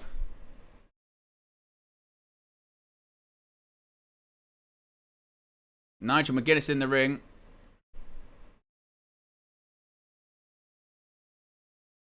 There is Nigel McGuinness. Says, what a moment, what a night. Tonight, wants to thank you. 81,000. 81,035 fans. New worldwide record for a pro wrestling event. Paid attendance, 81,085. Look at that. 81,035. A new worldwide record, and according to AEW, that's an honest number. 81,035. Again, it's significant. It's a record. No doubt about it.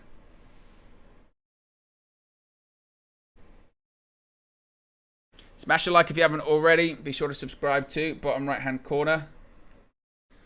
You may have, by the way, Trios match. Trios World Championship match is coming up next, by the way. I think we've got some more details. on the CM Punk Jack Perry situation. Just to double check if this is... And also they say paid attendance. I think that's important as well. They're saying paid. So actually there's probably more people than that actually physically there. But the paid attendance, the amount of people that bought a ticket, 81,035. Okay, so a bit of an update when it comes to the CM Punk and Jack Perry situation, which we will cover in one sort of in-depth video later on. So obviously the story was, if you are just joining us, there's nearly 120 people watching. The story was that obviously Jack Perry did the thing on the 0 Hour where he said it's real glass, cry about it, blah, blah, blah, or cry me a river. Then what happened was, according to one side of the story, Jack Perry approached CM Punk backstage and, quote, stepped in his face and, quote, bumped Punk. Punk was then said to have pushed Perry. Perry allegedly, quote, came at Punk and got choked. Now, Fightful said at the time they hadn't heard of a particular kind of choke or who broke things up. It was important to note that it's one side of the story. PW Insider, as I mentioned before, has reported that Jack Perry was sent away from the venue and CM Punk is still at Wembley. Once again, Fightful say that they've reached out to both CM Punk and Jack Perry for their sides of the story. To clear up any misconception regarding their prior argument, quote, Perry trying to not come to work the next week. Fightful are told that he had a pre-planned approved vacation, which maybe is something that Perry was annoyed about. I don't know. But yes, that's the latest about the story, is that obviously that was a story that was making the rounds about the glass thing and an altercation that they'd had previously. The story is that he said what he said on the 0 hour, went backstage, confronted Punk, pushed him, or no, got in his face, bumped him, Punk pushed him, Jack Perry went for him, he got choked, and PW Insider have said that he got sent away from the arena.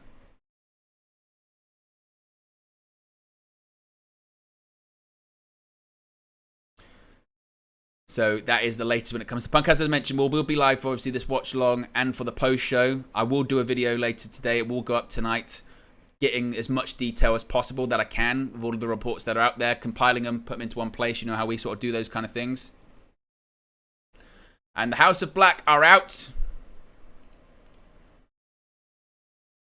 Who leaves as trios champions? Is it the House of Black, or is it the Acclaimed?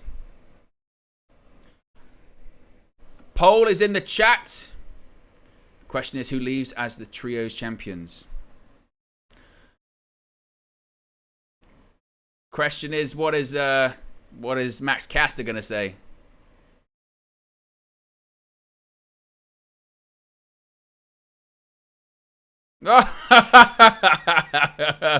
He just said they're bigger disgraces than Prince Andrew. Oh dear. It's Harry, Hermione, and Ron Weasley in the ring. Bigger disgrace than Prince Andrew. About that royal invitation.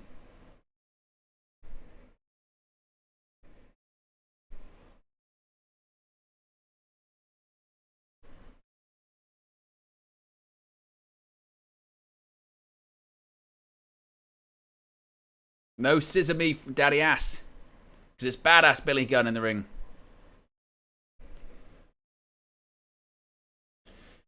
But the AEW World Trios Championships are on the line.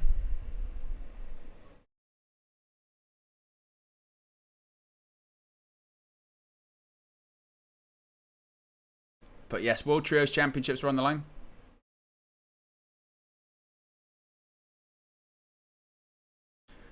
Remember, by the House of Black rules, the House rules, you can pick a stipulation, and they have picked that there's going to be no holds bars.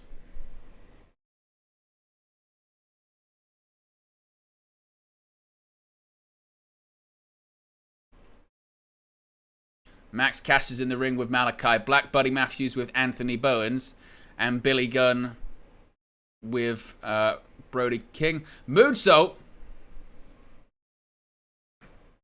takes out Max Caster on the outside. Oh, big boots by Buddy Matthews. Bowens floats over. Oh, a big forearm right to the face.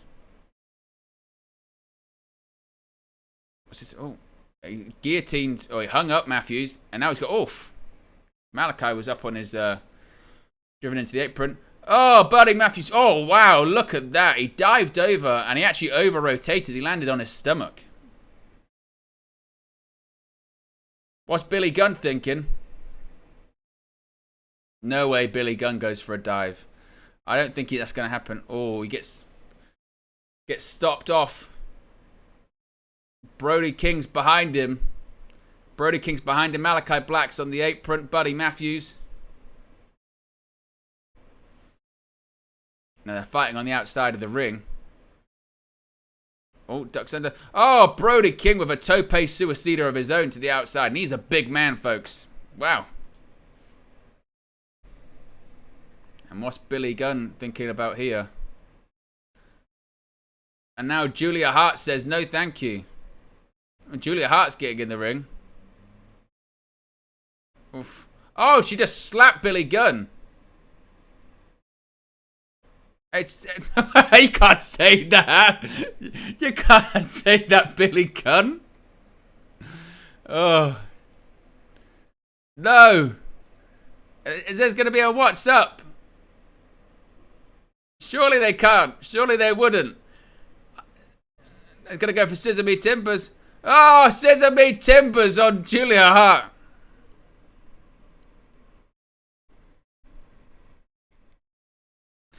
Oh, I can't believe they've done that. Now Anthony Bowens is outnumbered in the ring. Oh, pair of knees to the face. Oh, and they just threw him into Brody King, who forearmed him in the face. Cover. Oof. Look at Mercedes Moné in the crowd, taking in the action. Crowd goes crazy. Mercedes Moné in there. Very interesting. 81,035 fans.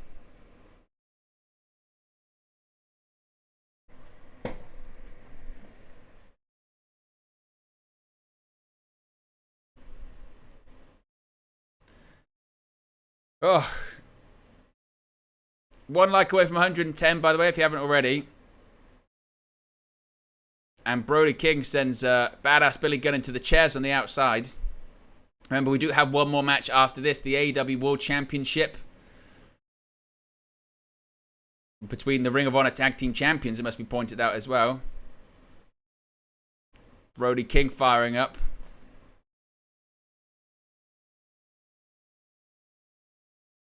Oh, wow. Brody King went for a crossbody and just smashed off the barricade. That was rough to say the least. Oh, he put the chair across his head. Again, I don't like chair shots to the head. Can we not? Oh, wow. Anthony Bowens just sent right into a camera. Right into your living rooms. Now, Buddy Matthews and Malachi Black in the ring with Billy Gunn. Billy Gunn not concerned, seemingly. Malachi Black and Buddy Matthews attacking badass Billy Gunn. Irish whip. Breaks through. Went for a double clothesline. Malachi Black wasn't really all there. Right hands. Oof. Oh, oh, splash in the corner. And another splash in the corner. There goes Buddy Matthews right into the...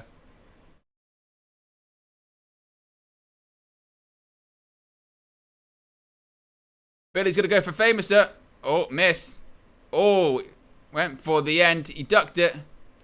Oh, one and only. 1, 2. Oh, kicks out.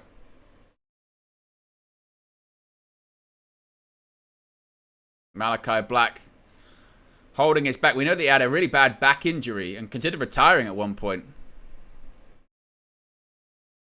Oof. The arrival. Caster was going to go to the top. Mic drop. He got shoved off the top rope. Anthony Bowens goes to the outside. Oh, a big lariat by Brody King. Springboard. Oh, and a drop kick. And Matthews with a Meteora. Oh, Bowens. What's Bowens thinking about? Forearms. And elbows just to the back of the head. Oof.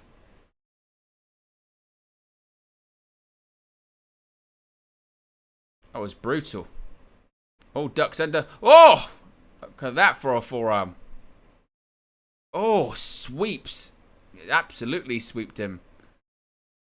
And Malachi Black looks like he's in a bit of pain from the sweep as well. Oh, just a slap across the back by Brody King.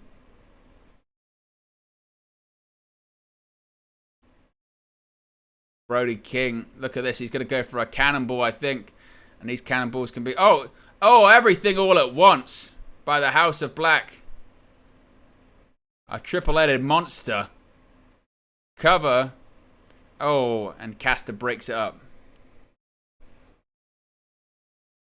And Malachi Black sends him to the outside. Now, Brody King is bleeding.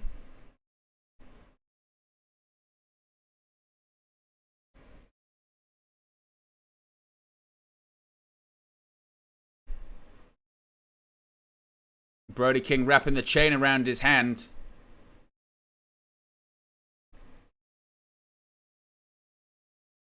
Get ready. Chain. Oh! He accidentally hit Malachi Black. He got cracked over the head. Wasn't the best communication. It was a bit clunky. Ducks under. Oh, clothesline. Brody goes over the top rope. Hits his head on the floor. Oh, chop. Oh, over the top with a famouser of his own. And maybe another one. This time from Billy Gunn. A big famouser right on the head. This might be it. One. Oh, and Julia Hart pulls Aubrey Edwards out the ring. It's all legal.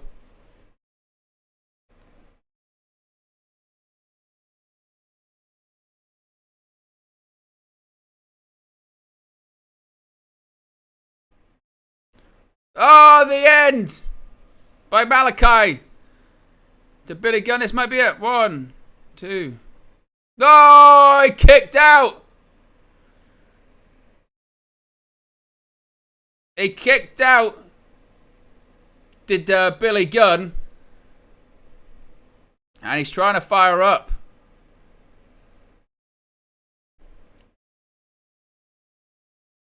And then what they're going for here. Dante's Inferno.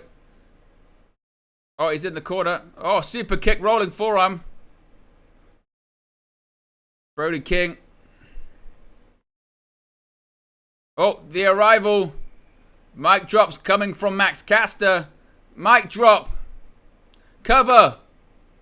Oh, he kicked out 1. Oh, they didn't think that was coming, did they? Like Frankenstein's monster, he just pops back up. Oh, kick to the shin. Kick to the chin. Oh, famouser by Billy Gunn. Oh, arrival once again on Brody King. Another one for Max Caster. 1, 2, 3. They win. We have new trios champions. The Acclaimed win. Get your ratings in for that one. I'd give it a 2. It was a bit flat, wasn't it, you know? And Mercedes Moné's dancing to it. I'd probably give it a 2. It was a bit flat, to be honest, that one. Chad gives it a 3. What's this? The House of Black. They've got the Trios Championships.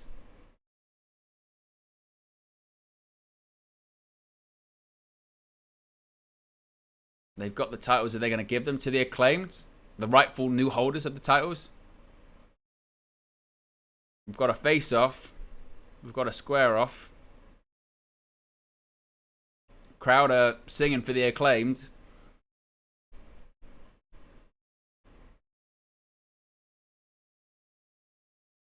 Not sure what's going to happen here. I would assume they're just going to give the belts over. That would be the right thing to do, and that's what they do. They hand the championships to the Acclaimed. They awarded the titles. They said, you beat us for it.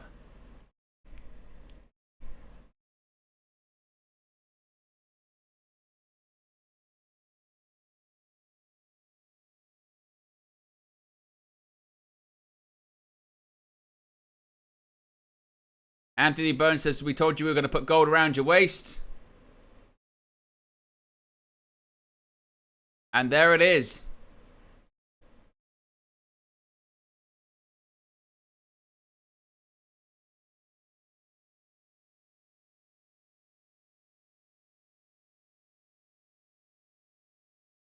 He says, I know he came in as the badass, but we promised you a big scissor party. So get ready to be scissored. Scissors are up. Over 81,000 of them.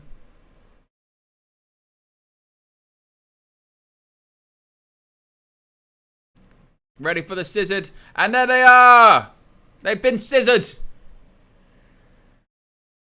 And we have new trios champions. And coming up next, it's going to be the main event. And Pyro going off at Wembley once again. Stephen Jake says, how many more matches? One more. That's the main event for the AEW World Championship.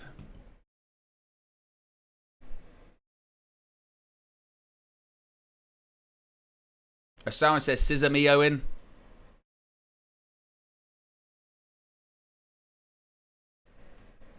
Coming up next, the AEW World Championship and the Ring of Honor World Tag Team Champions. Who leaves as AEW World Champion? Is it going to be MJF? Or is it going to be Adam Cole? Time for the AEW World Championship main event. Here we go. The one we've been waiting for.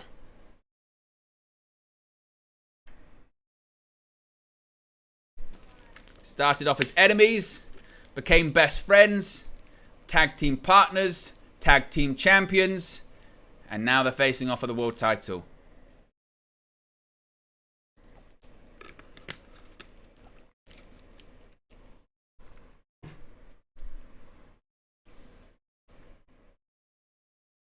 Do the Kingdom get involved? Does Roderick Strong get involved? What happens? That's the question. Indeed, what happens? We're getting double clotheslines. What are we getting? I'm very excited to see, certainly.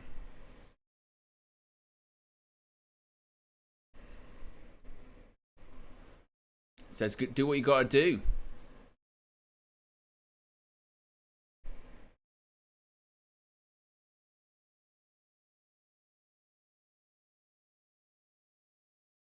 So a lot of people were saying with the, you know, the way he talked about the matches and stuff like that, you know, what, you know, because he was very careful with the wording he used when it comes to the championship. So we shall see. Mr. Whisper, I don't know why your thing didn't come up on the screen. It should. That's very frustrating. Says, with the main event about to happen, what would you say is the best match tonight so far? It did. He didn't just say that. There you go, Mr. Whisper the 5. It took a while, but it did. Ah, there you go. Appreciate the contribution, Mr. Whisper. Says, yeah, what would you say the best match so far? Best match so far, probably FTR versus the Bucks. I would probably say. I really enjoyed the Ring of Honor tag team match in the pre-show, though. That was a lot of fun. It really was. Probably FTR versus the Bucks. Jericho Ospreay was good. Punk versus Joe was fun, but I'd probably say the Bucks versus FTR. What say you? And I appreciate the contribution as always. And here comes Adam Cole, one half of the Ring of Honor World Tag Team Champions.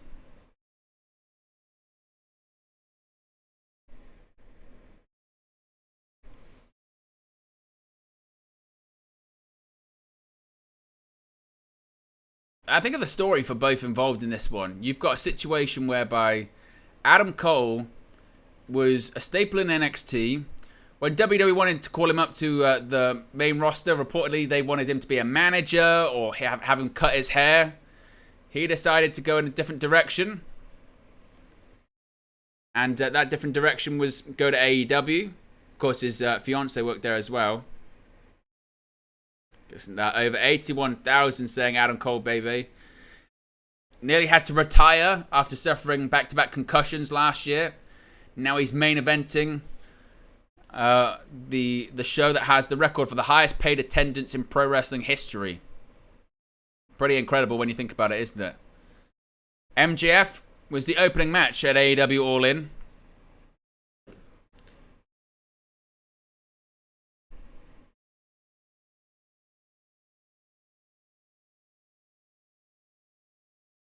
As Adam Cole awaits.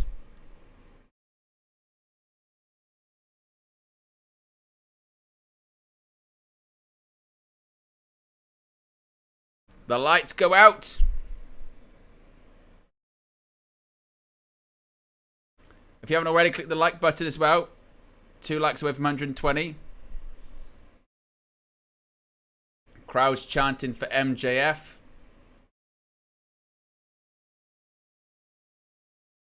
Get ready for the devil to appear. People forget MJF's in his 20s as well.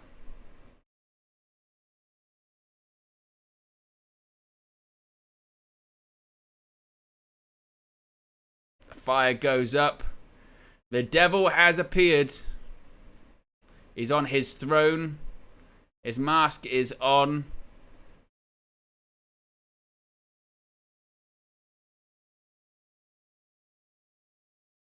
His music plays. Heck of an entrance. The devil worshippers are there as well.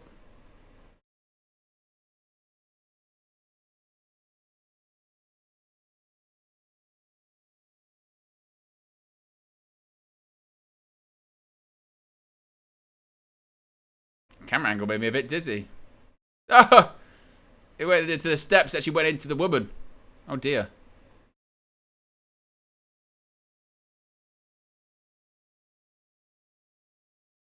He takes the mask off.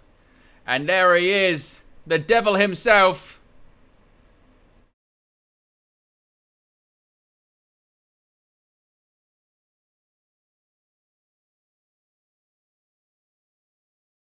The other half of the Ring of Honor World Tag Team Champions, the AEW World Champion.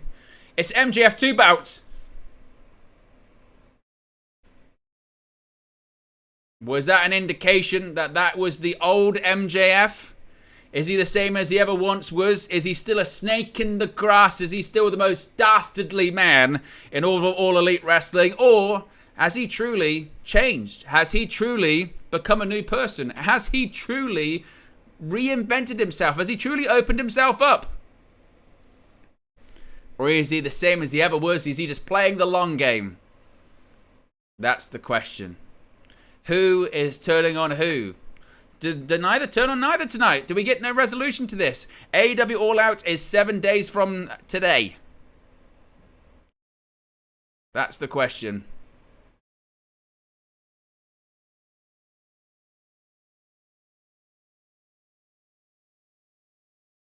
MJF's got a smile on his face. Burberry scarves are in the crowd.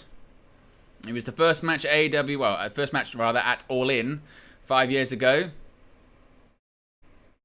And now ring introductions are happening.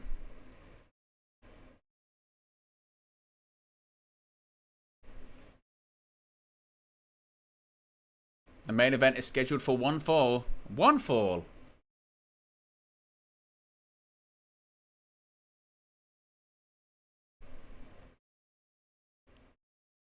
And it's for the All Elite Wrestling World Championship. The lights go down. Look at that setup. It is incredible. Cameras are in the ring. One half of the ROH Tag Team Champions.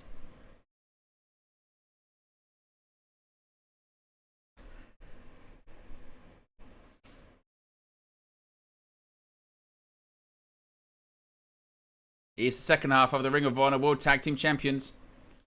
He's also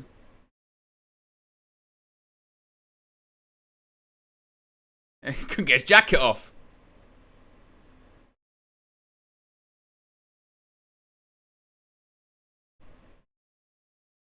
J. MJF.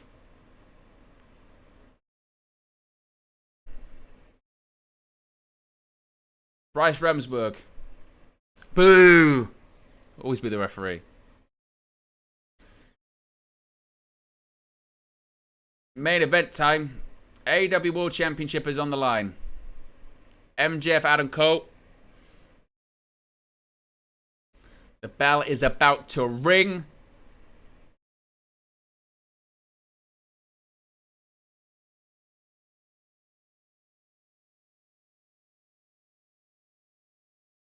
There you go. We are underway. AEW World Championship main event. Look at the scale of this. It's again, it's incredible. For a company as young as AEW to pull off something like this, it is very, very impressive.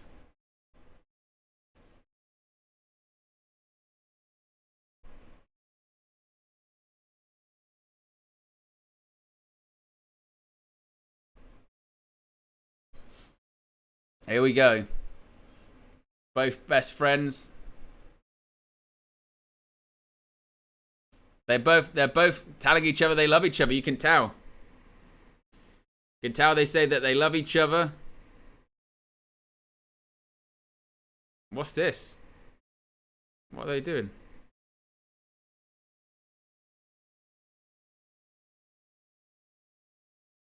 Oh, look, they're getting on the Better Than You Baby shirts.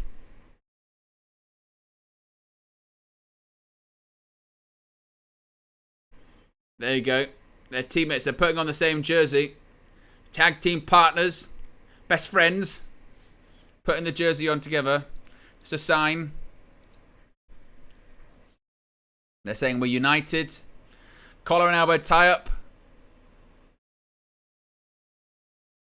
Irish whip. Shoulder tackle by MJF to Adam Cole. Rolls over. Off the ropes. Jumps over, does Cole. Jumps over, does MJF. Roll through. Side headlock takeover by Adam Cole. Head scissors by MJF. Side headlock takeover by MJF. Head scissors by Adam Cole. And we have a stalemate to start things off.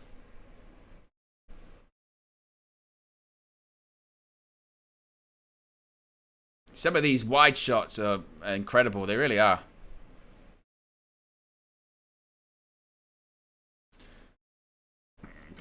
Crowd are chanting, "Let's go friendship." And they're shaking hands.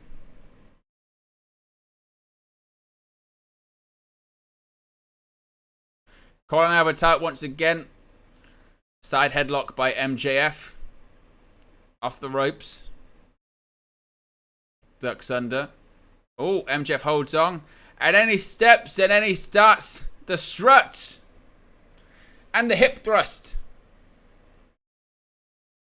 Ravishing Rick Rude, yes. Leapfrog. Oh, went for the super kick MJF. Hesitated a little bit.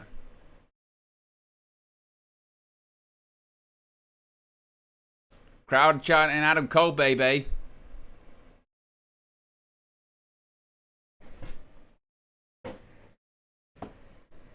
MJF says sportsmanship.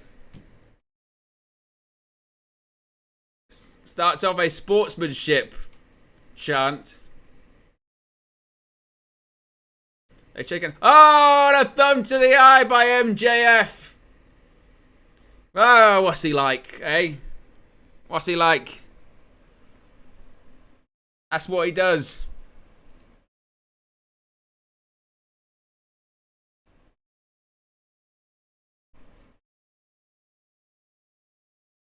Crowd chant, he's a scumbag. MJF says, that's on me. That's on me, dude. Oh, wow. He just slapped MJF square in the face.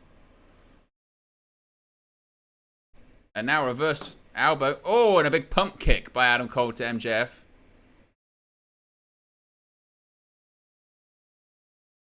Oh, jumping enziguri by Adam Cole. Goes for here. Oh, nice. Cover. Oh, and MJF kicks out. And Adam Cole looks frustrated and angry.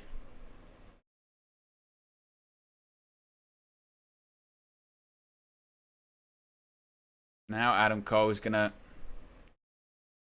throw MJF off into the turnbuckle.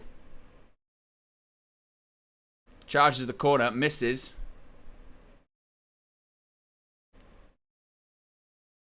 Adam Cole pulls the referee in. They're both kind of displaying heelish tactics. Oh. And Adam Cole pulls MJF into the middle turnbuckle.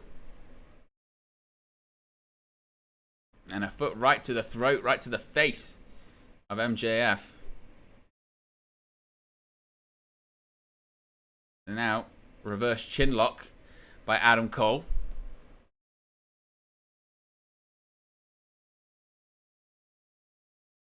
And still, elbows to the gut and more elbows to the gut. Oh, pulls his hair, whatever MJF has left of it. The receding hairline.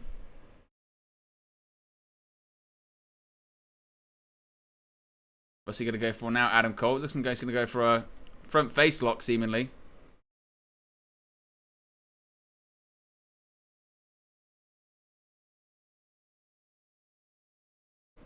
Front chancery by Adam Cole. He's going for now. Gets out the front headlock. Oh, stamps on the foot. Oh, misses. Oh, and pulls the hair again. Second time. They're both sort of displaying heelish tactics against each other. Oh, nip up by MJF. Oh, now he pulls his hair. They're both pulling hair. They're both thumbing in the eye. They're both playing dirty. Are we going to get a dive? No. He's saying, no, I can't. I'm not really thinking it's for me, you know, the dive. Oh, super kick. 2. Oh, kick out.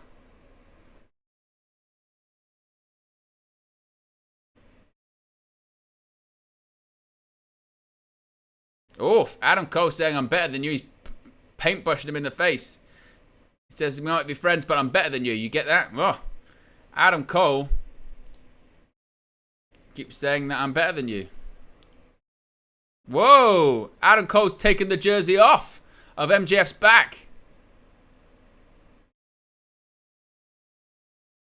And MJF looks pretty unhappy by it. Oh, forearms to the face. It might just be annoying MJF, to be honest. Might just be ticking him off. More right hands. It says do it again. And a rake to the eyes this time. He's maybe going to embrace Shawn Michaels. Super kick. Nope. Oh, clothesline. Reverse elbow. Scoop slam. And now just bouncing his head off the top turnbuckle. Good for now. Well, once again, teeing off on the head.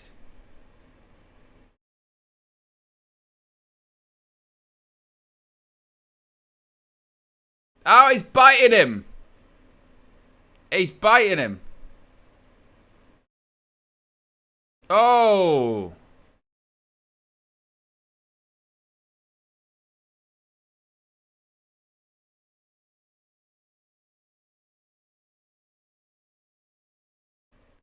MJF, he's firing up on the crowd. He's standing on the middle rope, posing to the crowd. He's pointing. Maybe is he thinking about the dive again? Crowd are telling me we want to see it. We want to see the dive. Do the dive. Do the dive. Do the dive.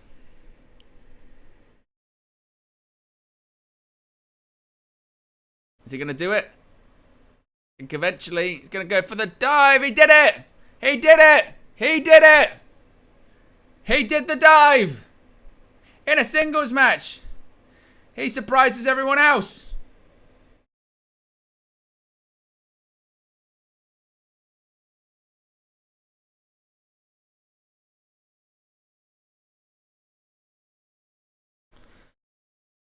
Gets him in the ring. Goes for a cover. Adam Cole kicks out. Oh, look at that.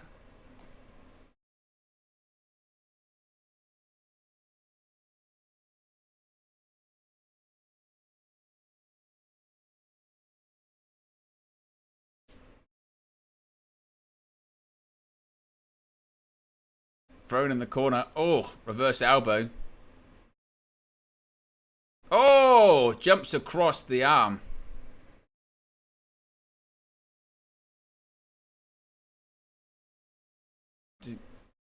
Keeps rolling through. Oh, lots of pinfall combinations. They keep rolling through into ones. Bryce Remsburg, I think, is probably exhausted. Oh, and look how easy it is for MJF. Oh, rolls through. Landed on his feet. He didn't. Oh, and a pump kick by Adam Cole. Oh, clothesline ducked. Oh, caught. Oh, powerbomb into a backbreaker. That was nasty. Oh, and Adam Cole kicks out. And the crowd applauds. What's actually really interesting is the poll in the chat was who leaves as AEW World Champion. 51% of you, that's it, 51% of you say MJF. It's pretty close. It's pretty tight, as they say. Very, very. Referee counting as both men are down. MJF back to his feet. Are we going to get Panama Sunrise? That's what he's going for. Panama Sunrise. Whoa! Super kick right to the face. Not Panama Sunrise. A sunrise on the jaw and the face. Oh, Heat Seeker. Heat Seeker. Oh, he hit it. Oh, I'll tell you what. MJF might have broke his neck. MJF just gets hit with his own move. Heat Seeker. Oh, and his foot's on the bottom rope. Ring awareness, ring IQ. It's all up there. It's where it's won and lost. Adam Cole's getting angrier and more frustrated and more despicable. It feels like, doesn't it? If we're going to get which direction we're going to go, it feels like we're going to get MJF's a good guy, Adam Cole's a bad guy. That's what it feels like. And Adam Cole off just throws MJF into the ring steps. What's Adam Cole thinking of doing here? We can't really see. He's standing on the steps. What's he thinking? What's he thinking? What's he doing? Oh, wow. I don't know who that hurt more. I think that might have hurt Adam Cole more. That might have hurt Adam Cole more. Because, good Lord, that was rough. Holy cow. That was really, really nasty. Adam Cole looks worried. I mean, if we got a replay of this, let's take a look. Let's have a look at this one. Oh, I mean, it might have been MJF's back of his head. Oh, you do see it. Here's the back of his head. Oh my God. I thought Adam Cole got the worst of it.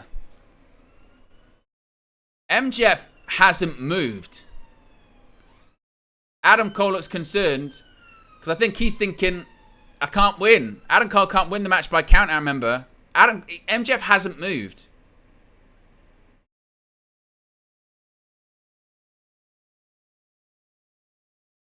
Hey, he's not moving.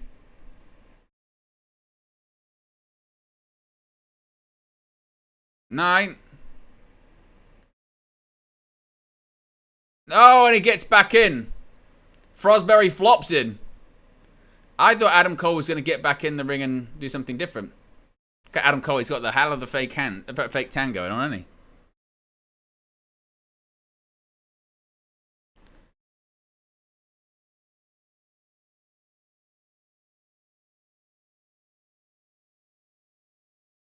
What's Adam Cole thinking? Panama Sunrise, perhaps again. He's telling MJF to get up. Here we go. He's thinking Panama Sunrise. MJF's slowly getting to his feet. Oh, and he just falls down. Falls down and rolls out of the ring. He's out of it. And Adam Cole's looking frustrated. He's looking angry. And he's going to the outside. Not sure what his tension is. Oh, he trips him up. Lands on his face. I mean, look at MJF's shoulder. He's got blood on it. Uh-oh. The announce table. The announce table is being cleared. Watch out for the plunder. Watch out for the thunder as well. The plunder usually turns into thunder. The announce table is at ringside. What are they thinking here? Max, then you got to do this. Oh no, he's gonna go tombstone. Tombstone. He's gonna tombstone him on the. Watch out! What's gonna happen? No, he couldn't do it. He bottled it. He bottled it. He says I can't do it. He's my friend. Max, you've changed. You've genuinely changed. Nigel McGuinness has called him a coward. He says you're the AEW World Champion. What do you mean you can't do it to win a match? He just slammed your head into the ring steps and you can't do a tombstone on an announce table? What are you doing? Oh, now Adam Cole. See, Adam Cole, he doesn't mind at all. Turnabout's fair play. What's Adam Cole thinking? Cole will do it. Cole doesn't care. No! Tombstone pile driver on the announce table and it didn't budge. Excalibur says it's a steel support, so that's why it didn't budge. Wow. MJF couldn't, but Adam Cole could. Good Lord.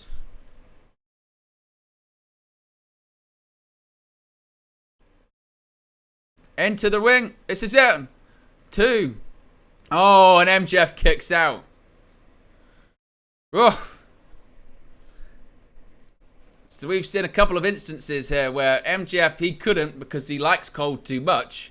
And Adam Cole could because he doesn't care. He wants the AEW World Championship.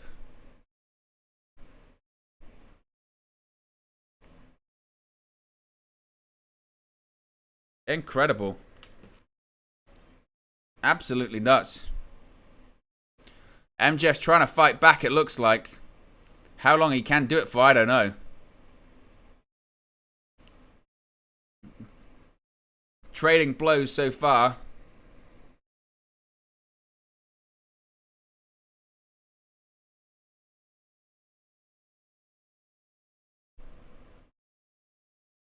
Right hands. Oh, rakes the eye.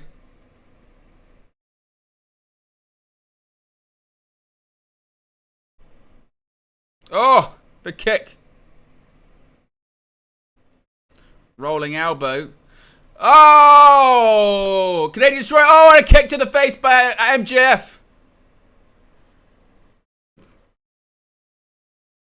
By the way, just a bit of an update as well about the CM Punk confrontation. We are just hearing now from Fightful Select that Miro has claimed the story was, quote, fake and untrue, and other versions allege that Punk threw a punch and Punk stepped to Perry first. So you've got one side saying that Perry initiated, and you've got another saying that Punk threw the first punch. Does that not sound familiar to you? Am I going crazy here, or does that not sound very brawl-out-ish? But both are down. There's a match going on in the middle of the ring. MJF and Adam Cole. Crowd at Wembley. Over 81,000. Enthralled and entranced by what's going on. And they're both trying to get to their feet.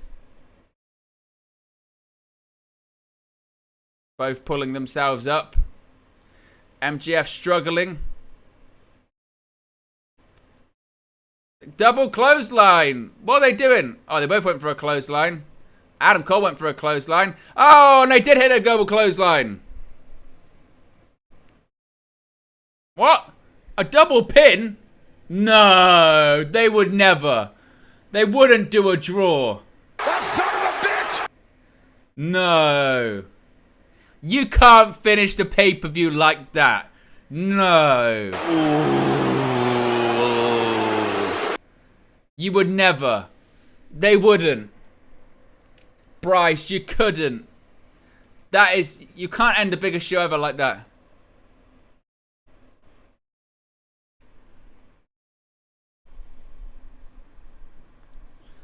Oh, no. What is going on here?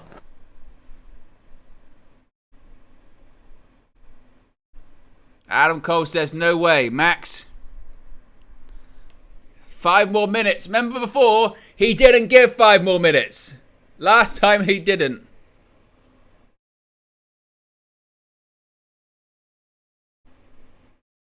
Last time MJF said, no, I'm not giving 5 more minutes. The difference is the story. He said no. Max said no. 5 minutes isn't enough.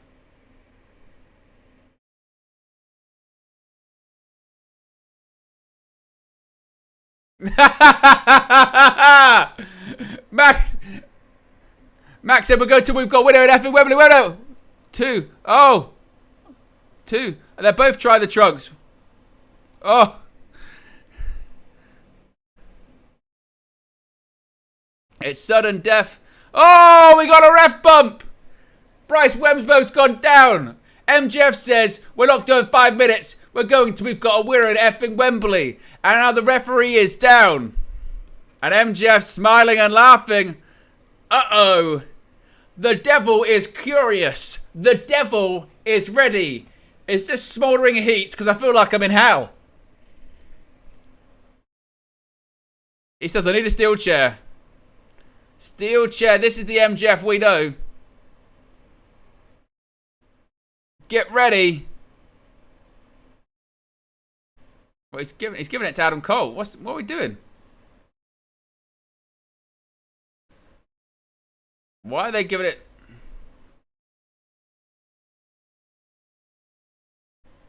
They're playing hot potato with a chair.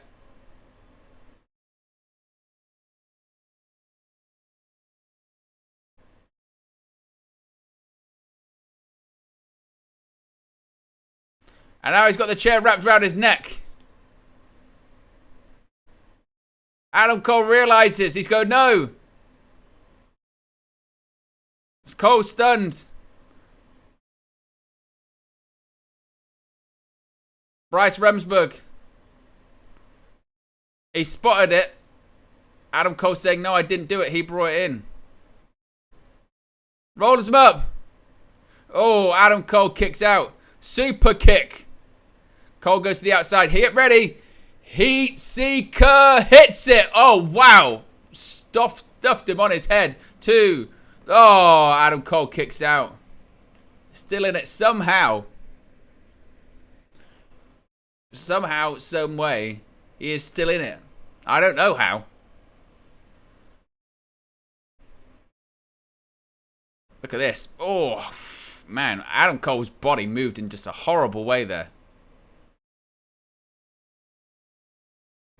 That was nasty.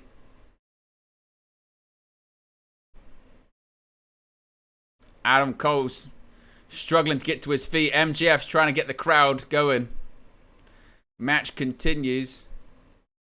Oh, he tried to do a German suplex, but he couldn't. His neck hurts too much. We saw one in the Jericho Ospreay match. Oh, straight jacket German suplex on the ring apron by Adam Cole to MJF. Wow.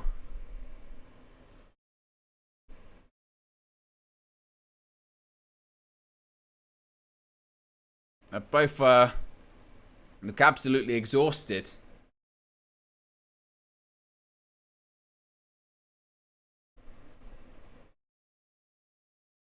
And now Adam Cole, it looks like he's trying to figure out what to do at this point. Oh no, he's going to go for Panama Sunrise on the outside of the ring, perhaps. Oh, Panama Sunrise on the outside, on the floor. That might be it. That's got to be all she wrote, seemingly. It has to be. MJF's got to be just out completely. Crowd are chanting, holy shit. I mean, Adam Cole's trying to lift, I think, dead weight at this point. Rolls him into the ring. Cover. 2. Oh, he kicks out again. Somehow manages to kick out. Absolutely incredible how he manages to do it. Unbelievable.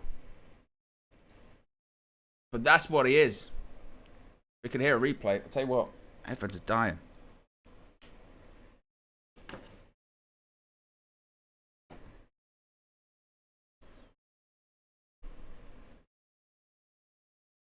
Adam Cole thinking Panama Sunrise. Again, maybe. Or he's trying to get back together with himself, pretty much.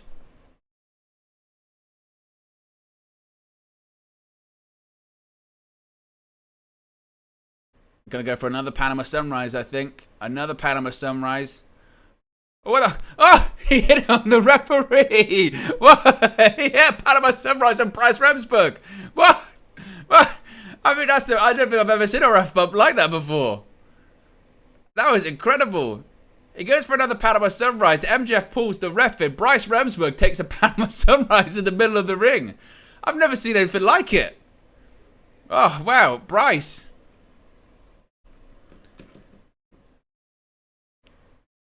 MJF, uh-oh. He's got the Dynamite Diamond ring.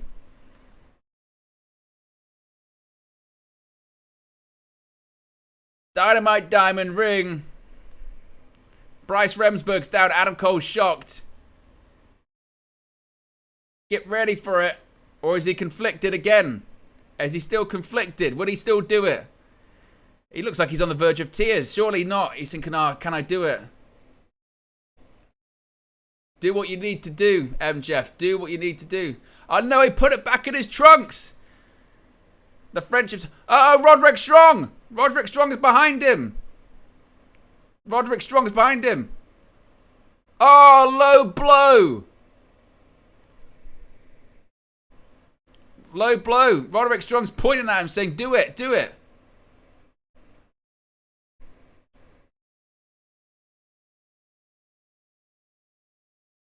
Right, no, he's going to go for a Panama Sunrise. He's going to do it. Panama Sunrise on MJF. Referee says he's going to lower the boom. Oh, boom does lower the boom. No official. There's no official. I mean, Bryce Remsburg is not getting up at all because Bryce Remsburg just got completely destroyed by Adam Cole. I mean, he's stirring. He's stirring a little bit. There's time. There's a lot of time. There's still so much time. Is he going to get it? 1. How slow? 2. Is this going to be it? No! He kicks out and Wembley Stadium explodes. No. Wembley Stadium is still on their feet. How did he do it? How? Still people don't know. Look at this. Oh, the knee right to the head. Incredible. Still couldn't do it. I mean, it was the slowest count ever from the referee pretty much, wasn't it? But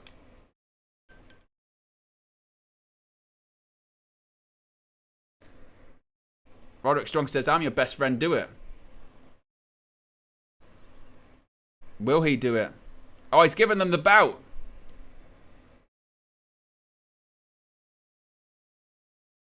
Oh, he's taking the shirt off. The shirt, he took it off. He's taking it off. Are you going to have second thoughts? You're going to have conflicting feelings. Will you do it? He seems conflicted.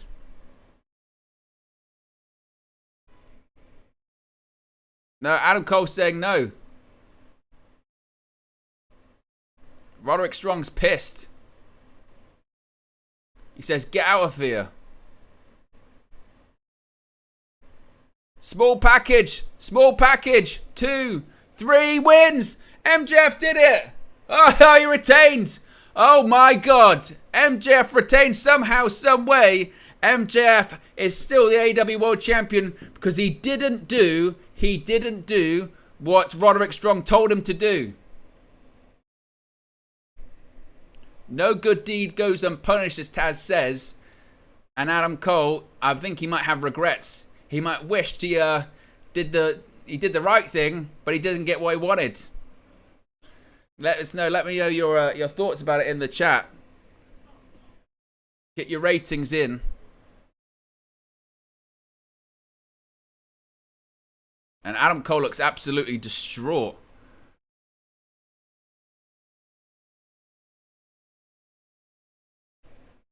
The irony's thick in the air, as Nigel McGuinness says in the stadium. Oh, I don't blame him, honestly.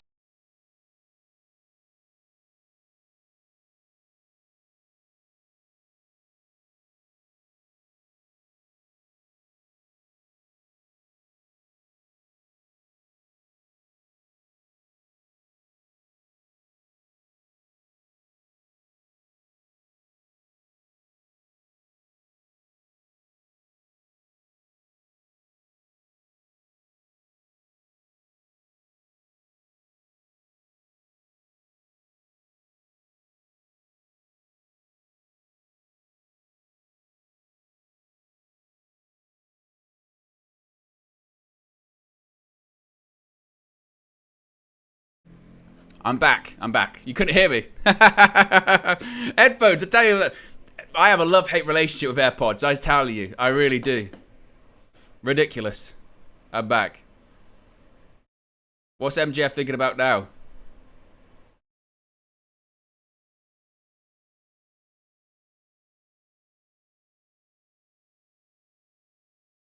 Ronnie says 5. Daniel says 4.5. Oh, he threw him away. He threw the titles away, Adam Cole.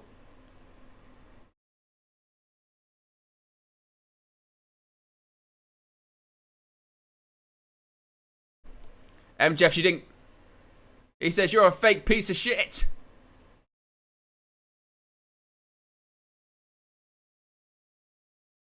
He says it's for that. He says, effing take it. He says, get it over with.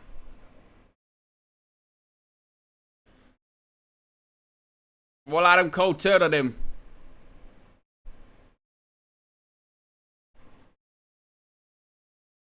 Roderick Strong saying, do it. Do it. I'm your best friend. Do it.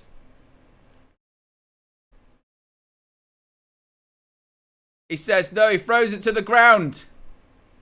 Are they going to hug it out? I feel like they probably are.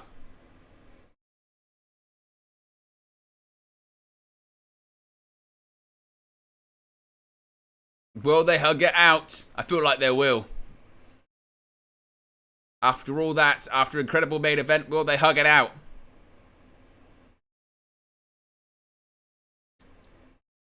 Indeed they do. They hug it out and no split yet. No split, no turn, and they're continuing the story, I guess. And the tag team music. And the tag team music plays. The Ring of Honor Tag Team Champions.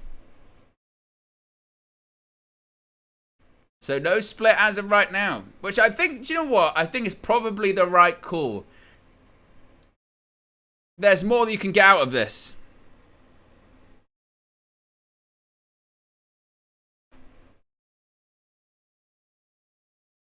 You know, there's certainly longer they can. And look, you got pay-per-view next week as well. As a pay-per-view, they've still got to do confetti. Confetti everywhere, explosions everywhere. The Kingdom and Roderick Strong.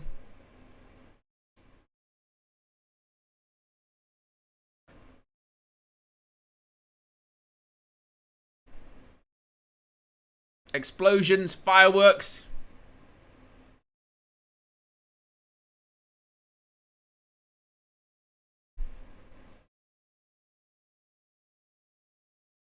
Louio says, oh, will you be doing a post show? Indeed, I will. We'll be doing a post show. We're going to be doing a post show. We'll be live for that. And then we will be doing a video on everything that's going on with CM Punk and Jack Perry tonight, because there's a lot of conflicting stories about it. The question is, does anyone have the balls to ask Tony Khan in the press conference, really?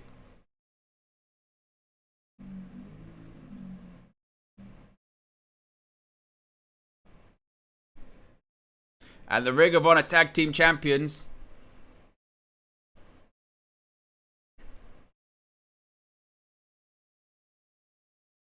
Well, there you go. AEW is returning. They are returning to London, to Wembley Stadium next year. Sunday, August 25th, 2024. They are returning. So a year from today, that show is happening. So they're going to try and probably break the record again. They've broken the record today. They're going to go for it again this time next year. This time next year, they're going to do the show again. Sunday, August 25th, 2024. All in London 2. They're going back. So I suppose the question is, a year out, can they do the same? That is a big question.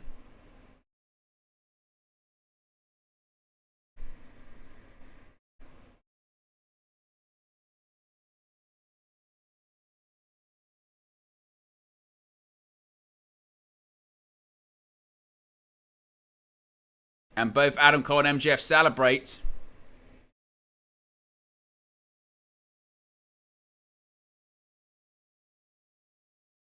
And where we go, the show goes off the air, guys. So, as I mentioned, we will be live for a post show in a matter of minutes. So don't go anywhere. You don't even need to go anywhere. You'll be redirected to it. So, again, what a show. What a main event. I'll speak to you very, very, very, very soon.